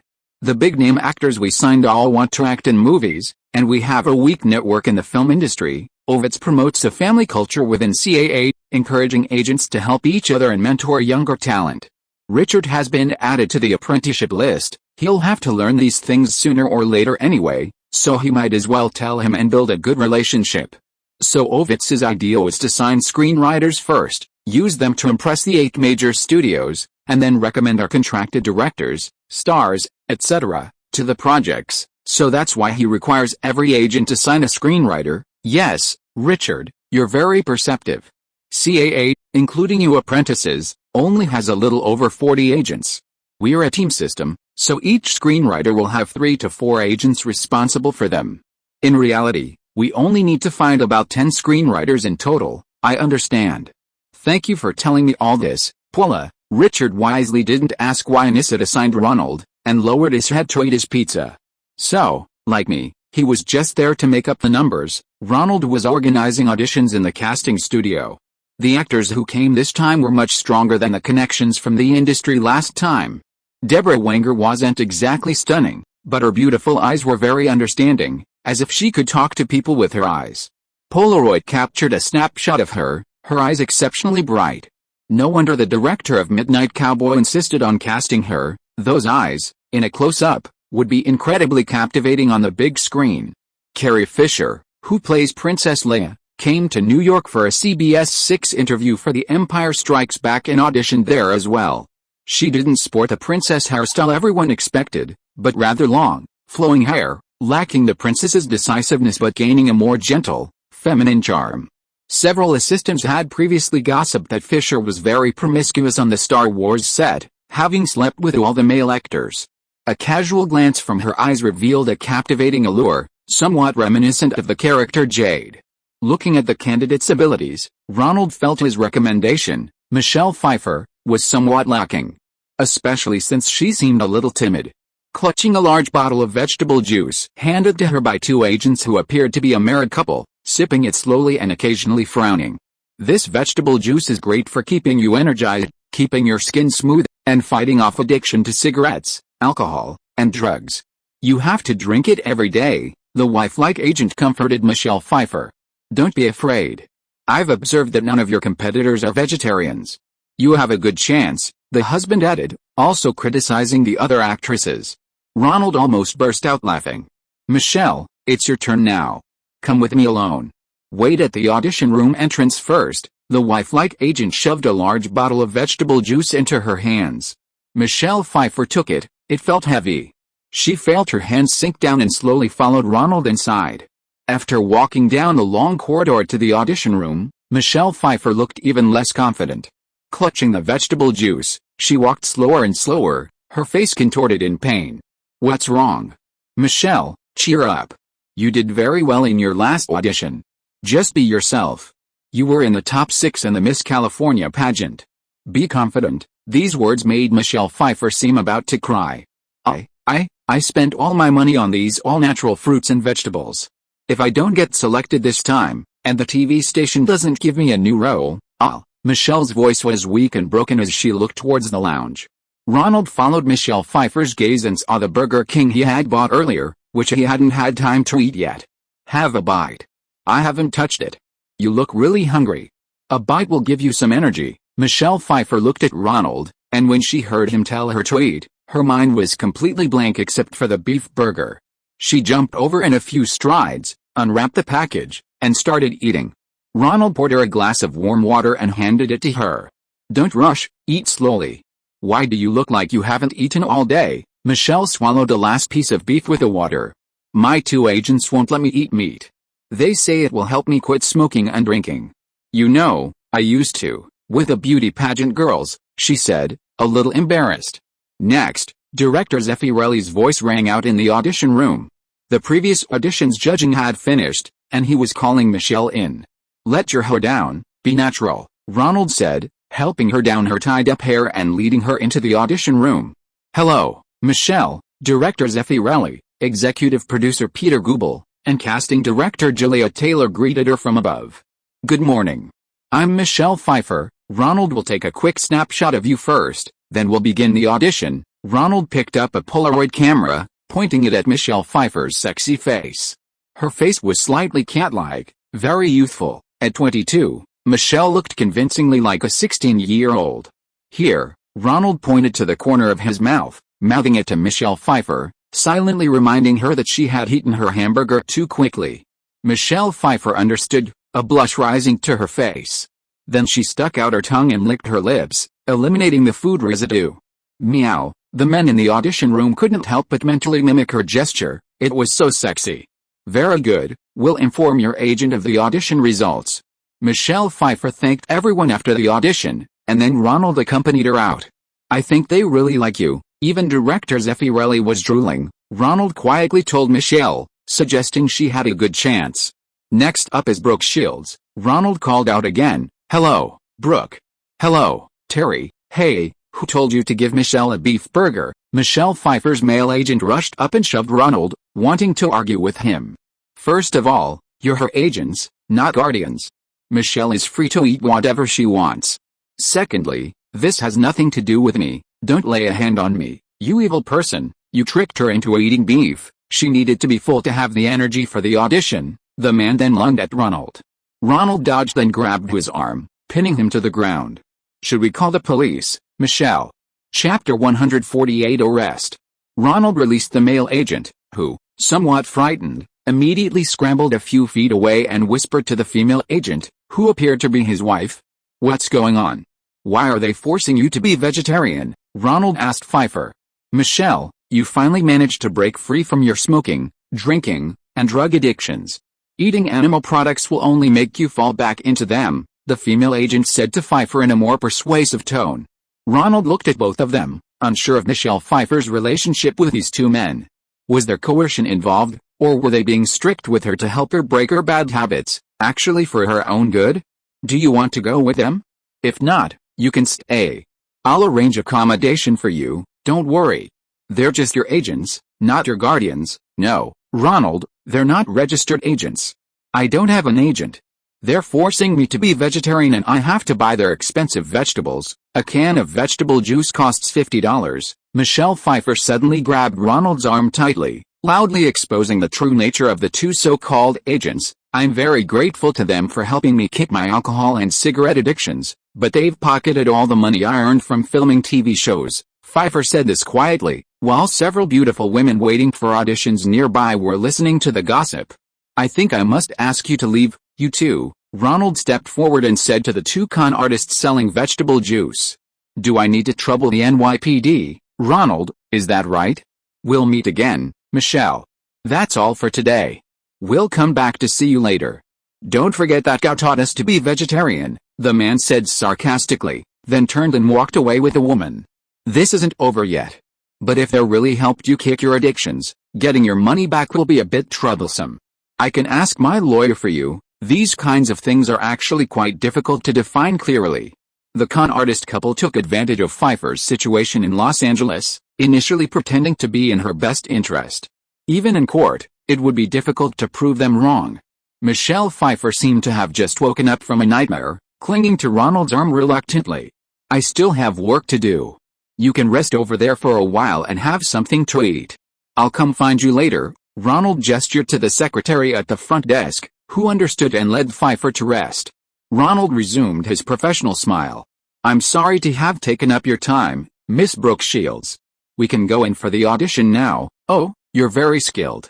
Are you like in the TV series Kung Fu Hustle? Brooke Shields looked at Ronald with a smile.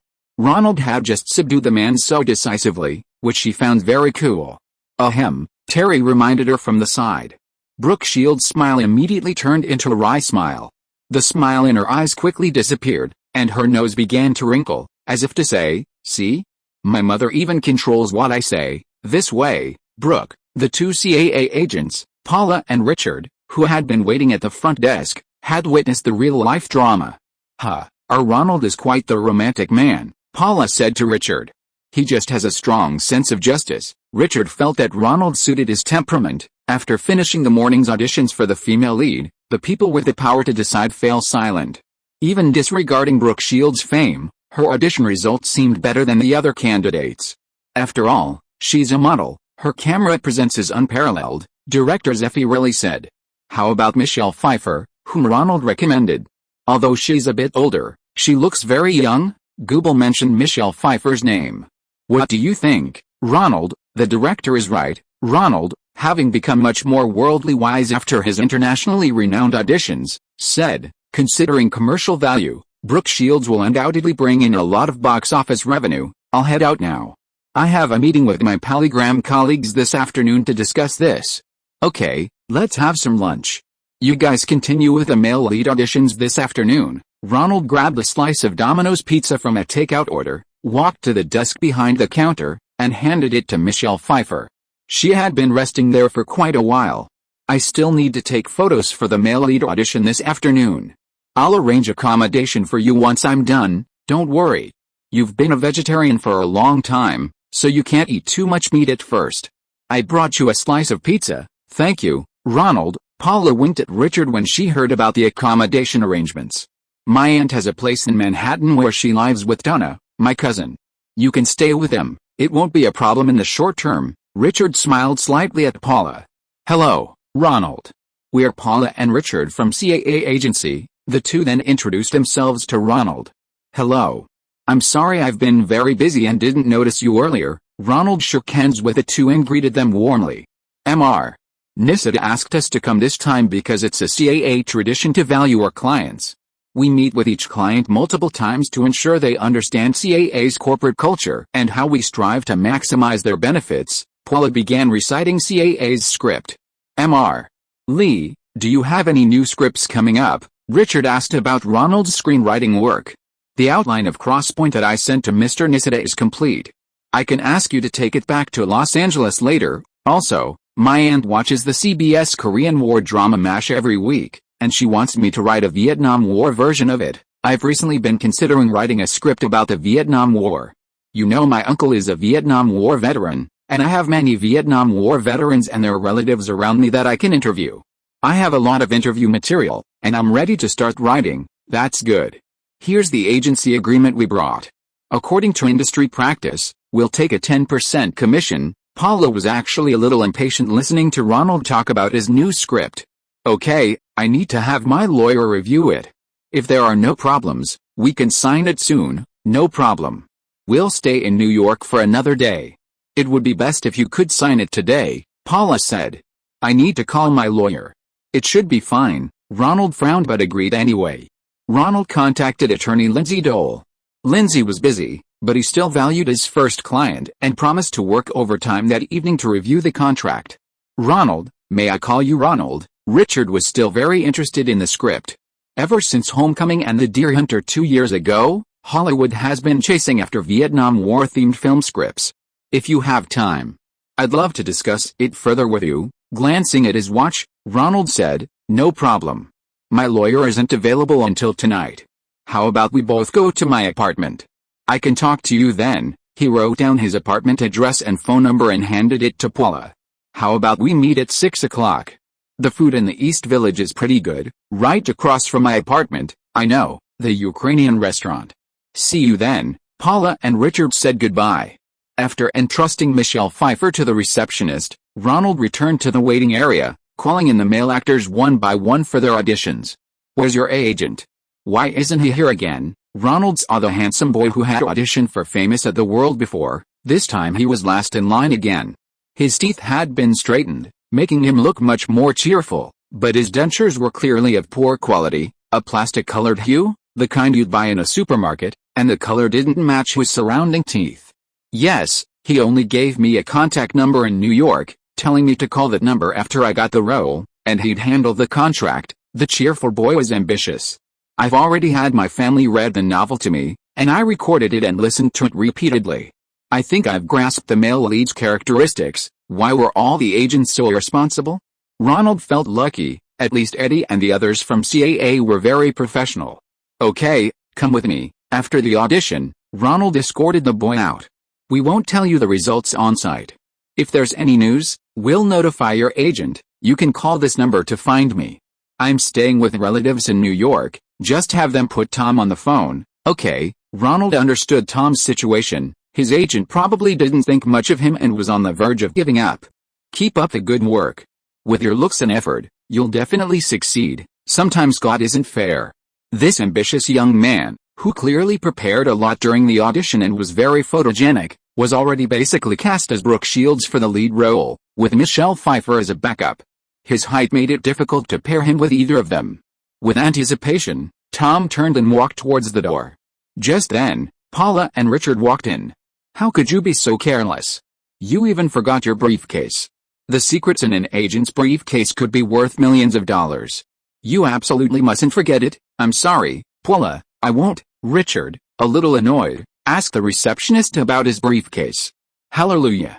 God, what did I just see?" Paula looked up and saw the profile of the sunny Tom, and quickly chased after him. Tom was quite satisfied with his audition. He excitedly ran out of the studio, heading towards the subway station. Wait, don't run." Paula chased after him for a while in her high heels, but seeing she couldn't catch up, she turned and went back into the studio. "Richard, go find Ronald. I need to know who that sunny boy is." Ronald had already asked Julia and director Zeffirelli for leave and left with Michelle Pfeiffer. "I'm not a nutritionist, but I was a wrestler for a while. A long-term vegetarian diet can cause amenorrhea and infertility in women, Ronald said to Pfeiffer in the passenger seat of the Honda Accord. Athletes always have a balanced diet. Don't believe that a vegetarian diet helps with weight loss or improve skin. Only sufficient exercise can maintain a good figure and improve skin, and you also need to drink plenty of water. Michelle Pfeiffer looked at Ronald, her eyes seemingly unwilling to leave his face. This boy had saved her today, escaping the control of two extreme vegetarians. Human evolution isn't suited to a vegetarian diet. Millions of years of evolution since the Paleolithic era have shown that humans are suited to eating meat, grains, and fruits, a balanced diet. Just eat less industrialized food made with corn syrup. The car arrived at Aunt Karen's house. Ronald told his aunt about Michelle Pfeiffer's situation. Aunt Karen, a woman of great integrity, reassured Pfeiffer that she could stay until she contacted her family in Orange County. Aunt Karen prepared some light meals to help Pfeiffer's stomach adjust. At the dinner table, Aunt Karen inquired about the whole story. It turned out that after participating in the beauty pageant, Michelle Pfeiffer wanted to enter the entertainment industry. She had a falling out with her father, who ran an air conditioning installation business, and had been struggling alone in Hollywood, developing many vices. The couple had approached her under the guise of helping her overcome her addictions. They belonged to a religious organization, the so-called Children of God movement, and presented themselves as devout religious figures, advocating vegetarianism and meditation to help her quit vices. To be honest, they had helped Michelle Pfeiffer a lot when she was addicted to tobacco, alcohol, and drugs. However, they gradually began to control Pfeiffer's life, forcing her to eat only the expensive organic food they provided, avoiding artificially grown grains and vegetables treated with pesticides and fertilizers. Because of her unsociable behavior and constant talk of God, Pfeiffer gradually drifted apart from the television production team and didn't receive a new season's contract. Her agent also terminated her contract. At this point, the couple, posing as her agents, took over her acting career, actually gradually draining her savings from years of hard work. After eating, Michelle felt much better and cried in her Aunt Karen's arms. Ronald arranged for her to rest at her aunt's house, and then, having arranged to meet with lawyer Lindsay Dolly at his apartment to discuss the contract, drove back to his apartment. Ring ring ring ring, someone rang the apartment doorbell. Coming, who is it? Ronald didn't know if it was the lawyer or his agent who arrived first. No one answered. Ronald opened the door and saw a leather-bound badge. Ronald Lee. It was several uniformed New York police officers. Ronald nodded. You are under arrest for allegedly kidnapping and detaining Miss Michelle Pfeiffer. This is a search warrant. You have the right to remain silent, but everything you say can be used against you in court. You have the right to speak with an attorney before questioning. You also have the right to have an attorney present during questioning. If you cannot afford an attorney, the court may appoint one for you. I need to call my attorney, Ronald said, then fell silent. You'll have your chance, we'll talk about it at the police station, said an undercover detective behind him. Wow, our new client is quite something. Paula and Richard arrived just in time to witness the scene. Tell my attorney, Ronald mouthed to Richard, hoping he understood. Pfeiffer doesn't seem to be here, we'll have to keep looking, the two Children of God members said from the shadows as Ronald, handcuffed, was led into the police car. Chapter 149 Your Client My Client. What's going on here? Lindsay Dole, dressed in a suit, had just rushed from court to Ronald's house to work overtime reviewing contracts. She saw Ronald's door wide open, with several police officers inside packing Ronald's collected materials and his own scripts into file bags. I'm Ronald Lee's lawyer, officers, what's going on here? A white officer glanced at her, noticing she was a round-faced blonde woman, and answered her question. Your client is suspected of kidnapping and unlawful detention and has been taken to the South Manhattan Police Department. Seeing Ronald being taken away without her presence, Lindsay, who frequently dealt with the police, knew the case might be serious. She immediately turned and headed towards the stairs to bail him out at the South Manhattan Police Department. Are you Ronald's lawyer? Lindsay saw a man and a woman approaching from beside the stairs, blocking her path. The woman, also round-faced, immediately asked for her identification. Who are you? Lindsay turned to the two, glancing back at the police officers at the entrance of Ronald's apartment, not far away. Don't misunderstand, we're CAA's agents. We were waiting for you to sign the contract. Richard handed over a business card, identifying himself. Before Ronald was taken away, he told us to find his lawyer and explain the situation. The three went to the Ukrainian restaurant across from the apartment.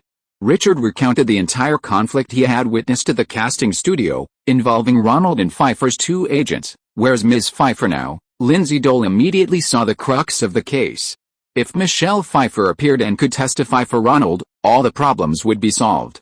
We don't know, but Ronald mentioned taking Michelle to his aunt's house, so those two con artists are very likely the informants who falsely accused Ronald to the NYPD. Lindsay quickly guessed the mastermind.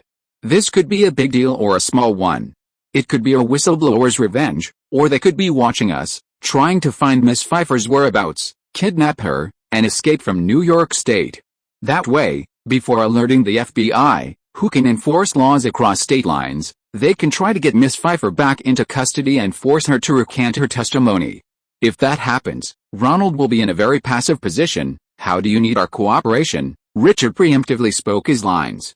It's all right, just stay here for now, and give me your hotel's contact information. We can't assume the two suspects don't have accomplices, they might split up to follow us. Just stay in the hotel and keep a safe place. We're staying at the Holiday Inn. Richard took out a matchbox from the hotel, wrote his room number on it, and handed it to attorney Lindsay. Okay, I'll make a couple of calls. Karen? This is Ronald's lawyer, Lindsay. Yes, he's fine, nothing's wrong. Those two con artists reported him for taking Michelle Pfeiffer and hiding her. Okay, you don't need to do anything. Don't call the police.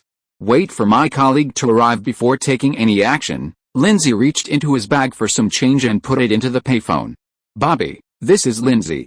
My client, Ronald, is involved in a criminal case, kidnapping and unlawful imprisonment.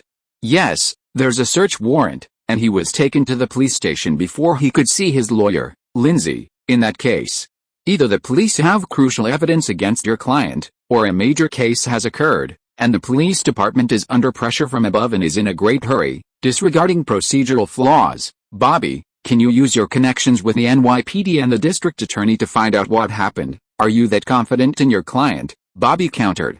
Yes, because he's innocent. The person involved is actually at her aunt's house. Okay, where are you? XXX Street, East Village. I'll go ask Rudy first, then meet you there. Lindsay slipped a coin in for the third time. Helen? I need your help. I'm still catching up on sleep. Don't you know that lack of sleep is the enemy of a woman's beauty? Okay, what do you need help with? I have a client. Could you find out what big case happened in New York today? Okay, but you owe me a double spot treatment. Your client is? Ronald Lee? Handsome. Looks like the actor who plays Superman? Why didn't you say so earlier? Bye. Call your pager if you have any news. Lindsay Dole drove to Ronald's aunt's house, leaving the two CAA agents wondering what to do. Do you still want to sign Ronald as a client? Paula asked Richard. Of course, why not? Signing a promising screenwriter during my apprenticeship would be a stroke of luck. What, you don't want to sign him? Paula shook her head. I didn't mean that. I'm just more interested in that sunny boy in the casting studio. His face is perfect for the big screen. He's got star potential. I'd like to talk to him. Once Ronald is proven innocent, we can ask him. Richard didn't think it was anything special. So you still prefer star actors, right? Yes, stars are the foundation of Hollywood. People with stars have box office potential. I agree with the boss. Now is a good time to break into studios. Many studios are losing money, and the new management in recent years has all jumped ship from television. For example, Eisner at Paramount and Frank Price at Columbia. What they need most are good scripts, which is why good scripts have been selling for $200,000 to $300,000 in recent years. Your training course was really good. Paula couldn't quite put her finger on whether it was praise or criticism. Would you be willing to be Ronald Lee's main agent? Richard glanced at Paula with surprise, put down his knife and fork, and clasped his hands tightly together. What? You're willing to give up your position as Ronald Lee's main agent? Richard knew that Rick Nisseta wasn't really interested in screenwriting and still insisted on William Morris's star-studded approach. So as long as Paula didn't compete with him, he had no rivals to become Ronald Lee's main agent. Yes, Ronald is your client now. If he's free tonight, conditions. Richard wasn't naive. Paula certainly had her conditions. Support me as much as possible in future business meetings, and then, help me sign that sunny boy as my client. Paula decided that if Ronald couldn't come out for the time being, she would inquire with the Endless Love crew. After all, Director Zeffirelli was also a target of CAA's PR efforts. Getting him to switch sides shouldn't be difficult. Deal, Richard quickly agreed. Lindsay, a tall, bald black man jumped out of Karen's stairwell and called out to Lindsay doll. Lindsay wasn't afraid at all. This was Eugene, her colleague at the law firm, a former police officer and current lawyer. Eugene, hello. Is your client inside? Lindsay pointed to Karen's door. Yes, my client is Michelle Pfeiffer. She's talking to Bobby about her situation. Bobby was a friend of Ronald's agent, Eddie, and the owner of Lindsay's law firm, Robert Donnell. I'll stay here. Those two vegan con artists might follow you to her. Thank you, Eugene. Lawyer Lindsay knocked and entered Karen's house. Bobby, how is it? What's the news from the police? Did Miss Pfeiffer say anything? Lindsay pulled Bobby Donnell aside and asked about the situation. My teacher's friend, Rudy, who used to be an assistant federal prosecutor, has connections in the Southern District of New York. The news is that the police's reckless action was because that serial rapist and murderer has struck again, the one similar to Bundy. Lindsay remembered Teddy Bundy, the serial rapist and murderer who was arrested and sentenced to death last year. He had the looks that women would love to date, a top student at the University of Washington, who used that appearance to rape and murder about 30 women. Even after he was incarcerated, girls still courted him, and they even had children in prison. Yes, they gave him a nickname, Manhattan Bondi, said attorney Bobby Donnell. Your client, Ronald, fits the suspect's profile perfectly, highly educated, good-looking, and popular with women. That's all right, it's just a coincidence. If Miss Pfeiffer can provide testimony to the police, my client's innocence can be cleared. I'm sorry, Lindsay, that's not possible in the short term. Miss Pfeiffer cannot provide testimony for your client immediately. Why? Lindsay asked, very puzzled. Because I have a responsibility to my client, and giving testimony would expose her privacy, her addiction to tobacco, alcohol, and drugs. That would have a very bad impact on an actress's career. Oh, I forgot to tell you, I just officially represented Miss Michelle Pfeiffer. She is now my client. Ward, Bobby, are you crazy? Lindsay blurted out. You could simply ask the judge for anonymity so her privacy wouldn't be exposed. Besides, Michelle Pfeiffer has been swindled out of all her money. She might not even be able to pay your legal fees. Yes, Lindsay, but that takes time, so I request that you postpone Pfeiffer's testimony until tomorrow afternoon. I'll get the judge's permission first. As for the legal fees, I'm only representing her out of conscience. No, it's all right. I'm willing to testify for Ronald. Michelle Pfeiffer, having heard the loud argument between the two lawyers in the room, pushed open the door and came out. Ronald was falsely accused because of me. I can't let him get into trouble. Your client said so too, Bobby, but I have to consider my client's best interests. Michelle, let me explain slowly.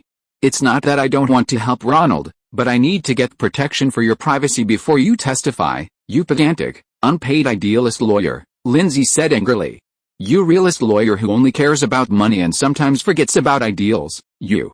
Don't forget who makes money for the firm and pays the bills. Beep, beep, beep. Lindsay Dole's pager rang, interrupting her argument with lawyer Bobby. Hello, Helen. Lindsay dialed Helen Gable, her live-in best friend and assistant district attorney for the Southern District of Manhattan. Good news and bad news, Helen said in a slightly husky, sexy voice. The good news is that they arrested Ronald without probable cause. So you can easily challenge the NYPD's decision procedurally and have it overturned, and the bad news is that he's suspected of being the Manhattan Bundy serial killer, and he's currently being interrogated by the FBI task force. If he pleads guilty, you'll be in serious trouble. Federal law enforcement has never been too concerned about violating the Fourth Amendment. They'll take your client Ronald's case to federal court. Compared to state courts, federal courts are also more inclined to not exclude evidence obtained during unlawful arrests based on the Fourth Amendment. The Fourth Amendment states, the right of the people, except with reasonable cause and due process, to be free from unreasonable search and seizure of their persons, homes, papers, and property. I'll go to the FBI office. They can't keep Ronald detained. Clang. Aunt Karen, standing in the bedroom doorway, dropped the coffee she was serving the lawyer. Why is Ronald being detained by the FBI? Aunt Karen asked in a trembling voice. Chapter 150 The Red Ruben. So where exactly did you hide that poor girl? So why can't I see a lawyer? Ronald, handcuffed and chained to the chair, couldn't shield his eyes from the intense light shining from across the room, and could only squint.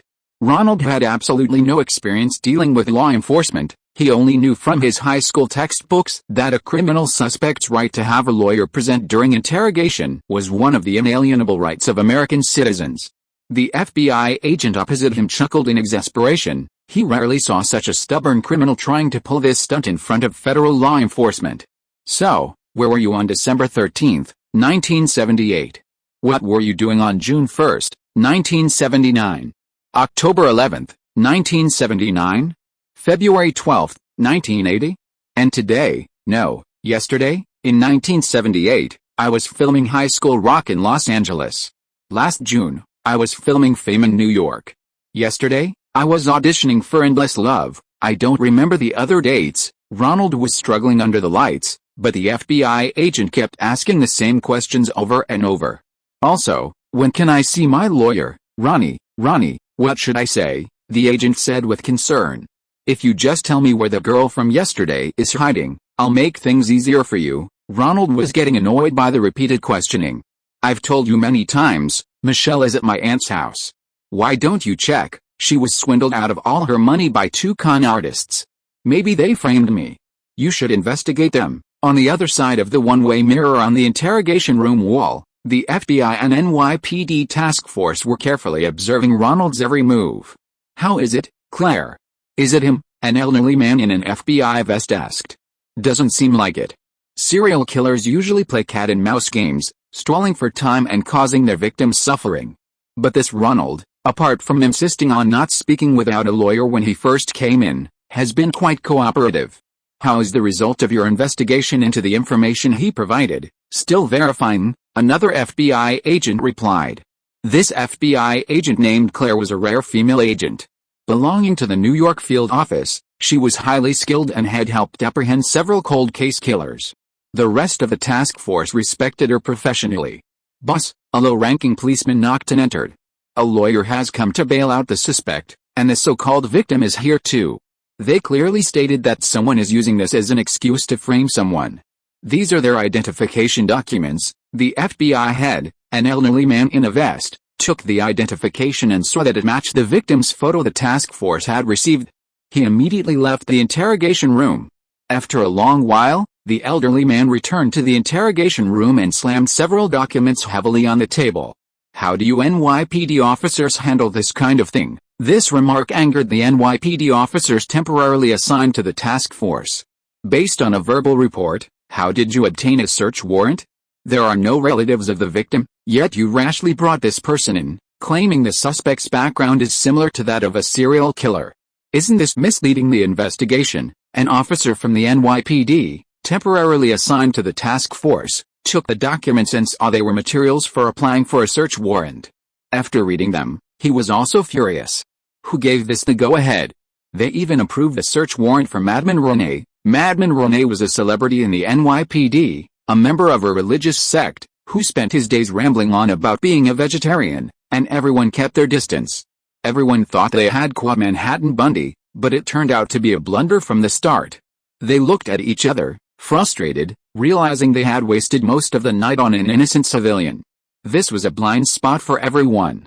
As soon as they saw the South Manhattan Police Department's report about this kidnapping case, with a blonde woman as the victim, everyone got excited, thinking that when Manhattan Bundy made a mistake, no one bothered to check who had applied for the arrest or whether the evidence was sufficient. I'll go explain to him, Agent Claire offered. It's all right, Agent Claire, it's your job. Ronald flexed his wrist. Apart from a red mark, he wasn't injured.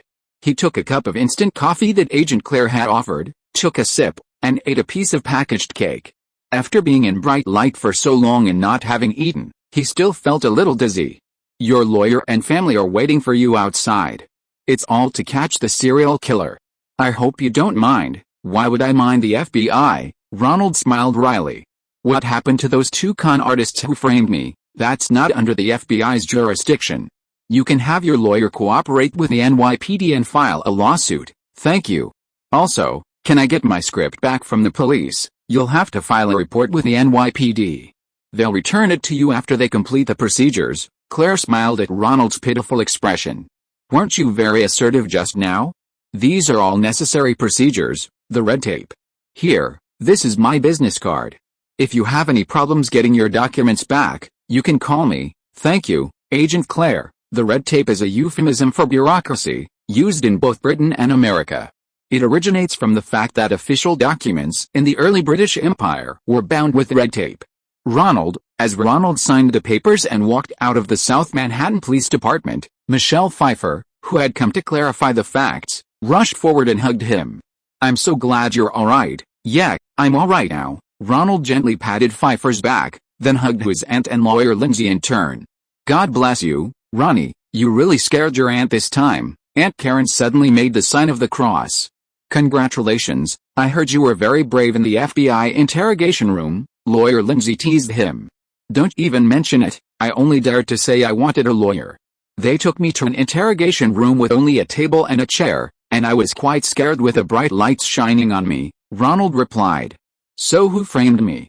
"Was it those two liars?" Ronald asked Lindsay as he ate the scrambled eggs his aunt had prepared when he got home. "Those two con men reported you. They found a follower in the police department to help them. I also suspect they bribed someone in a key position." The process of accepting the report, applying for a search warrant, and approving the warrant was all irregular, Lindsay explained, sipping his coffee.